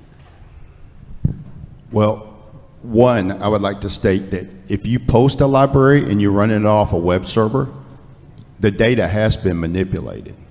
It has to be, because the file structure systems for a web server and the way it's hosted is going to change that data. To answer your question, Ms. King, yes, because here's the thing. The data on those SDK cards is supposed to be encrypted. So therefore, to see ballot images, that means that the file was decrypted, and then those files are going to become standalone files and they will get moved. And depending on the type of system that moves it, whether it's a Windows system or a Linux-based system, or Unix-based, I'll say, but most everything is Linux now, that will affect your metadata. And that's why sometimes it gets complicated, and Garland's correct on that process. And the data as it resides on that image, like I said, believe me, I've gotten SDK card images, and the very first thing I have to do is check the hash of the image, and then I mount the image and look at it forensically. And sadly, I'm hoping that Georgia's are encrypted. I found states to where it's not, and that means that the data could be tampered with while it's on the card, and therefore makes chain of custody. But if it's encrypted properly the way the vendors say they do it, and they're following their process, then it will get on the EMS and get decrypted, and then it will get moved around from there. And yes, the metadata can change. Okay. So just to be clear for everyone, so what we're debating basically is whether or not, so if we were to pass this, that would require counties to purchase additional memory cards for this upcoming election. We don't know how many they would have to get. That depends on the county. We don't know which card they would be purchasing. There may be several different cards throughout the counties. And then, but the rule would be enacted. Or do we table it until we can get the legislators to go through the bidding process, so we have a uniformed card that everyone will utilize, and it will also fit, it would be cost effective versus us spending $46. And then we can then pass or support this rule to have it stored on those memory cards, because now each county will have enough memory cards. That's kind of the... I can answer part of your question, Member King. So each county would only need 1 or 2 memory cards to get through this election cycle to the legislative session, and at a cost of about $20 a card per scanner. That's not a whole heck of a lot of money for a county to have to pay to ensure the compliance with federal and state law. I think we're assuming too that they have a surplus, that the counties have not already, like I said earlier, allocated their funds. However, are you certain it would be 2 cards, or what are you thinking from what your research? Well, I think once you're talking about a full bore election like we've had this year, you've got a primary runoff, and you've got a general and possibly a general election runoff. That's four cards you're going to have for every scanner. But not to get to the legislative session in January. All you need is 1 card for the runoff, if you even have a runoff, and 1 card for the, we already have the card for the session. So all we're really looking at is a single card per scanner, just in case there's a runoff to get through to the legislative session, because then there's going to be another year before another election is conducted, and you would need them again. So 1 card per scanner, for probably about $20, if bought in bulk, it's pretty much peanuts to comply with both federal and state law. The problem is there's no guidance right now that we can give to the counties about what card to buy, or who to buy it from, or what to pay for it, or there's just no guidance out there on that issue right now. And trying to implement that before this election is a little We've got an expert here. I think he can give us the guidance. I would like to hear. Not to be fighting Garland, you both made very good points, because believe me, I'm an Mike. operational guy, and for large Use the mic, Clay. Use the mic, Clay. It pulls out. Your points, here's what I want to tell you, because I'm an operational person. For large DOD entities, and so what I'm telling you is, you do not want the sloppy global supply chain issues that these vendors have. And I've seen their supply listings, and they're fraudulent in their technical data packages. Your points are very sound. What I want to tell you is when the state purchases them, you're controlled through procurement. To task the counties with doing it individually is asking for chaos, right? But you want to get them, you want to control them, you issue them, and they say issue because you want to ensure they're clean and brand new, so you don't run the extra steps to make sure they are, which would be the low-level wipe and then doing them. And then as you give them after the counties use them, they're surplus, they should store them securely until they're used, and then they put them in, and like Garland said, you don't need that many because they're backup, but you want to have them. Then after they're loaded, they're just like the ballots or anything else. They need security controls on them and to be checked. Well, see, you bring up a question that I have, because I am not technically savvy as you are on this issue, but how many ballots could one of these cards hold? Could you do 2 elections on that one card? If you can do that, then you've solved the problem. And I don't believe have I given you this stuff before, Garland? All right, so I have the documentation from Dominion that tells that. And so here's the thing, on the 8 gig SDK cards that they talk about, they can hold up to 10,000 a two-sided ballot. So if you have a front and a back on your normal ballot, that card can hold that many along with the extra data that's put on the card, because there's log files and other things that are on those cards. So most of these are 16 gig, 16. So they're going to be good, because believe me, there are other questionable things that got when the SDK cards got pulled from systems during an election when they obviously weren't full, but that's a whole nother story. Then that's a lot of Cab County or Cobb County, and with the general election, with maybe a runoff, that's a lot of cards. But here's the thing, there are 2 SDK cards. One is like the administrative card, which has the encrypted configuration files that give the brains to the ICP2s, the tabulators, the system. The other one is a lot of the data, it holds the image files for the ballots. You're going to have the CVR and all the log data. All those things get backed up on the 2 cards. And so the main thing is you want that one primary card to always, that has the CVR and the ballot images to always be retained. So, Mr. Favorito, the State Election Board's technical expert has just stated that we need to go through the proper procurement procedures before we can do this. Mr. Chair. Member Johnson. Could we ask Mr. Kirk to weigh in on his inventory of cards and what he does? Push your button, Mr. Kirk. Okay. So, I actually don't mind this idea, especially if you're going to provide them to us. I like the retention. One thing to flag, currently our standard practice is up to 10,000 ballots in a scanner, and that's just the guidance. And I think that works with the size of our containers and the size of the secure boxes and bags that we use. The one thing I would like to flag, and Tom may be able to answer this better than I can, is the idea of unscheduled special elections. Going into legislative session, there could be things ordered by the governor, special elections we have to have, and some other things are scheduled next year. Tony, would you mind? Yeah, we actually have a June special primary for Public Service Commissioner next year. So we're already, in my county alone, we know we're going to have 3 elections at the very minimum.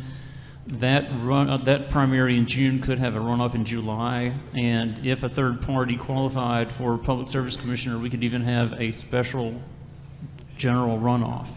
So we could have as many as 5 elections next year, because I already know I have a March East Lost and a special city council. So we would just want to, we're in favor of the rule. It's just a matter of making sure we have the supply of cards that we can get through an entire election cycle, which in a nightmare scenario, you could have as many as 14 elections in 2 years. And Mr. Chairman, we did mention, you mentioned Gwinnett County, we did do a quick cost math. There's about, we think, about 275 counties, scanners in precincts in Gwinnett. One card, $20 each, would be about $5,000 expenditure to get through to the legislative session. And that's only, you only need it if they had a runoff. One last point in case it wasn't said, sorry if I missed it. No, we cannot reuse memory cards between elections. It has to be static to that election, especially for the retention standards y'all are talking about. So basically, what I'm hearing is that by the June special election should be covered based on what takes place in January. So we'll be able to purchase new memory cards by that election.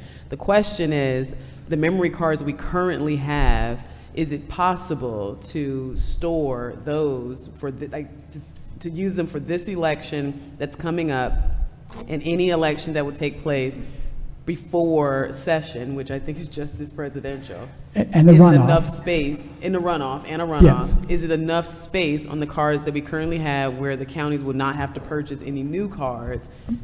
And if we were to pass this, to store those? I'm sure Joseph will tell you that they've got to wipe those cards for each election.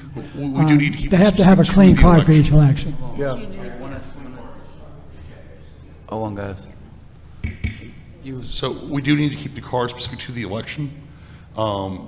Especially, as I said, with the retention standards we're talking about, I think you'd agree that we want to keep them with the election.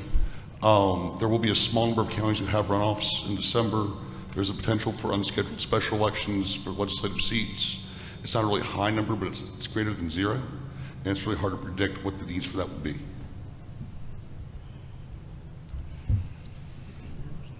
The chair would entertain a motion at this time. I'm still trying to be clear on something. I still want to be clear on something. To be clear, the memory cards that we currently have, that the counties currently have, there's not enough storage space in order to. There's not enough cards to do a runoff if a runoff occurs. So we would so they would have to purchase new cards if we were to pass this right Maybe. now. It depends on their inventory. They might have to, or they might not. I imagine they have extra, but maybe not enough. Might I ask Mr. Kirk, do you store a complete electronic file of? We transfer everything off memory cards through the Dominion software to the database that's retained. That includes audit logs, images, as well as the results. As far as how many cards we have in our inventory, I apologize. Off the top of my head, I wouldn't feel comfortable saying, but I'm happy to get the information back to you. Unfortunately, it wouldn't be now. Do you have enough for a runoff election? I don't have enough to have a complete new set for a runoff election. I may have some extras, but I just, off the top of my head, do not remember the exact numbers. Do you buy your cards from Dominion? I am currently using the cards that were procured with the voting system originally. I'm not sure I've ever bought or purchased additional cards. I'm sorry. I'm currently using the cards that were originally provided with the voting system itself. I do not recall if I've ever actually had to purchase additional cards. If I did, I would have purchased them through Dominion, as was the guidance. So you would buy the $45 card? Oh, that's crazy. Okay, so where I am on this is that I think this should be tabled until after session so that the state can procure memory cards and ensure that they are secured, pass them out to the counties so that now they would have enough cards in order to enact this rule. Would you like to make a motion? As long as there's no more discussion. Chair will entertain a motion. Any more? I know she's thinking. I just want to make sure there's no more discussion.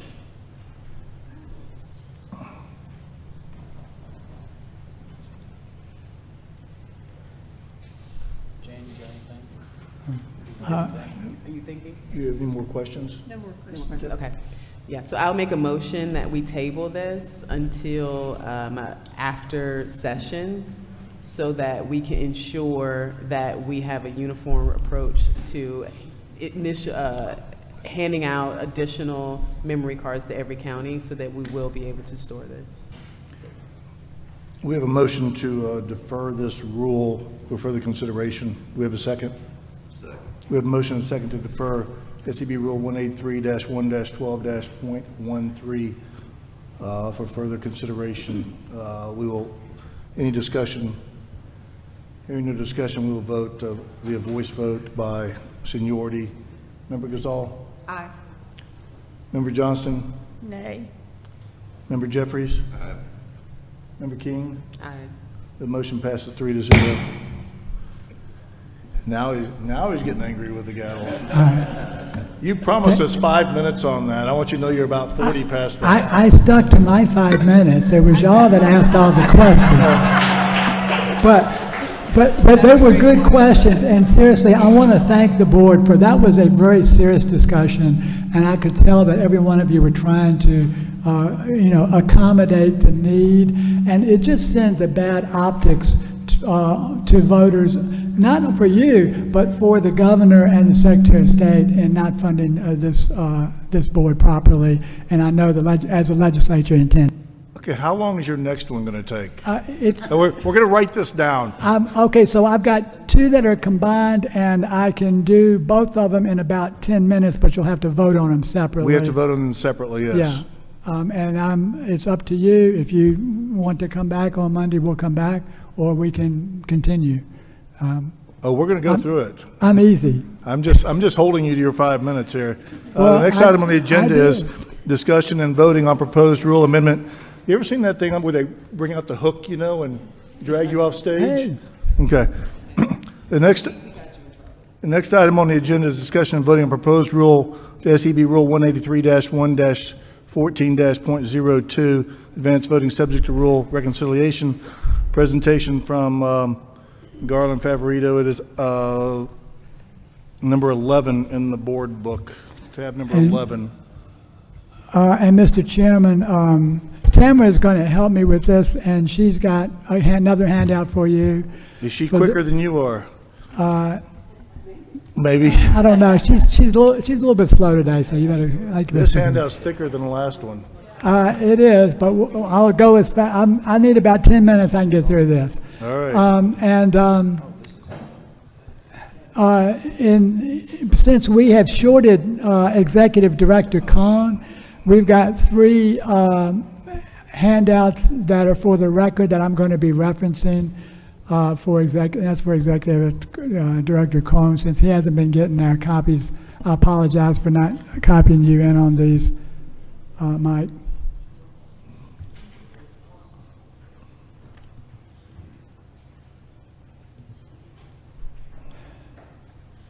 So I'm ready whenever you want to proceed, Mr. Chair.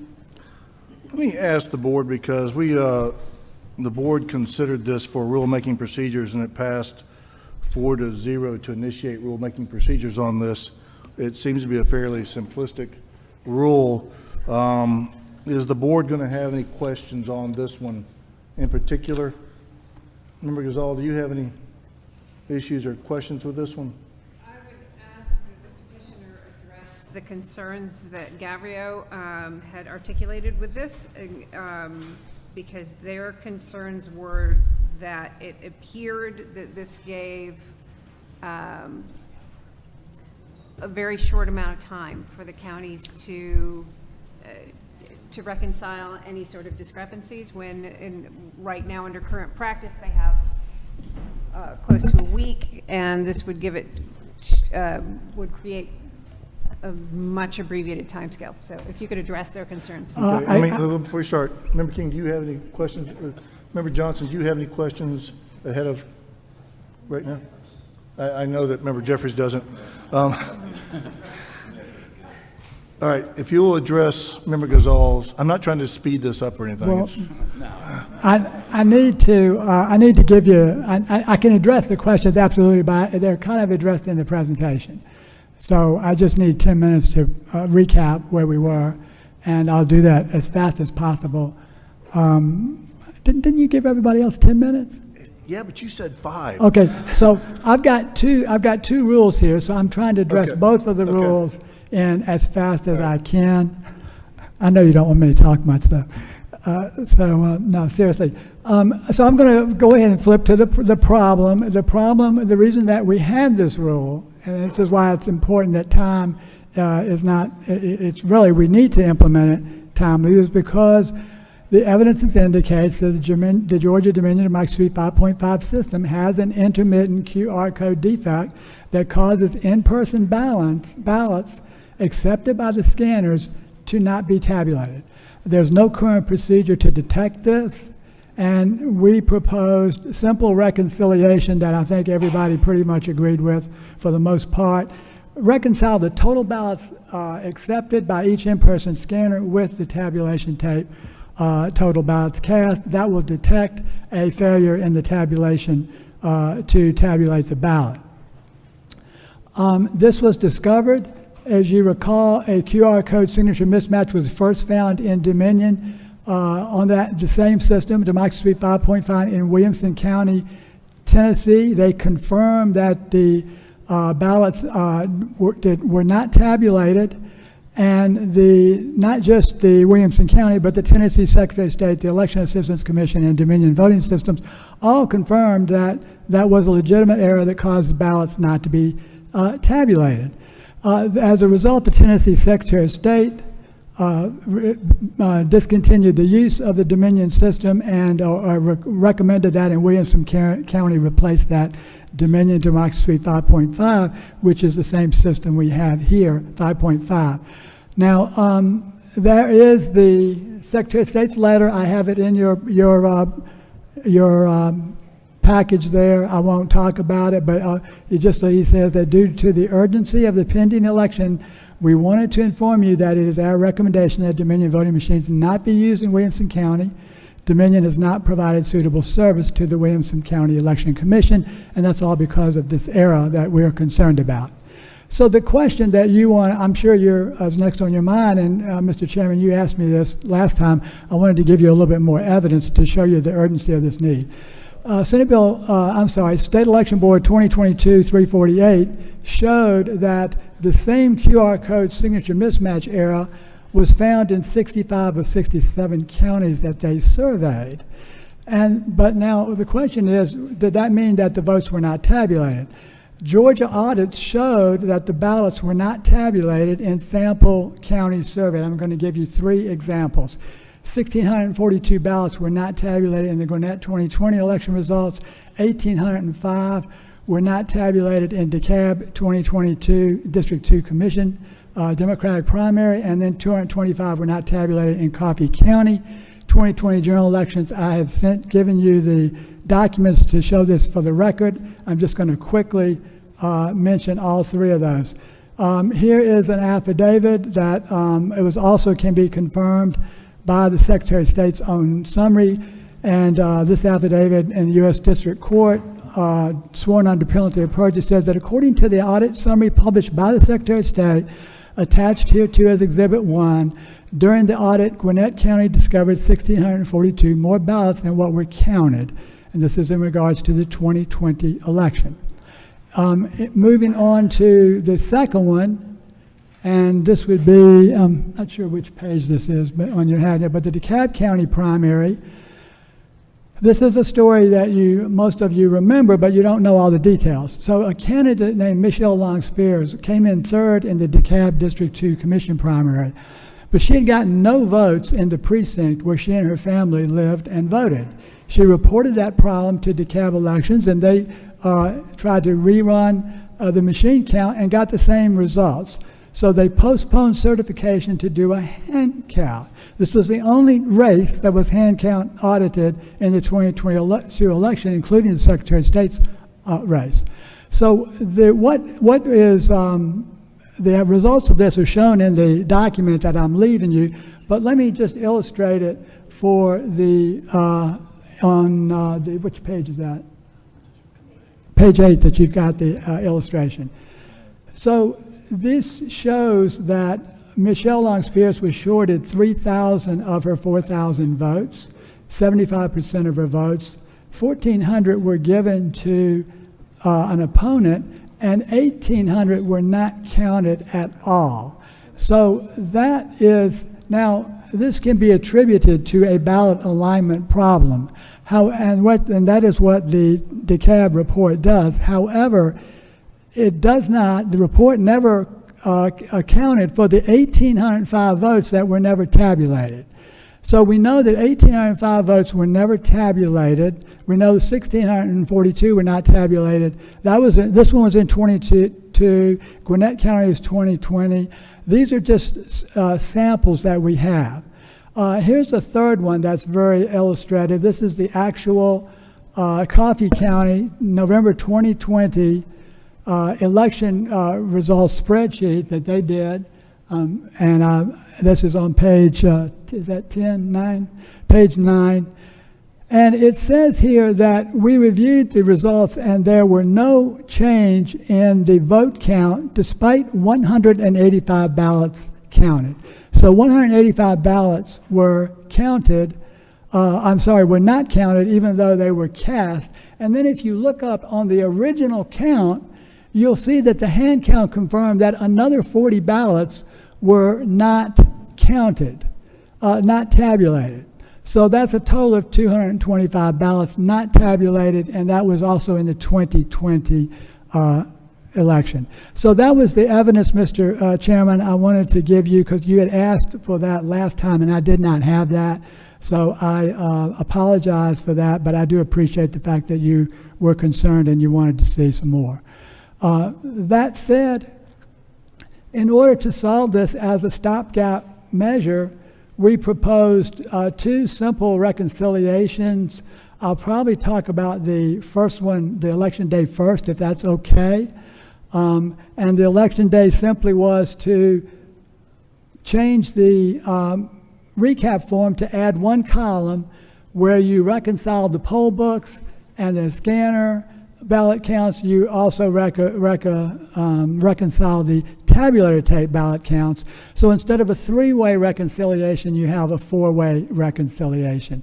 And that's really the only change, a simple modification to the form and a simple additional recount reconciliation. At the time, they're already doing the reconciliations. And I think that's probably why it passed unanimously. It's a pretty simple ask.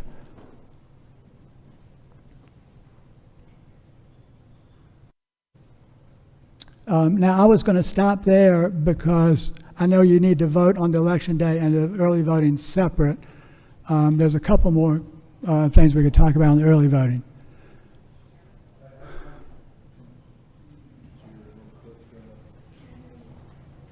No, I got it. Okay. Yeah. Result. I would actually like to ask one of our election supervisors if the recap forms are already printed. Let's pick somebody who hadn't been able to speak yet. Do we have any more election supervisors here? Come on, come on.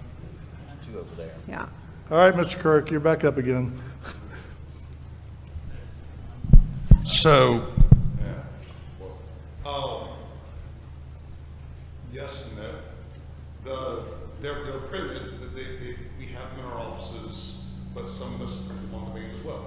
So, I think one point here is, make sure I understand, you want us to compare the number on the screen to the number that it prints. Is that right? Time. Yes. I mean, to us it's redundant, but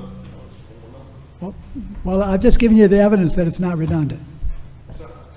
The tabulator scanner, if I understand the question or the point, the tabulator scanner total ballots cast is not redundant with the scanner ballots cast for the three examples that I've just shown the board. I think those examples you're talking about votes counted as opposed to ballots cast. No. With the county was a programming error, not an error how many ballots were counted. It was an error in regards to alignment. Now let me go back to that, so I want to make sure it's clear, because we've been hearing this story for year after year on this since 2022. I mean, I agree that you're correct that it was an alignment error in regards to what's on the left-hand side of the system. But on the right-hand side, it shows you 1,805 votes were not counted. And the DeKalb County Board, report, which I've left with the board, has no explanation for that. When we looked at the audit logs of SEB 2022-348, it shows that DeKalb County, every one of the ones I've just showed you in examples, had QR code signature mismatch errors, and they did not tabulate the ballots. Well, and that's why it's not redundant. 2 points, if I may respond, if y'all don't mind. So I think it's important. One, I've talked to some folks about this before. As you know, I do a full hand count of one race in every election I conduct. Those errors are in my audit logs, but the number of ballots always matches when we audit them. The second thing is, I'm curious, these numbers, did you get them from the election night reporting system on the Secretary of State's website? Or did you get them from a report from the Dominion voting system? Because the information on the ENR system on the Secretary of State's website is a version, a copy of those results, but it doesn't display all the data that would be displayed on, say, a statement of votes cast from the server itself. And it's easy to conflate the number of ballots cast to the number of votes counted if you're just using the information on that website. Every vote has to be on a ballot. So all of these are actual ballots that were not cast. There's 1,805 ballots that were not cast. The easiest way to explain this is, let's say you have two candidates in a race.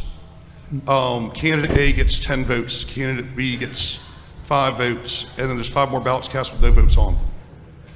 I think if you look online right now, you'll see 15 votes cast, because it's 15 votes for a person, no blank ballots accounted for, where in DeKalb County, those ballots were considered, I believe, blank by the system and wouldn't have shown up online.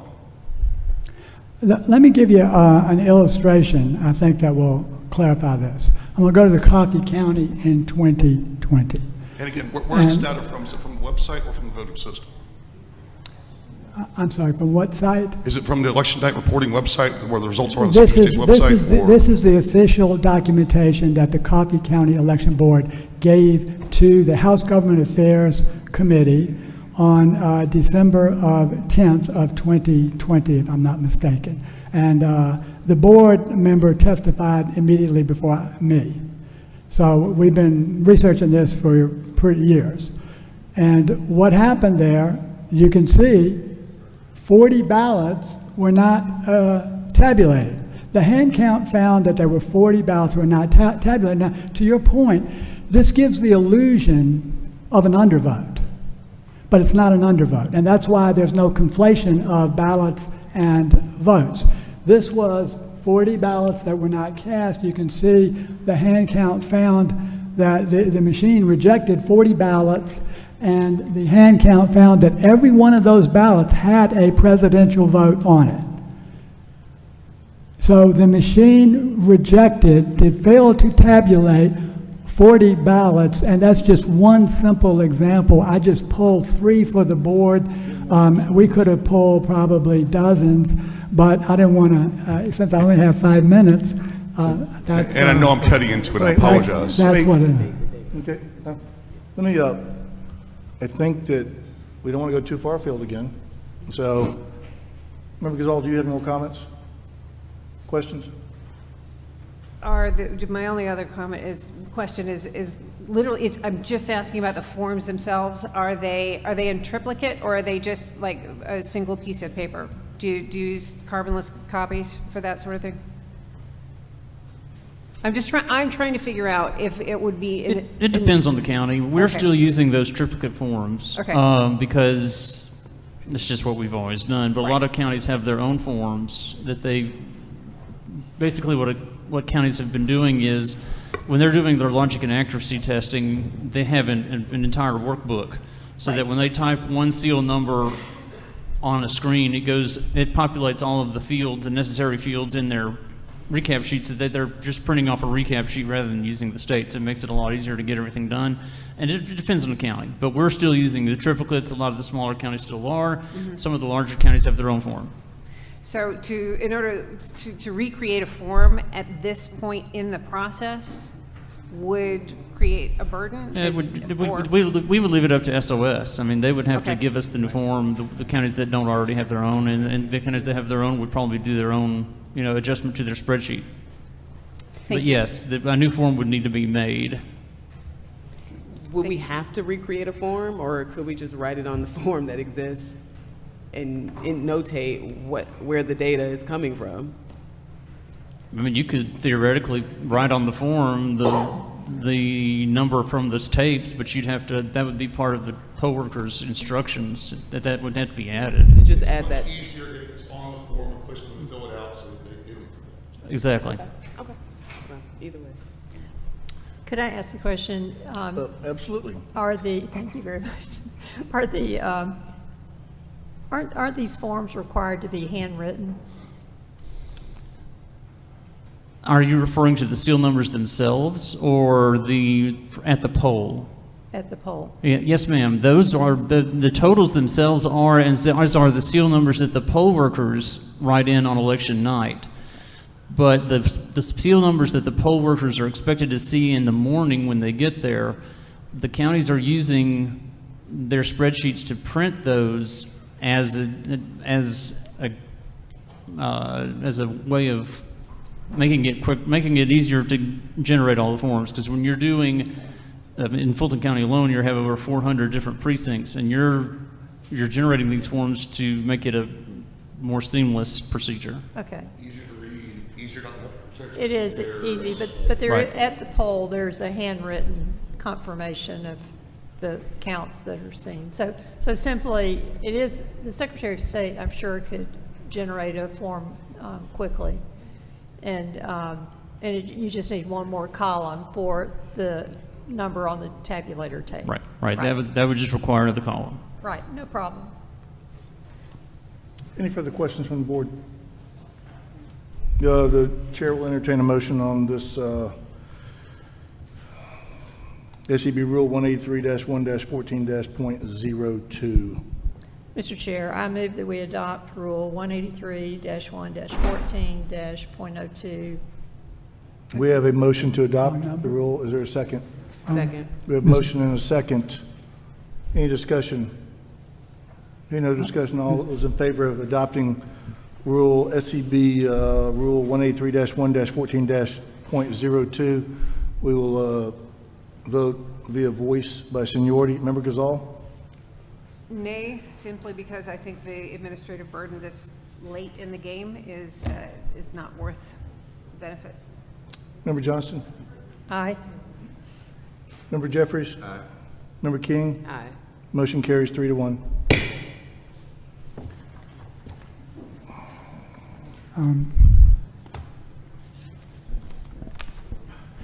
Mr. Chairman, I think I was presenting the election day, and I think that y'all have approved the advanced voting, which is fine. That's fine with me. We can just. Wait. But you don't want to confuse your chairman. Wait a minute. Wait a minute. But we could talk about them, or we can just pass this one and go home.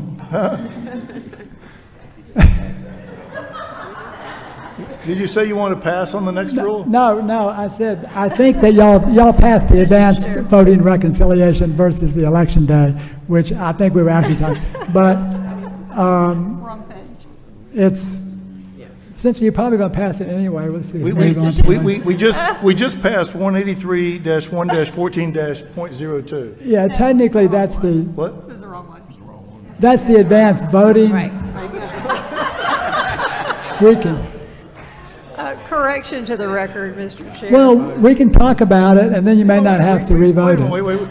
We went and did 183-112.13, which is number 13.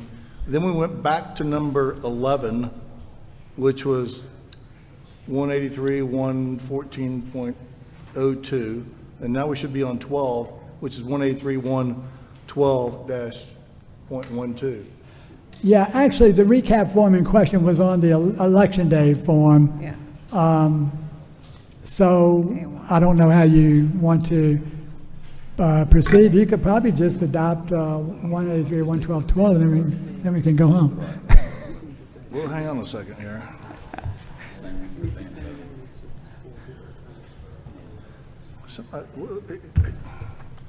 Same difference, is that what you're saying? Well, There's a there's a very minor difference in the two. This board voted on number 11, 183-1-14.02. That was the one that we voted on. We passed it already. Okay, great. All right. Well, then, there's nothing different about 183, 112, so, I think you right. could probably just call for the vote. Be quiet. The board will entertain a motion on SEB Rule 183-1-12-.12, which is tab 12 in your board binder, unless you have some questions for Mr. Favorito. I would reiterate my request that you address the concern on the rule that we just passed, apparently. But I would still appreciate an explanation of the 1 hour to reconcile versus the time that they currently have. Well, the time, I don't believe it's going to be, I don't know, did you say 1 hour to reconcile one field? I'm not sure that's really accurate, but let's assume that it was. We're talking about a voting system that doesn't count correctly. And we're talking about spending, I don't even think it'd be an hour, probably less than that, half an hour, just to change a three-way reconciliation into a four. So that is trivial when you compare, I mean, I'm sitting here showing you 3,500 ballots that were never tabulated for the QR code. So at some point in time, Member King said this earlier very well, that what you really want and what the people of Georgia want is they want an accurate election. They don't want a quick election. So, and that's what it's all about. Is the accuracy of the results more important than an election official spending a half an hour more to ensure his own results are correct? That's where we are. This is why there's been a break between the Georgia voters and some of the elections officials, particularly the board of Gario. So hopefully we'll repair that one day, but we want accurate elections. This is about accurate elections, and we appreciate that the board, most of you, I know you want accurate elections too. Member King, did I hear you call for a question? Call for the question? No, I said I'm ready to make a motion. He called for the question. I'll call for the question. We have a call for the question. The board will, or the chair will entertain a motion on this rule. I make a motion, we approve. Member King has made a motion that we, this board approve SEB Rule 183-1-12-.12. Is there a second? Second. There's a motion and a second from Member Jeffries. Any discussion? Hearing no discussion, we will vote by voice vote in order of seniority. Member Gazal, how do you vote? Which one are we voting on now? We're voting on 183-1-12-.12, which is tab number 12. Which is the one that I thought I had voted no on.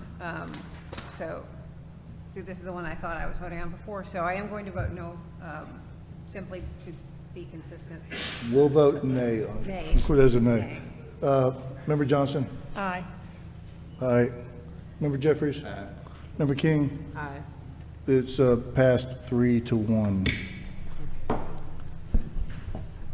Mr. Chairman, did you want to vote aye also? You can't talk anymore. You've well exceeded your 5 minutes. It's you're way over time right now. The next items on the agenda are old business and new business. A member of the board, the chair would entertain a motion from a member of the board on how to handle the old business and new business. And what we will do today, depending on this motion, is we will hear from those individuals that signed up to speak that did not get to speak this morning. Member King. Yeah, I make a motion that we hear old business and new business on Monday, because we do have an executive session that's also on the agenda, and we need our attorneys to be present for that, so that will have to take place on Monday as well. So that's my motion. We have a motion from Member King to move the old business and new business to Monday morning to be heard by this board. Is there a second? Second. We have a motion and a second. Any discussion? Hearing no discussion, all those in favor of moving old business and new business to Monday morning signify by saying aye. Aye. The chair votes aye also. That carries a vote of 5-0.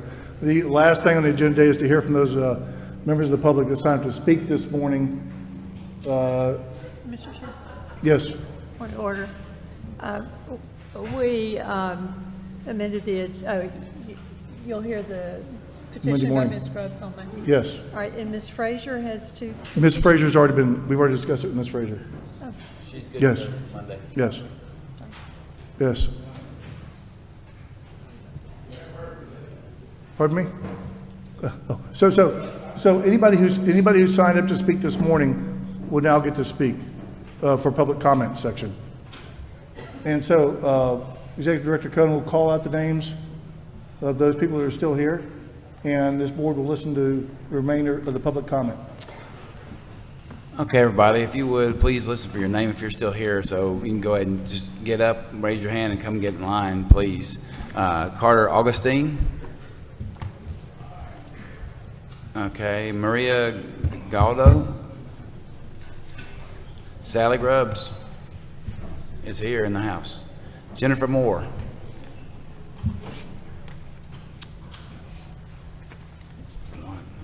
Mr. Bush. Not George. Earl Ferguson. Tracy Moore. Marjorie Timmer. Shannon Ferguson. Cynthia Battle. Paul Hershey. Vic Tripp. Cynthia Willingham. George Babona. Bob Cummings. Wanda Cooper. Betsy Shackelford. Brad Binkley. Not seeing anybody here. Brandy Banks. Dorothy Kirkley. Excuse me.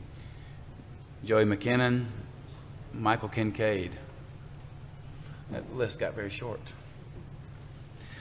All right. If you guys would, when you get up there, just go ahead and state your name for the record. That way we know who you are, because I've called out a lot of names.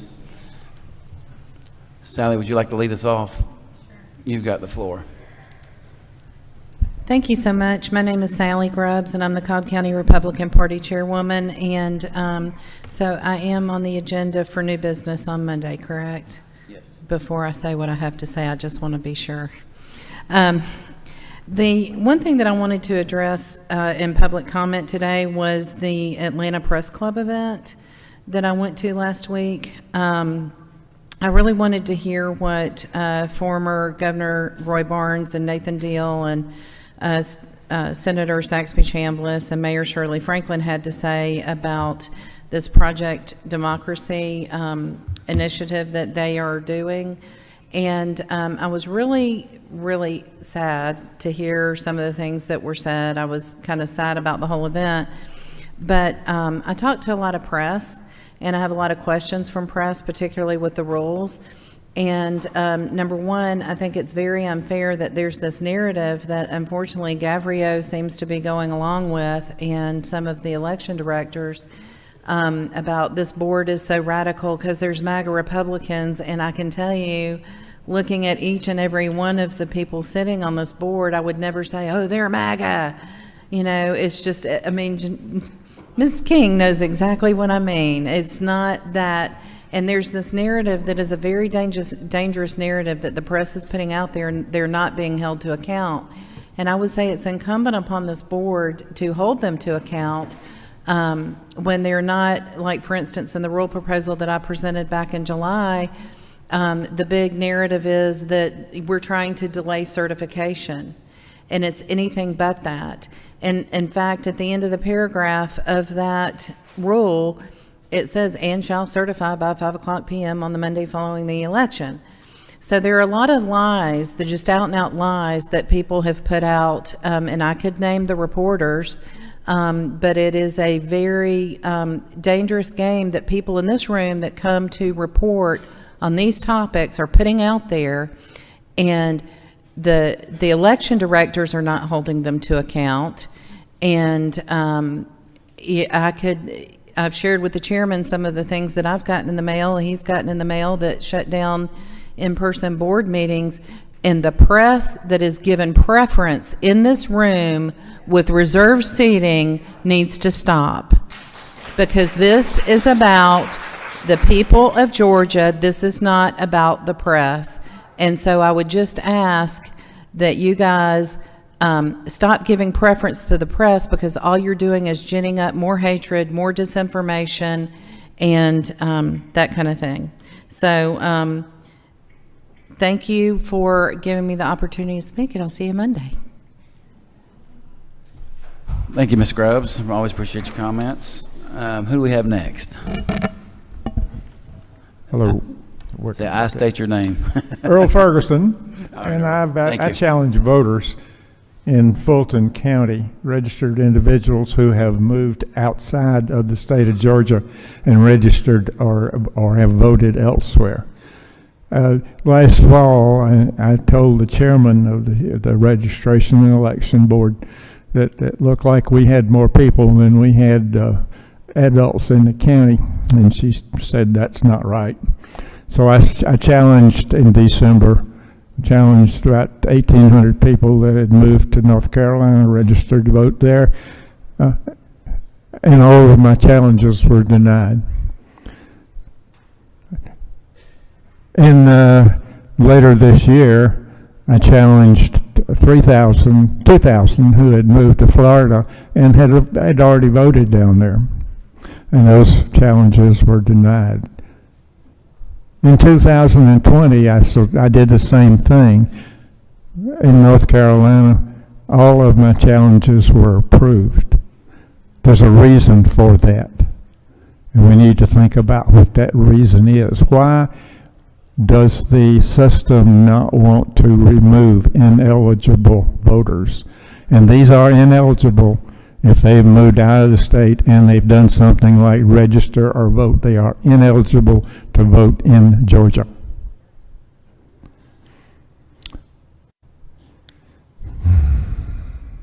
Similar situations have occurred in several other counties besides Fulton. I know that DeKalb, Cobb, and Gwinnett, right in the metro area, have, but also Forsyth and Chatham, and I understand Bibb County has the same thing, where you have a lot of population. It seems to be the same thing happening. And it needs to be stopped. The registration system needs to remove ineligible voters. I have challenges for my two that have been filed here, and I would like to hear them treated properly and taken care of. Is the Atlanta Journal still present? Oh, shucks. And on August the 30th, there was an article in the Atlanta Journal that said my challenges had been approved as eligible in the December challenges. They weren't approved because they were eligible. They were approved because the registration board did not care whether they were eligible or not. Thank you for your attention. I have to go home and feed the dog.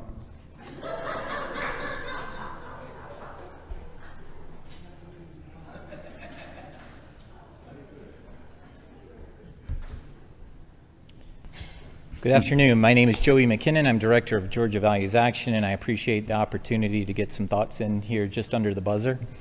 We represent working families who vote in Georgia. Our goal is to help working families get ahead, not just get by through good kitchen table policy, but to do that, we want democracy to work for working families, which includes ensuring busy and stretched-thin families do not have unnecessary hurdles to voting, and that their vote count, so that they can elect the representatives that best suit their economic needs. Several rules that have been proposed today are not in keeping with that latter priority for the following reasons. And you've heard a lot of these sentiments today, so I'll try to keep them brief, but like too many proposals before the board this year, it increases the workload of poll workers, which could make elections more difficult and more potential for error. That's why our senior election administrators are opposed to these measures. I heard them say as much on the radio yesterday. Unnecessary delays could result, and these proposals complicate what could be straightforward procedures, such as chain of custody procedures already in place and already sufficient. They create more frequent handling and unsealing of ballots, which could reduce security, not enhance it. Implementing new rules this close to the national election erodes voter confidence, not the other way around. Georgia's elections are safe and secure. That dead horse has been beaten legislative session after session. Personally, I don't think these actions are a careful consideration of a well-founded concern. I think it's a way to cast a cloud of suspicion over our election system and a way to create a false narrative. Our election in Georgia has already started. Ballots are going out, and we should not be rewriting the rules with 25 days to go to advance voting. I encourage you on Monday to cease further changing our processes in the middle of an election, and I thank you for your time. Sir, could you state your name again for the record? I had said it was Joey McKinnon, Georgia Thank you. Values Action. Thank you so much. Just want to make sure we got it.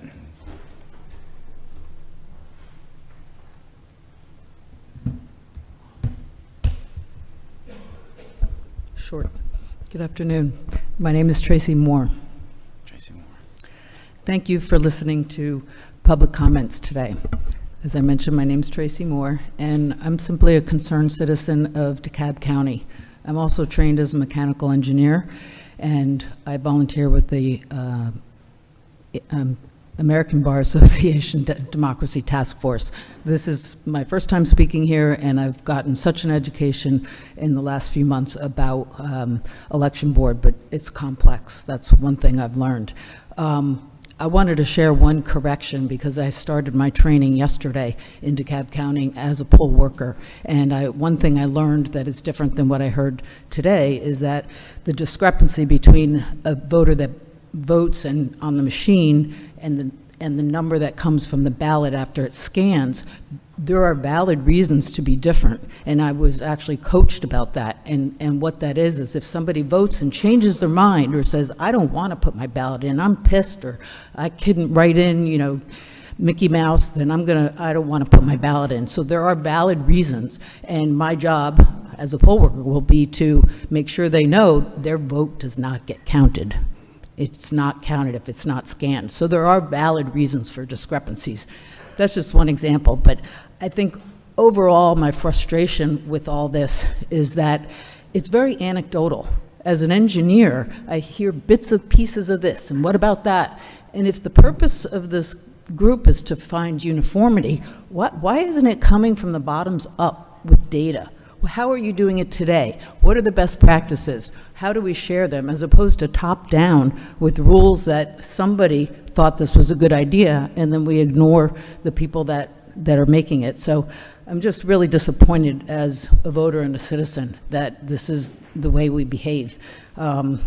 So I just had to share those remarks, but most concerning is that we've ignored our legislators and voters. The voters put these people into office, they've made the laws, and now we're making changes, and I think that's disrespectful and rude.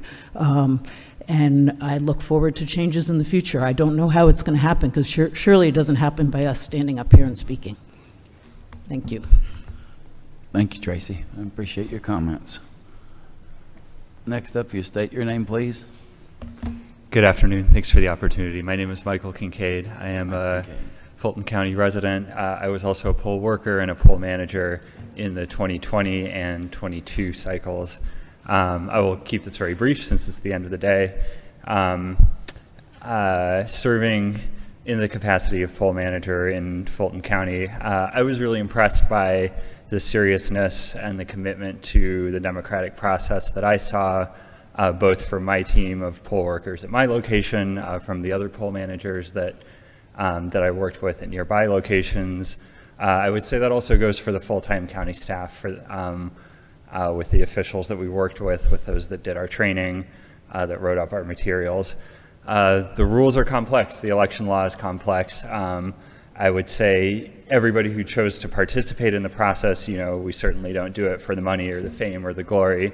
Everyone involved takes pride in doing it right, in being thoughtful, in really doing the training, reading the manuals, understanding the material, following the law, and providing good customer service.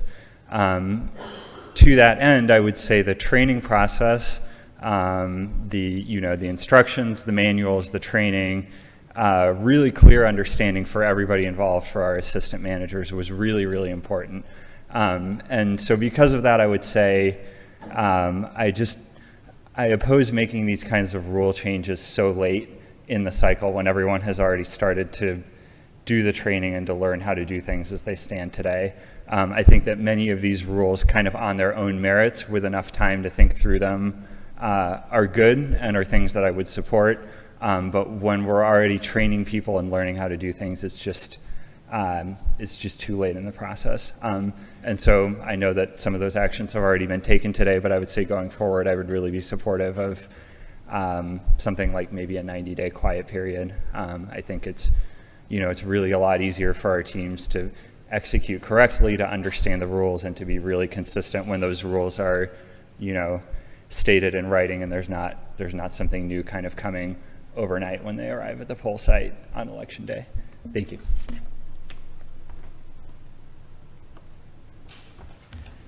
Hello.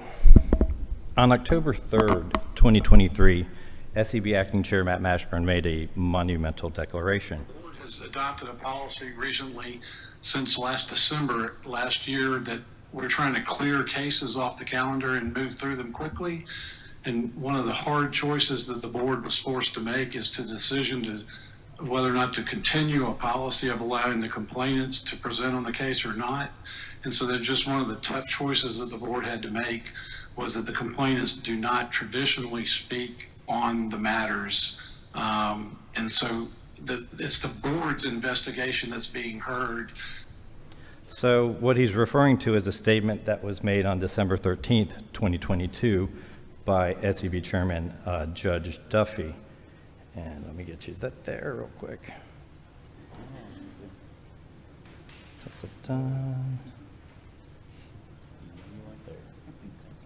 As I've explained to others, in cases where a determination is made that it be dismissed because there's not sufficient allegation to move forward, we do not allow complainants to speak, because the complainant is the one who initiates the action, is supposed to have given us everything that we needed to know to make a determination on how to process it. And in fact, we have been pretty generous with people that want to add information to their complaints after they file it for us to consider. And so as far as we're concerned, the complainant in this case has had sufficient opportunity to present whatever they have for us to make a decision. So there's two major problems with what Matt Mashburn is inflicting upon the Georgia voters and the SEB. One, there's absolutely no documentation of the SEB voting on that major change. Okay? Two, Duffy stated that only complainants in cases that were being dismissed don't get to speak. Matt Mashburn unilaterally expanded that to all complainants for all SEB cases. Okay? I know this firsthand because they did it to me. I had a recent case. It was SEB case 2022-217. I was the complainant. I didn't get to speak. It was not dismissed. Cobb County got issued a letter of instruction. I didn't get to present damning, information.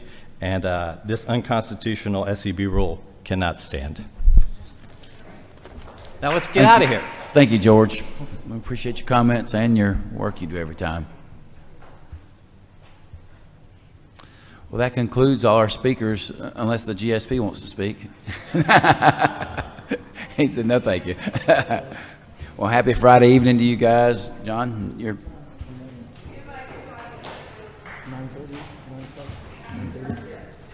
I'm sorry? This, it'll conclude our session for today. We'll take a vote on recessing in a second and reconvening Monday morning at 9:30 in this room. Do we have a motion to recess? We have a motion to recess. Do we have a second?